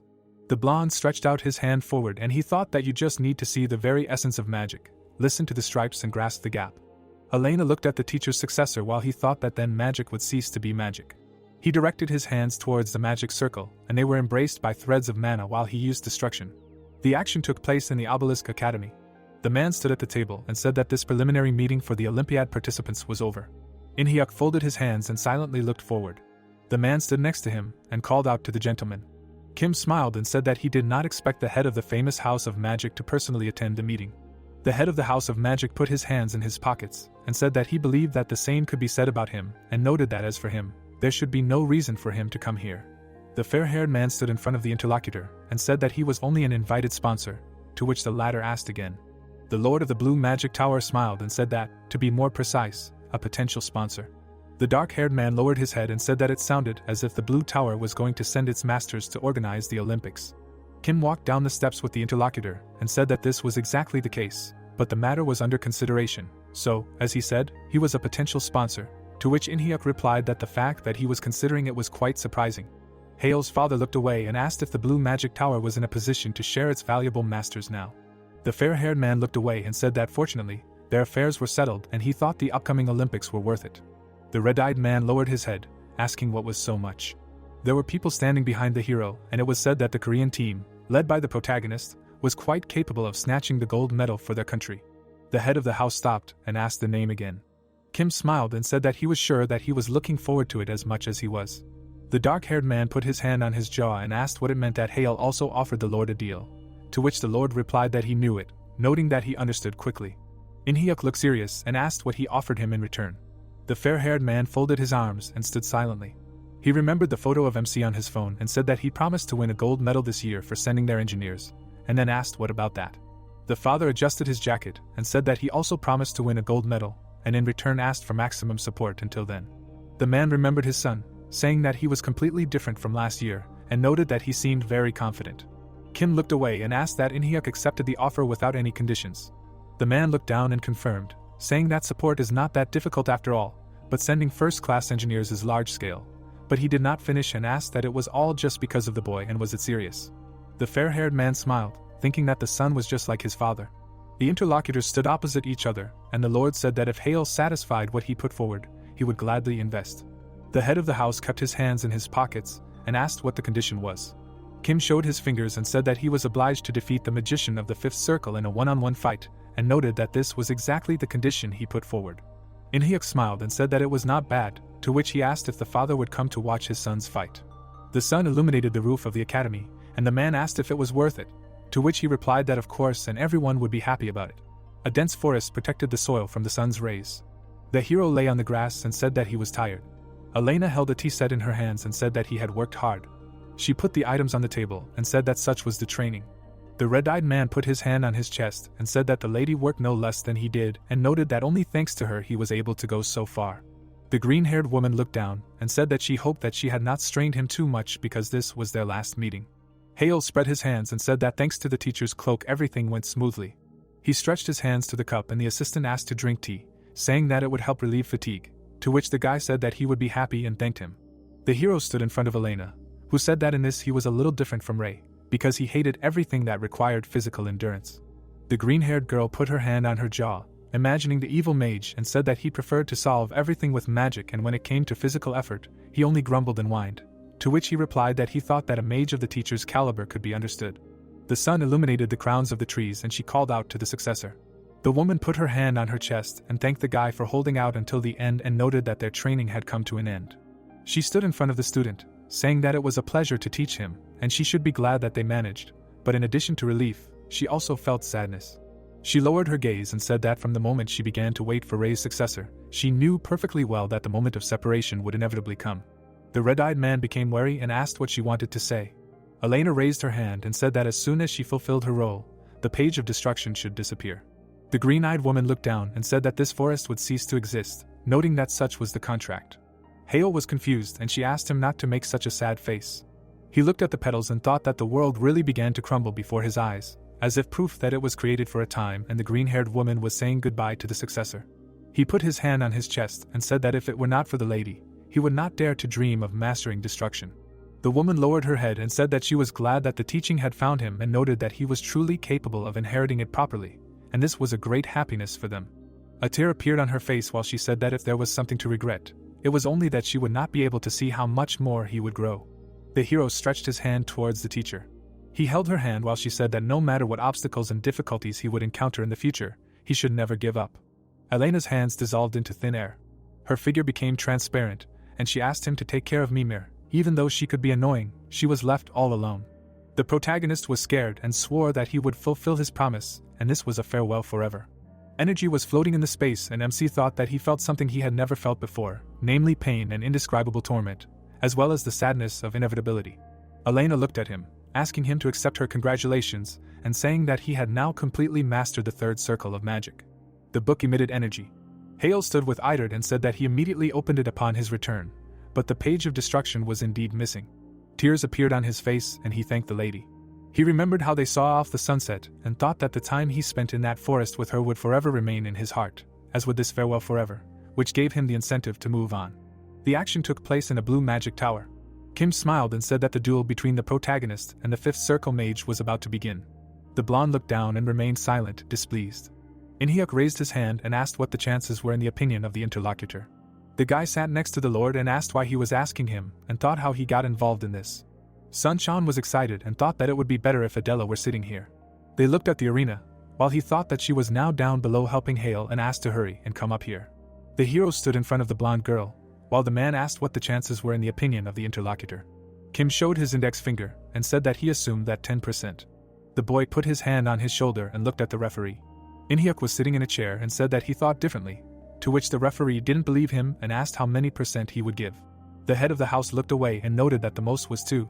The blonde stood up and said that this was harsh, and then asked the hero's comrade what he would say, to which he asked again.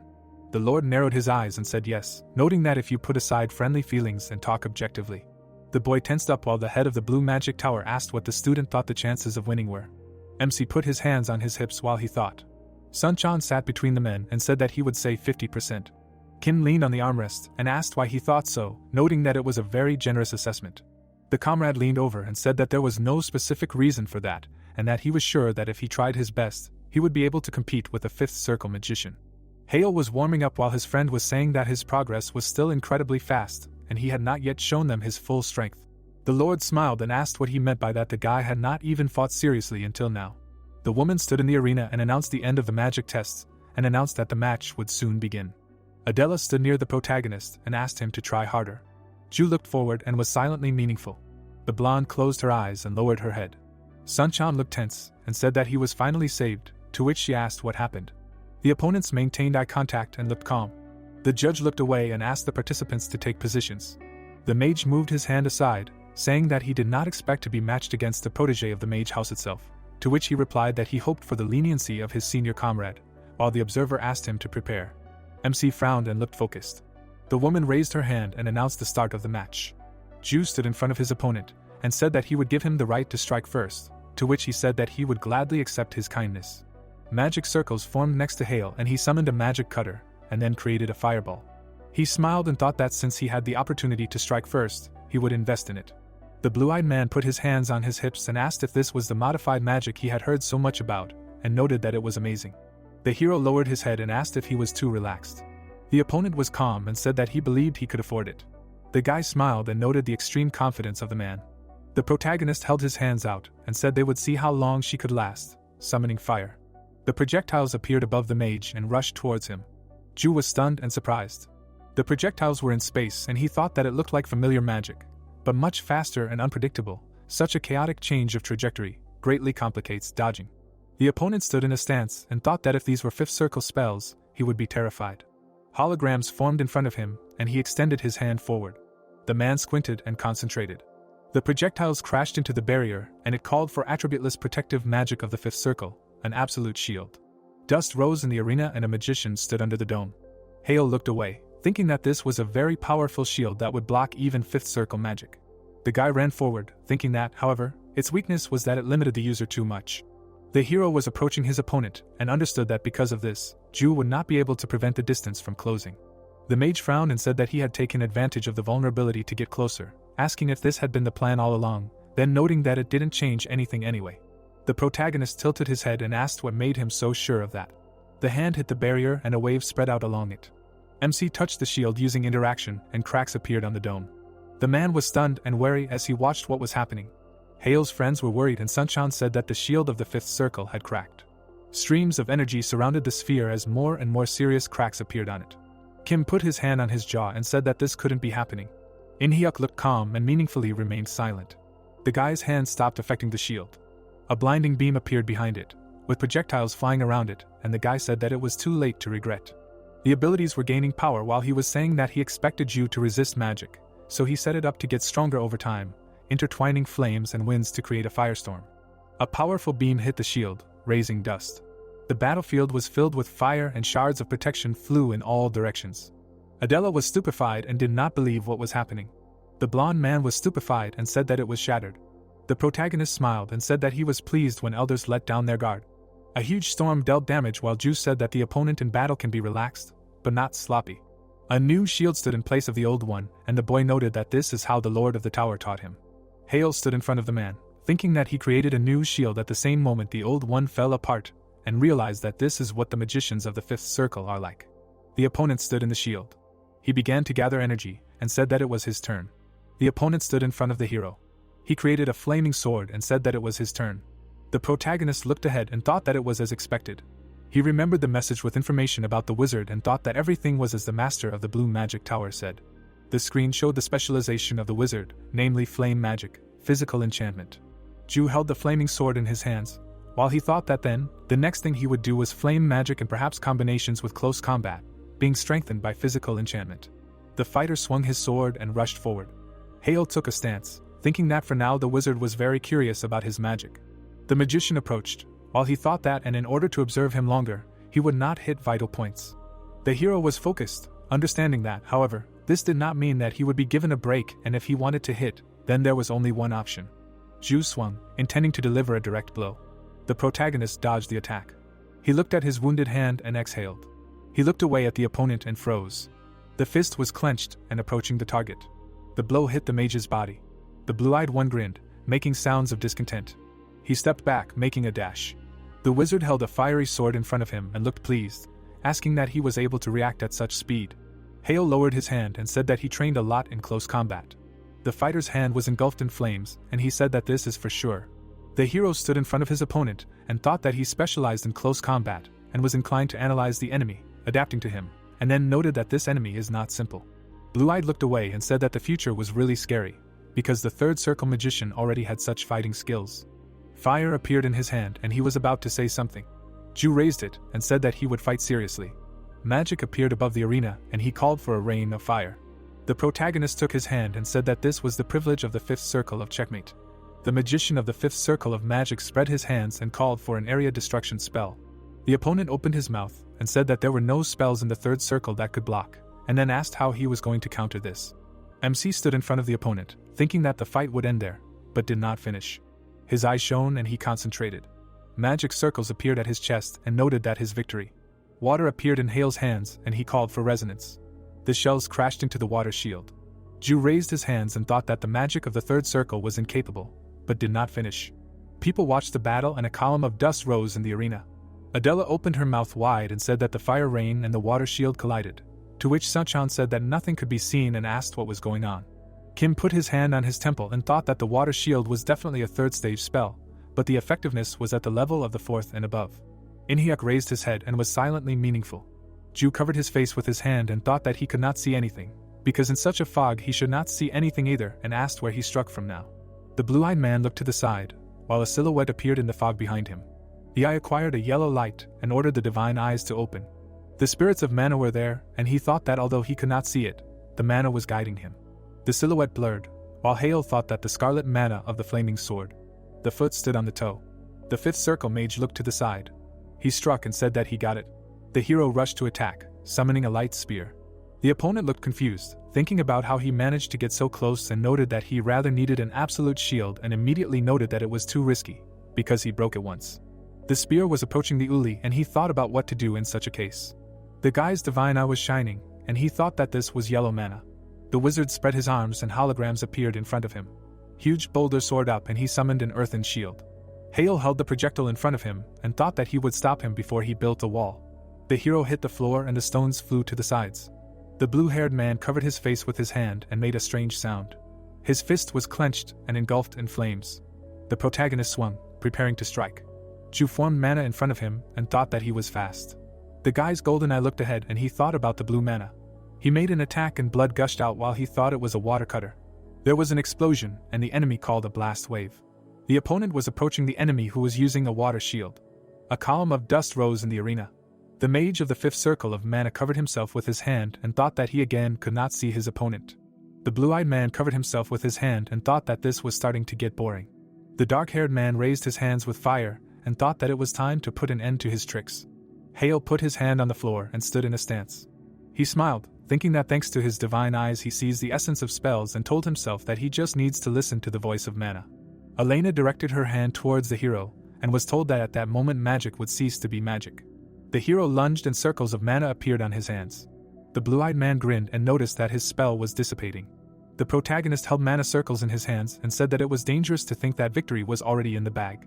A whirlwind rose above the arena and the guy called for a storm circus. The woman extended her hand forward and said that the duel was over. MC stood in front of the loser and the referee said that Shin Hale was winning. The hero looked tired, thinking that he was exhausted.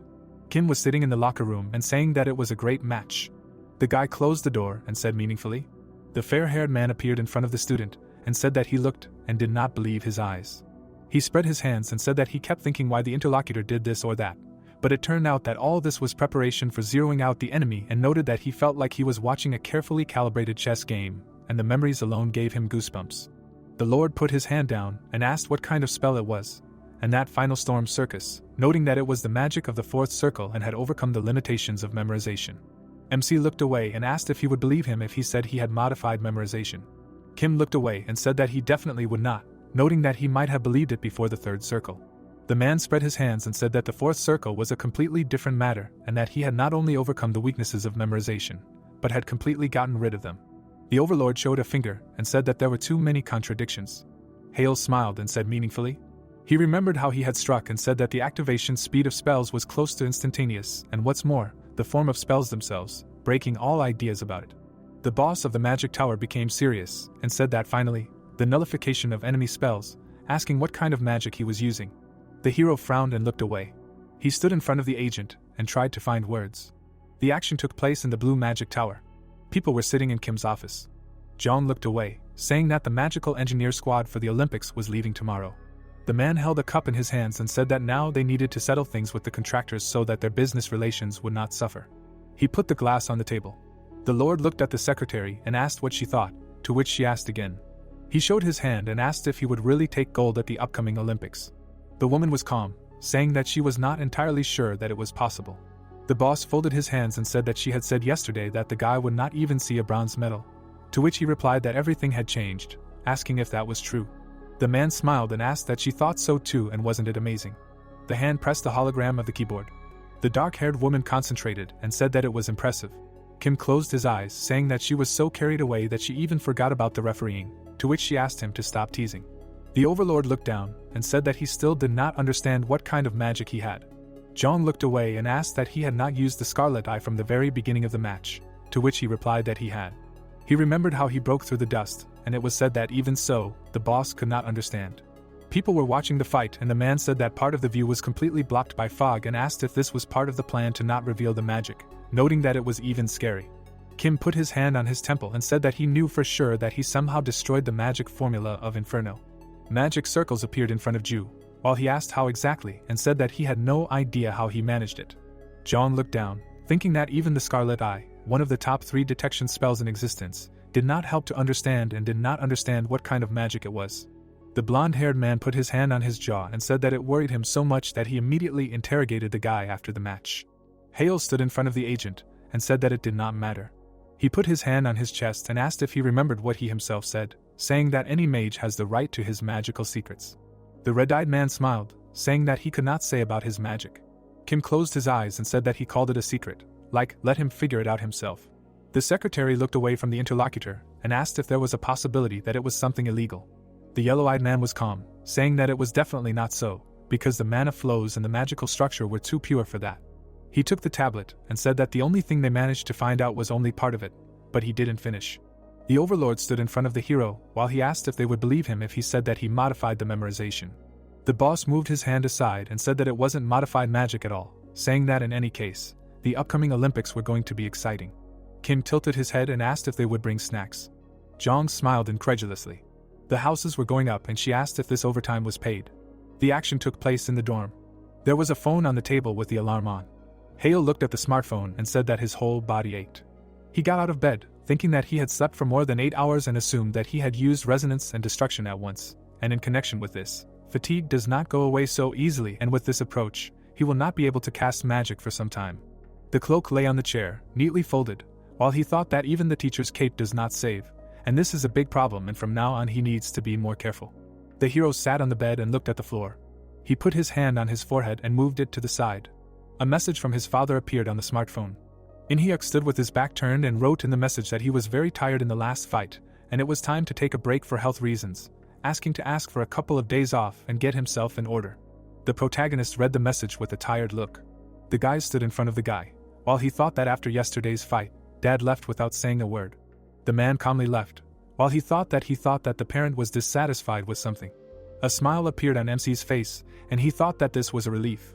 The book opened and he asked that he had gained a little trust, noting that the most interesting is yet to come, because there was not much time left before the Olympics.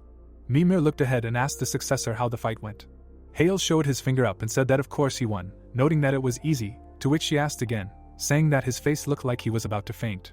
The hero put his hand on his side and said that it was not that easy, and if something went wrong, he would have lost, and moreover, thanks to the information of the Lord of the Blue Magic Tower, he had a serious advantage, so even the victory did not bring him satisfaction. The protagonist showed 4 fingers and asked the owner to give him as many books as he needed, noting that he was especially interested in knowledge about the 4th circle of infinity, the circle of expansion. The blonde extended her hand forward and said that they would move on to the 4th magic circle of infinity and expansion. The books flew over the room while she said that only for the successor, she collected the most useful literature and asked him to read every single volume. Hale stood next to a mountain of books. The action took place in the Obelisk Academy. The man stood in front of people and asked them to present the material learned from chapters 5 through 10, highlighting the features of interactive magic, and then hand in the answers. If they carefully studied the materials, this would not be difficult for them. The pen touched the screen. The red-eyed man looked to the side and thought about the expansion circle. The stylist drew a line while he thought that this circle was fundamentally different from all the previous ones. The mana circles were in space, while he listed the circles he knew before and said that they formed a structure resembling a flower. The pen drew an additional line. The protagonist sat in front of the tablet, thinking that the expansion ring was built around those 3, stabilizing their rotation in a closed space, and due to the alignment of the 3 infinity circles, magical efficiency increases. The magic circles were next to MC, and he thought that as soon as the structure stabilized, many of the shortcomings would immediately be eliminated. The flow of magic passed through his hands, and he thought that such as mental load of calculations. Circles passed through Hale's chest, while he thought that also the number, duration of resonances. He covered himself with his hands, saying that there were still residual effects of resonances, and as for destruction, it was much easier and with fewer consequences for the body. A smile appeared on the hero's face, and he thought that even the divine eye would become easier to use. Mana circles were drawn on the tablet, while he said that only because the type of this magic circle was fundamentally different, weaving it would not be easy. He remembered how he sat in the Mimiri book, thinking that this was the most problematic, and according to the records he read in the library, it took at least a year to form. Hale looked up and said that it was always like this, namely that the more circles, the slower the progress. He looked out the window, thinking that it was still a lot, and he did not have that much time. The action took place in the internal training ground of the academy. The hero stood in front of his friends and said that there were 5 minutes left. Sunchan was having a hard time with the load. Adella looked ahead and kept a meaningful silence. The protagonist picked up his smartphone and said that there was a 10-minute break. The blonde guy was lying on the carpet and said that he was going to die, to which she asked if he was okay. She leaned over and asked her to hold on. The comrade opened his eyes wide and asked again. The girl smiled and asked if they hadn't promised to give it their all. The guy froze and made a strange sound. He remembered how on the night after the battle with Sayuk MC, he held his hand on his neck and said that he had just finished the battle, was dead tired, asking to come another time. Sunchan pointed his finger and asked what he was talking about, and if it wasn't him who demanded to continue training every day no matter how tired they were, saying that he was quoting his words. Adella put her hand on his jaw and said that she thought it was too much and suggested that they rest today and continue tomorrow, to which he refused. Hale pointed his finger, that forcing himself to reach for something was real training and skipping it was sloppy work. The hero stood in front of the yellow-eyed man and asked if that was true or if it didn't concern him anymore. The protagonist looked ahead and looked angry. MC closed his eyes and apologized, saying that he had gotten lazy and said that there was no point in giving up what he himself had simply advocated, and noted that they would increase the intensity from tomorrow and suggested that they go train. Sunchan closed his eyes and asked him to rest.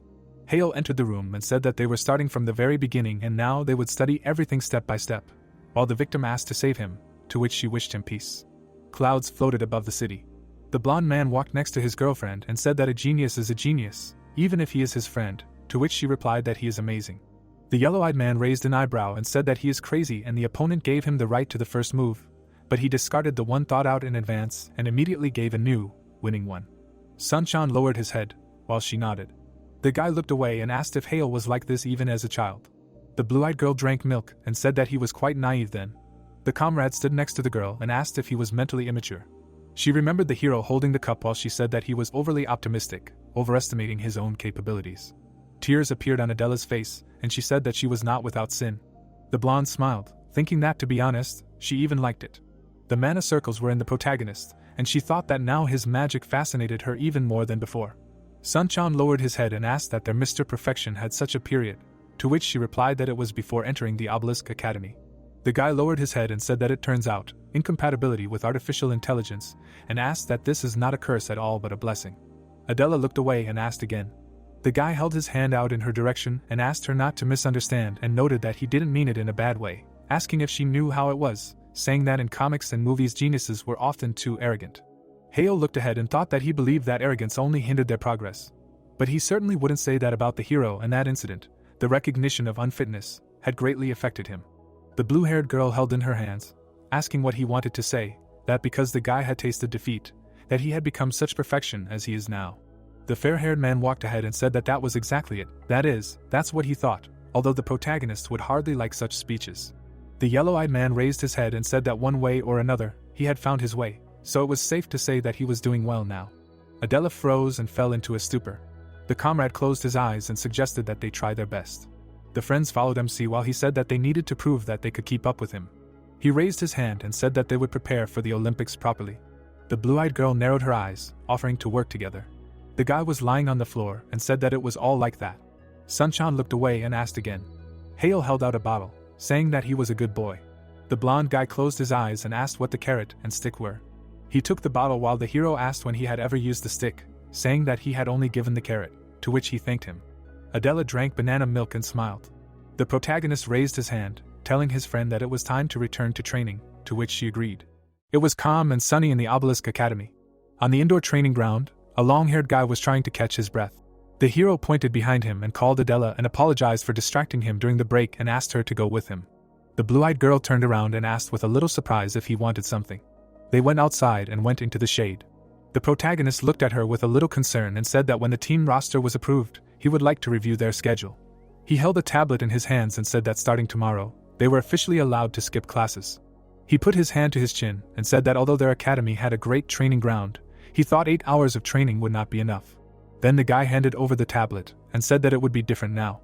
Many windows appeared and he said that they would have meetings to discuss strategy from the very morning, but she was wildly surprised after that. The brown-eyed man frowned and said that everything was so and they would review the recordings of past Olympiads and analyze them. He looked closely at the beauty and said that they also needed to familiarize themselves with this year's innovations and look for opportunities in them, to which the blue-eyed woman said that it sounded great and asked why he was telling this only to her. Then he remembered their tired comrade and said that he thought that physical exercise would be enough for their friend for now, and he doubted that he was now able to perceive information. Then he looked in front of him and imagined the woman behind the equipment, and said that if we talk about what concerns the participants of other countries, then Zhang from the Blue Magic Tower has already taken over the analysis. Then he took his hand away and said that they were starting tomorrow and they should not forget, but he was asked to wait. The girl was embarrassed and said that they would of course cope with developing the strategy themselves, and asked if he thought that the third years would obediently follow this. And then the black-haired man smiled. He proudly raised his head and said that this could be settled. Much time passed and the next day the trio gathered on the training field. The yellow-eyed man looked at the others with a dissatisfied look and asked why they were not nervous at all. But the hero looked at him in surprise and said that he was absolutely calm, and the blue-eyed woman asked with incomprehension what the reasons for this could be. Then the tailed man became even more alarmed and asked if they really did not understand that all the other participants were third years and said that they themselves knew this awkward feeling of a chasm between them. But then the black-haired one put his hands on his hips and said that he only felt awkward from the word senior, and the white-haired one said that she didn't care, and the guy didn't understand them. But then Adella folded her arms across her chest and proudly said that they were the best. But then the red-haired one appeared and said that she was even more self-confident than she expected. The short-haired one stood among her comrades with her hands on her hips at the top of the stairs. Xianhua looked at them with a soft smile. Jiansuk was furious and clenched his teeth. Hian put her finger in front of herself and with a slight smile. Then she took her hand away and asked the blonde to repeat what she said, but she did not understand the meaning of the question. The short-haired one came up with displeasure and said that she was the best, and asked her to repeat. But then the blue-eyed girl raised her eyebrows and said that if her opponent wanted to hear it again, then so be it, and repeated that no third year was her equal. The tailed one was horrified at that moment and screamed, saying that his colleague did not want to offend them and began to ask for forgiveness. After that, he approached the white-haired one and asked if she had gone crazy, to which the beauty told him that this was just a statement of fact, but Sun Chan immediately asked why he was so openly pissing them off. He immediately covered her mouth with his hand and asked the hero not to join in, but he said that he had never even thought of that. He smiled villainously and said that his senior comrades had finally come as he had expected. He scared the tailed one even more with the words that he wanted to arrange a training match between their teams. The protagonist turned his attention to his opponents and, having looked at everyone, thought that he was apologizing to them, but a full-fledged team simply needed to establish equality. He moved his hand aside and began to wait. The silver-haired man looked at him with a smile and asked if he had understood him correctly. Then he arrogantly lowered his head and asked if a 3-on-3 match would suit them. And then the red-haired one decided to join in and turning around, shouted that she was going to go, because it was better to cut off the daring shoots as early as possible. And then the hero smiled softly, closing his eyes and said that everything was wrong. He looked ahead with a menacing smile and said that he would like all the third years to come out and make a match of 3 against 7. Then everyone was in complete shock when they heard this. And the poor tailed one gave up the ghost, and even the blonde was very surprised. And then Xianhua tilted his head to the side and asked what he was trying to achieve. Afterwards, he frowned and said that with his character, it was impossible to provoke without reason and there was probably some kind of catch. This was said by the second son of a noble family. Heo raised his head and thought that he had met him a couple of times in his youth and his attentive and calm personality had not gone anywhere. He spread his arms and asked with a smile what he thought they had planned, because he was simply offering a sparring match so that no one would have any doubts about their skills.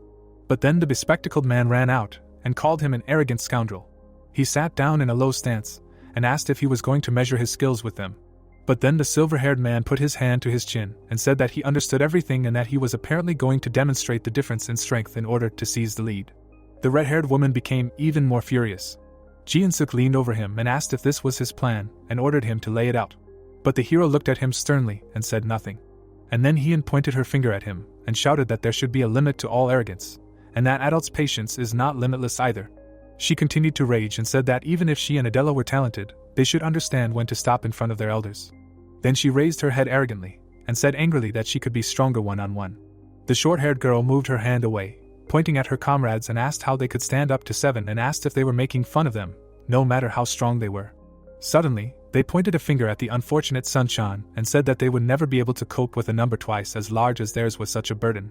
Then he became even more scared and asked again if he had heard correctly. The blue-eyed girl frowned and said nothing. The protagonist was also dissatisfied and moved his head away.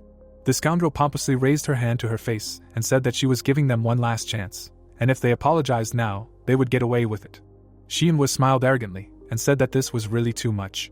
And then the hero began to take a breath. Then he raised his eyebrows in irritation and said that this chatter was very annoying. The silver-haired man immediately smiled softly and meaningfully remained silent. And then the tailed one looked at Hale tearfully and asked what he was doing. But he did not listen to him and distracted his hand, saying that, frankly speaking, only their opponents were a burden and it was time to shut up and fight. Then he smiled with an even more arrogant look and affectionately called them old men. The sky was clear. The tense situation was getting worse. The bespectacled man grabbed his head and said that he didn't want to spoil the atmosphere from the very beginning and tried to smooth things over, but it all made him angry. Then he turned around and asked if Xianwu was okay with everything. He said sternly that it was.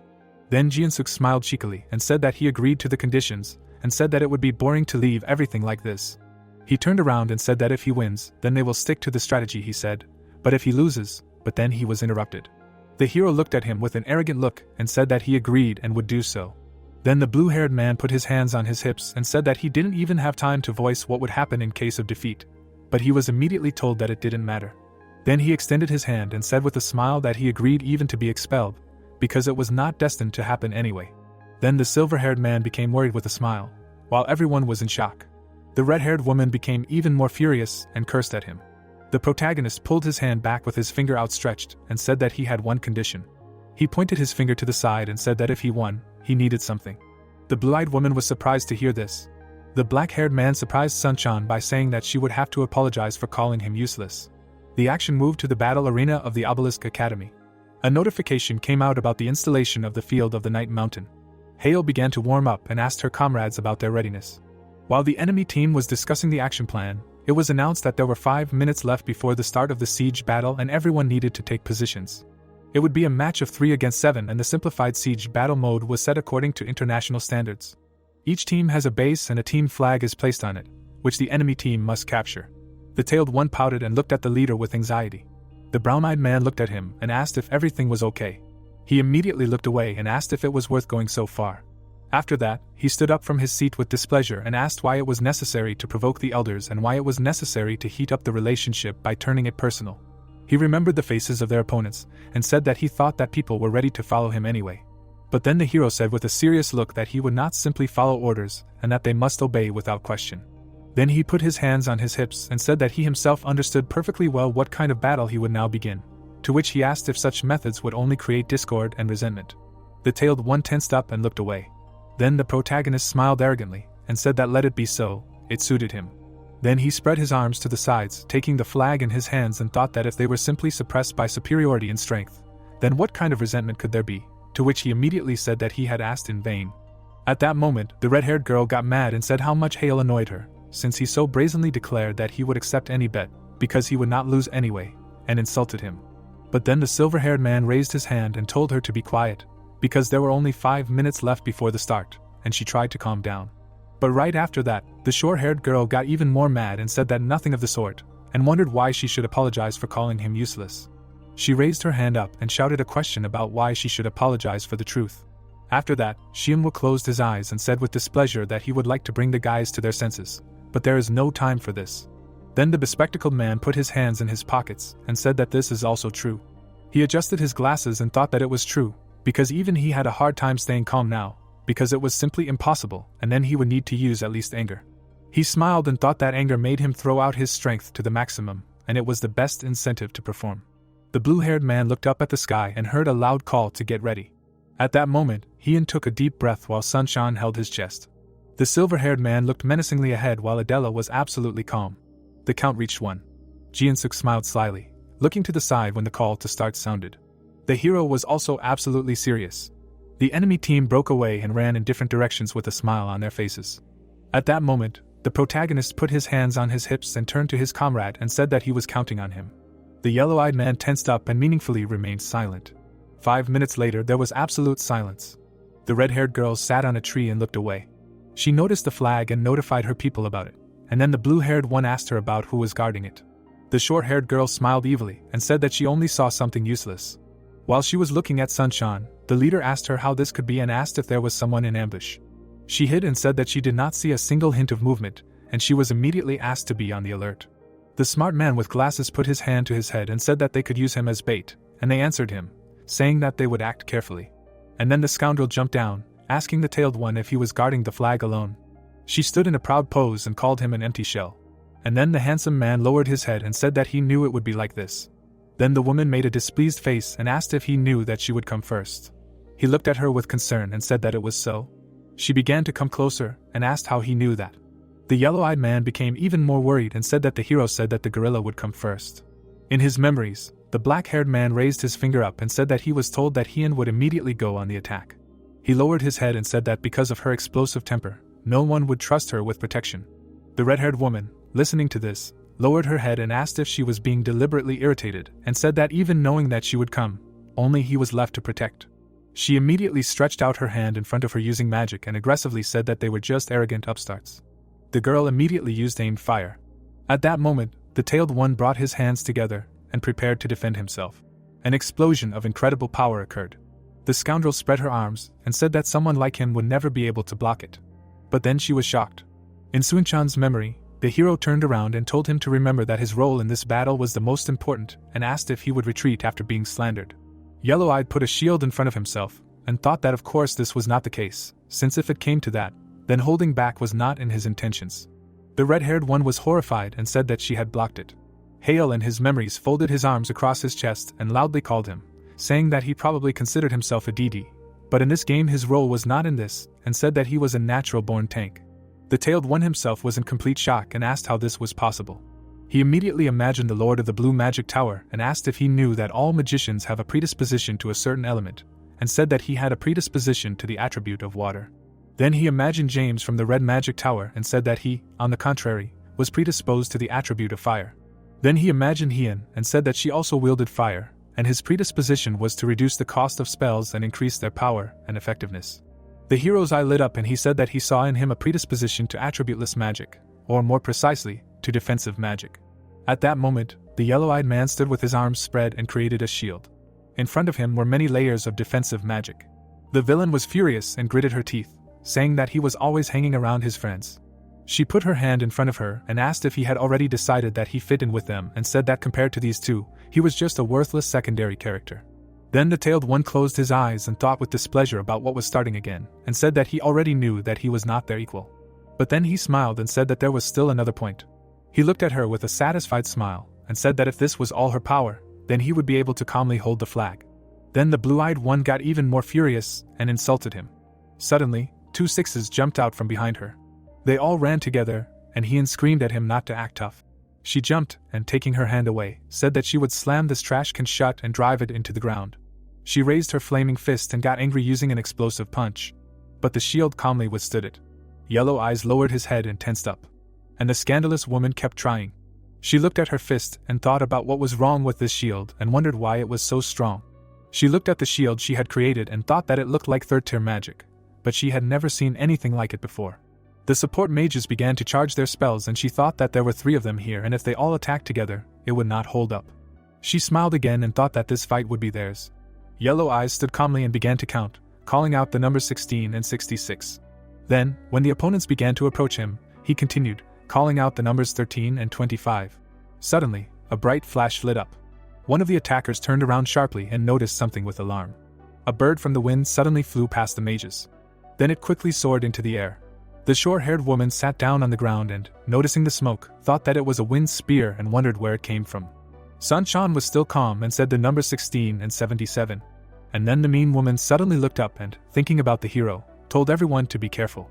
She tensed up and introduced the protagonist, saying that this upstart was sitting somewhere in ambush nearby. They quickly started looking around and searching for him, but then the score was 21 and 83.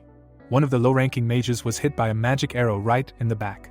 The blue-eyed one got furious and turned around to realize the situation. She immediately imagined Adella and thought that it was her moonlight strike. Heian spread her arms to the side seeing many spells and shouted to her that all 3 were here and they needed support, and she was immediately asked if she was joking. The bespectacled one was very worried and tensely asked who was in front of him. The hero was standing there with his partner. The blue-haired one tensed up and froze. That couple was standing right in front of him and did not move.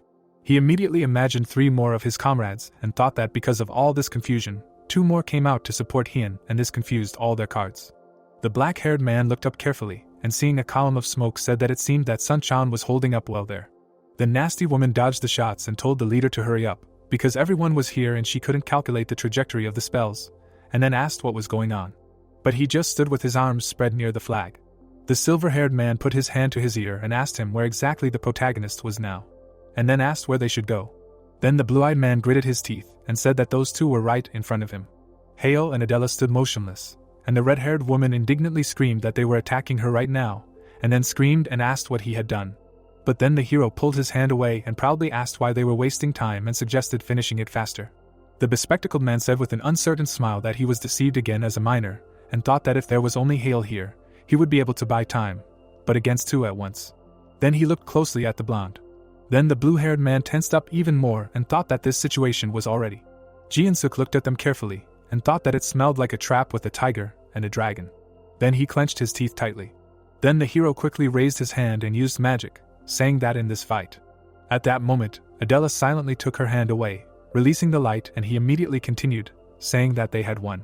The silver-haired man ran as fast as he could and called for the bespectacled man. At that moment, the protagonist was already holding a flag in his hands, next to their defeated ally.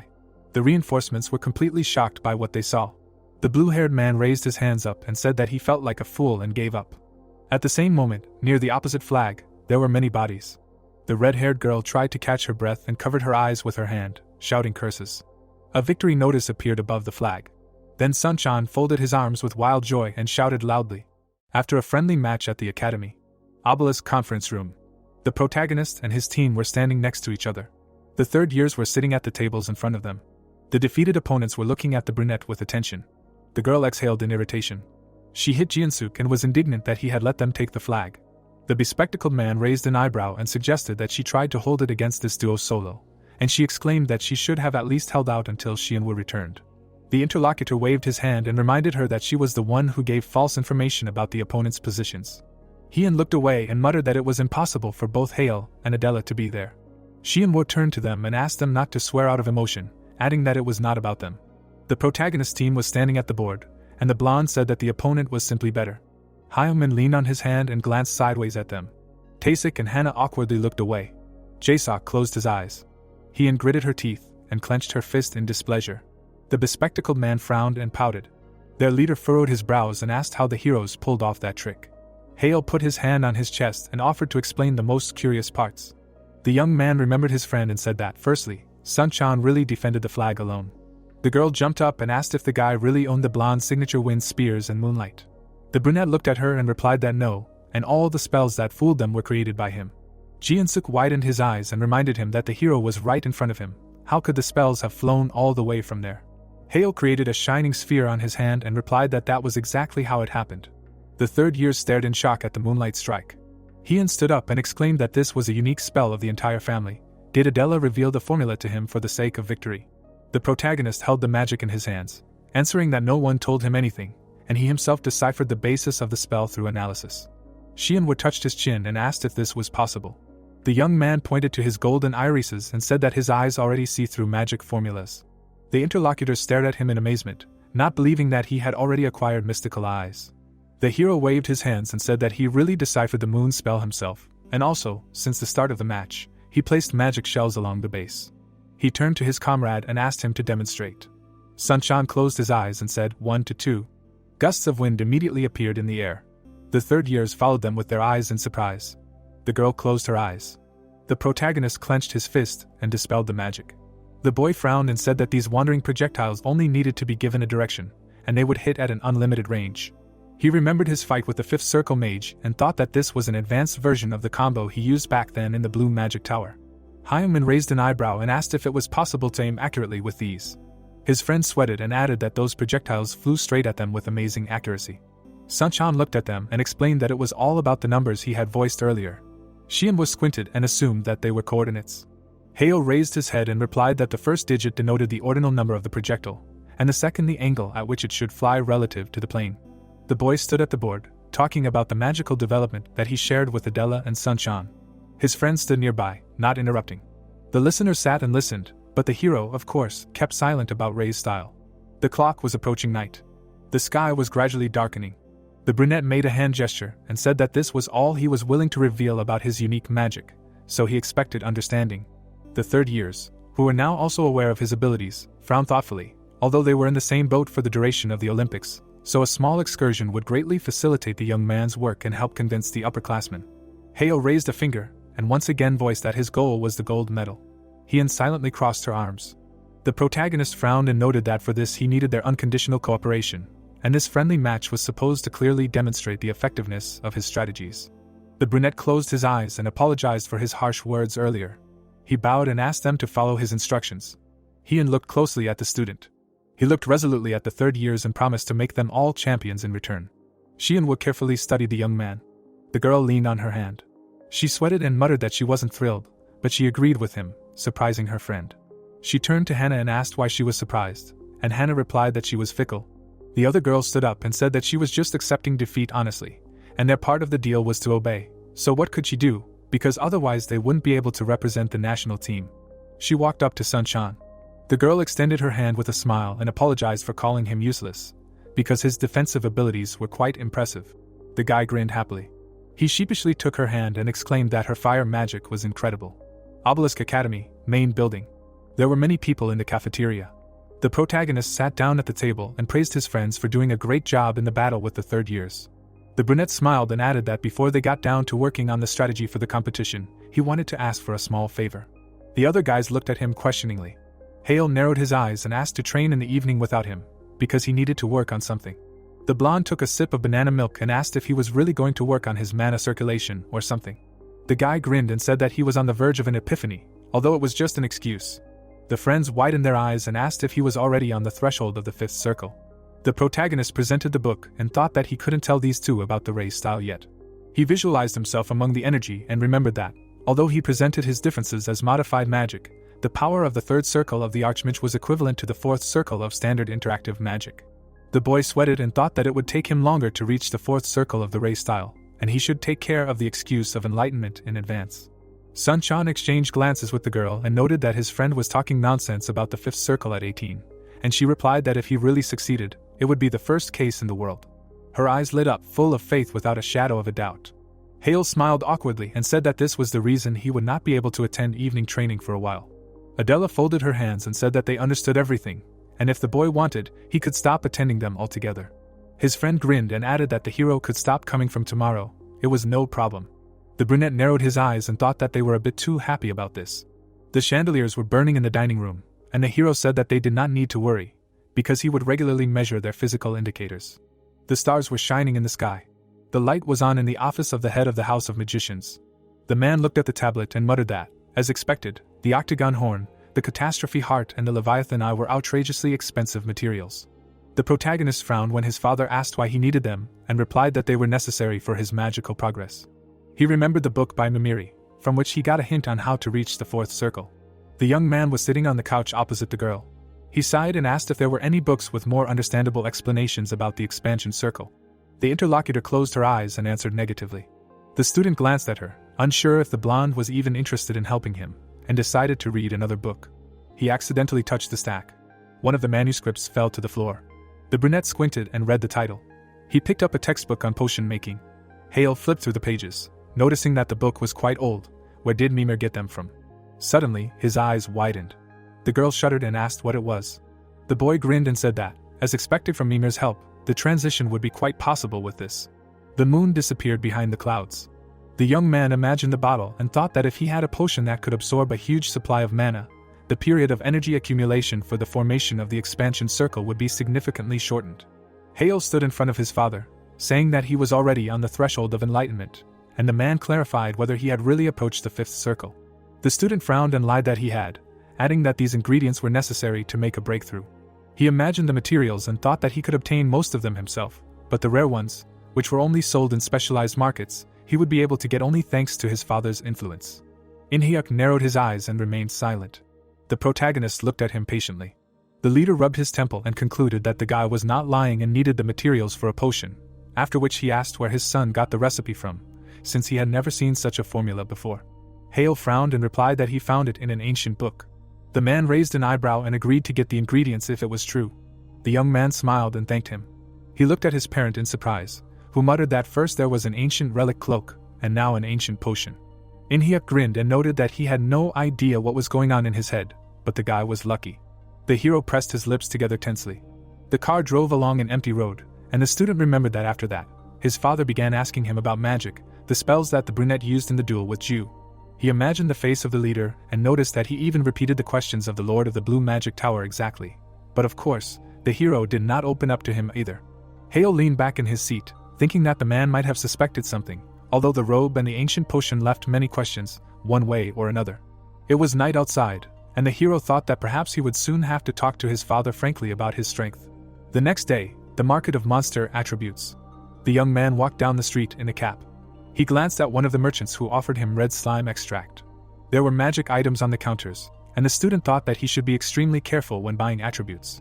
A woman with a smile showed off a fresh cobalt skin.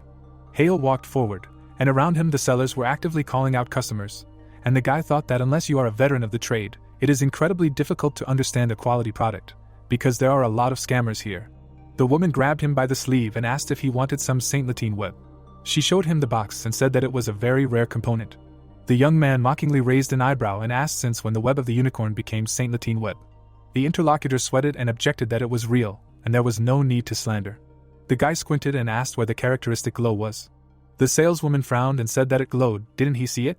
The brunette grinned and said that it glowed because of the powder that she mixed in. He turned around and added that it was a great trick, and it probably wasn't easy to make such a mixture, and the saleswoman drove him away with displeasure. The hero walked on, realizing that he was a perfect target for scammers. The young man narrowed his eyes and thought that he had just memorized all 40,000 attribute characteristics from open sources, and could definitely tell the real ones from the fake ones. Hale frowned and decided that there was no point in underestimating his brain power. There were many people around. The guy imagined the book and remembered that he had come to buy ingredients for making an ancient elixir. He stomped forward, realizing that it was not so easy to tell the real attributes from the fake ones. The student glanced sideways at the glowing stone in the hands of one of the merchants, and thought that there were many scammers among them, so he would have to be on his guard during any purchase. Hale remembered how he had seen through the saleswoman's trick with a smile. After that, he walked on, when suddenly someone called out to him. The old man leaned on his cane and noted that the guy had pretty good eyes for such a young man. The protagonist looked at him questioningly. The stranger closed his eyes and said that this was a real hotbed for scammers. He came closer and added that he would be glad to help, but this shop was protected by a powerful organization. The brunette smiled and noted that anyone who fell for such an obvious lie was a fool himself. The old man grinned and said that the young man was a merry fellow. He narrowed his eyes and offered the student to look into his shop, to which he readily agreed, especially if he had black bull horns. The interlocutor patted him on the back and replied that they had just been delivered yesterday. They approached the door, and the old man asked them to wait while he brought out the goods. He disappeared inside. Hale looked intently in that direction. After a while, the old man held out a glowing horn. He smiled and said that it was a flawless S-class, and the purity was more than 90%. The pressure gauge showed 94%. The protagonist looked at him indifferently. The salesman stood opposite him, saying that the young man was very lucky and was ready to give it away for only 27 million won. The man narrowed his eyes and added that this attribute costs an average of 30 million at the market. Hale grinned menacingly and asked since when the horn of an African bull became the horn of a black bull. The interlocutor's eyes widened in shock. The young man remembered the saleswoman and noted that it was not surprising that the scoundrel could afford to foist off a fake like that.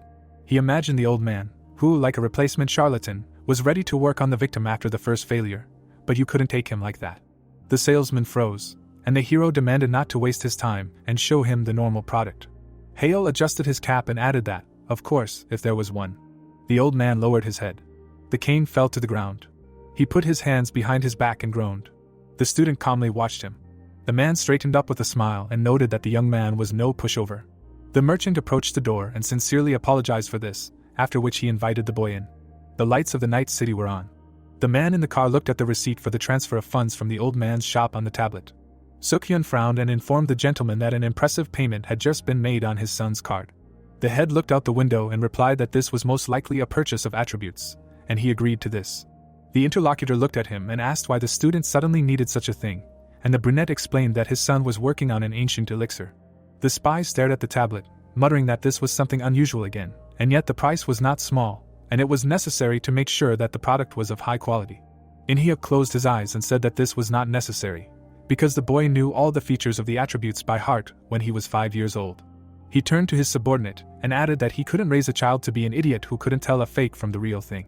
The man crossed his legs and asked how things were going with the octagon horn, to which he was told that a preliminary contract had already been signed and that the price was currently being actively discussed. The chief presented the material and thought that the time needed to import it across the border was about a week. He snapped his fingers, activating silence, and clarified that it was about the internal investigation he had ordered earlier. Sukhyun frowned and replied that a thorough investigation was in progress, but it was already obvious that someone was in cahoots with the Black Magic Tower. The man recalled a pile of documents and said that he had intentionally leaked some information regarding the report on this incident and had found traces of falsification. The spy looked at the gentleman and added that he still hadn't figured out who was behind it. He remembered the interrogation room and said that the suspects had been narrowed down to those with access to high-ranking family documents, and although the investigation was still ongoing, no significant evidence had been found. Sukhyun frowned and said that everyone was spotlessly clean, without a single stain. The leader leaned on his hand and noted that, therefore, no evidence against the background of impeccable cleanliness. That in itself was evidence.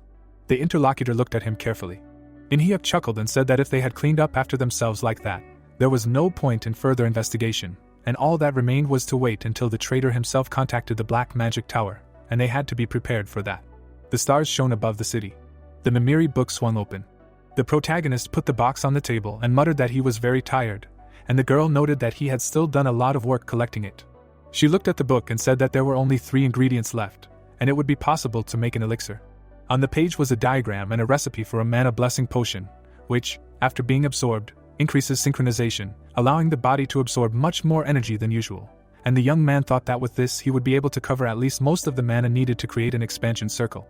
Mimir looked at the successor and asked when the remaining ingredients would arrive, to which the hero replied that he had written to his father on the way here, and he had said that within a week. The interlocutors stood opposite each other, and the girl exclaimed that this was perfect for the timing of the Olympiad, but the brunette said that even if they managed to make the elixir, he would not be able to take it right away. The hero pointed to the page and explained that, according to the book, the potion should be taken in a place with a high concentration of mana. The brunette imagined himself with his eyes closed, adding that he must sit and accelerate his circles for everything to work out. The blonde looked at the guy and asked if he had a suitable place in mind. Hale straightened up and answered in the affirmative, telling him that it was Bangyang Island.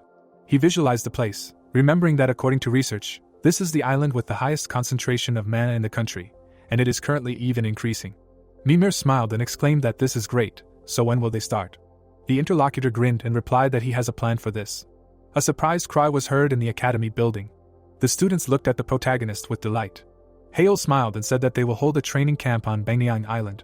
He raised his hand and added that it will be 5 nights and 6 days of special training in a magical place, because he asked the Lord of the Blue Magic Tower to assist, so this is a limited offer.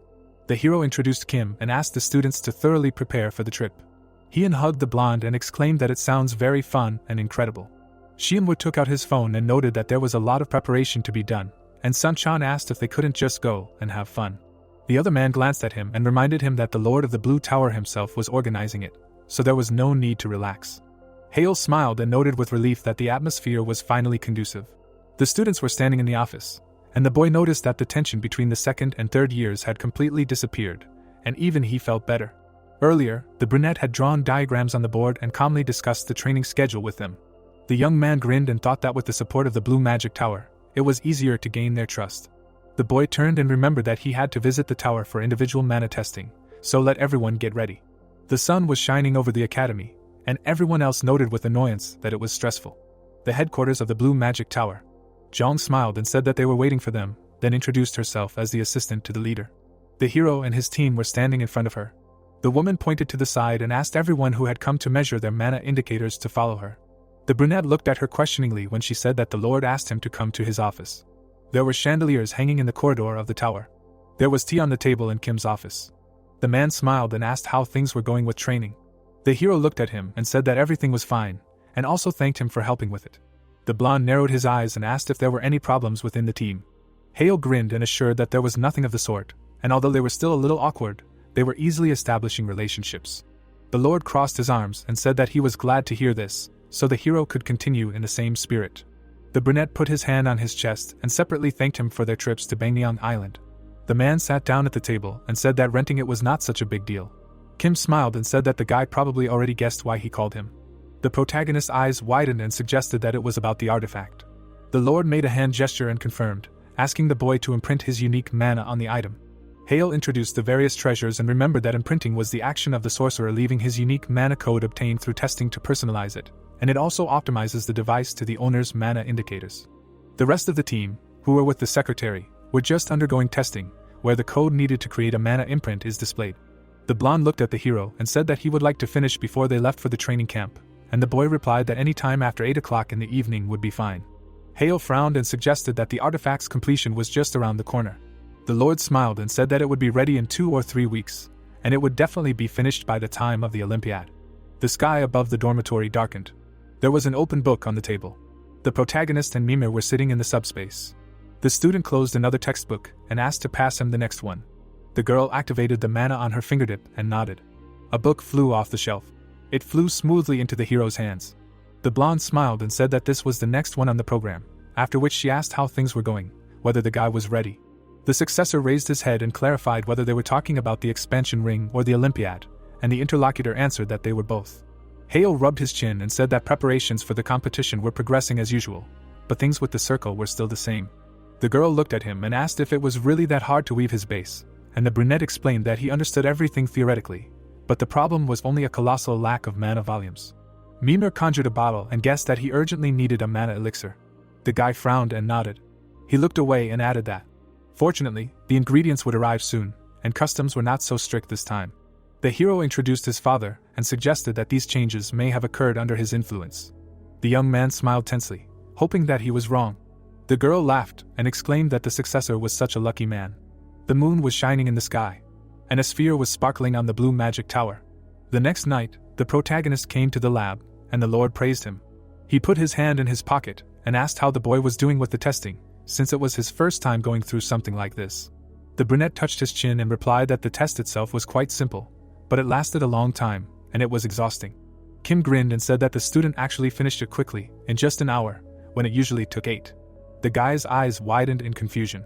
The interlocutor handed the assistant a tablet and added that calling this test simple was truly incredible.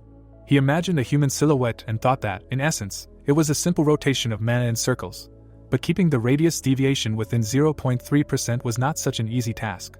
The protagonist grinned and thought that such a test would seem simple only to someone like him, who had masterfully mastered the second test. The Lord looked at the graph and said that the test results would be accurate, and the young man could not worry about the artifact, which would be just right, because with such a level one could quite easily count on a masterpiece. The student scratched the back of his head and replied that this was too much. Kim presented the yellow decoration and said that the magic tower had developed an S-rank, 4th-tier artifact called the Imperial Ring, naturally, as a result of combining several elements. He narrowed his eyes and added that the guys would not be as powerful. The blonde remembered the crystal, because the artifact for Hale was made of elemental stones, containing 4 basic elements. The ruler turned to the hero and explained that this is why the charm would be combined, but given the versatility of its applications, it would be no worse. The young man smiled in amazement, realizing that his artifact would be almost S-rank and 4th tier.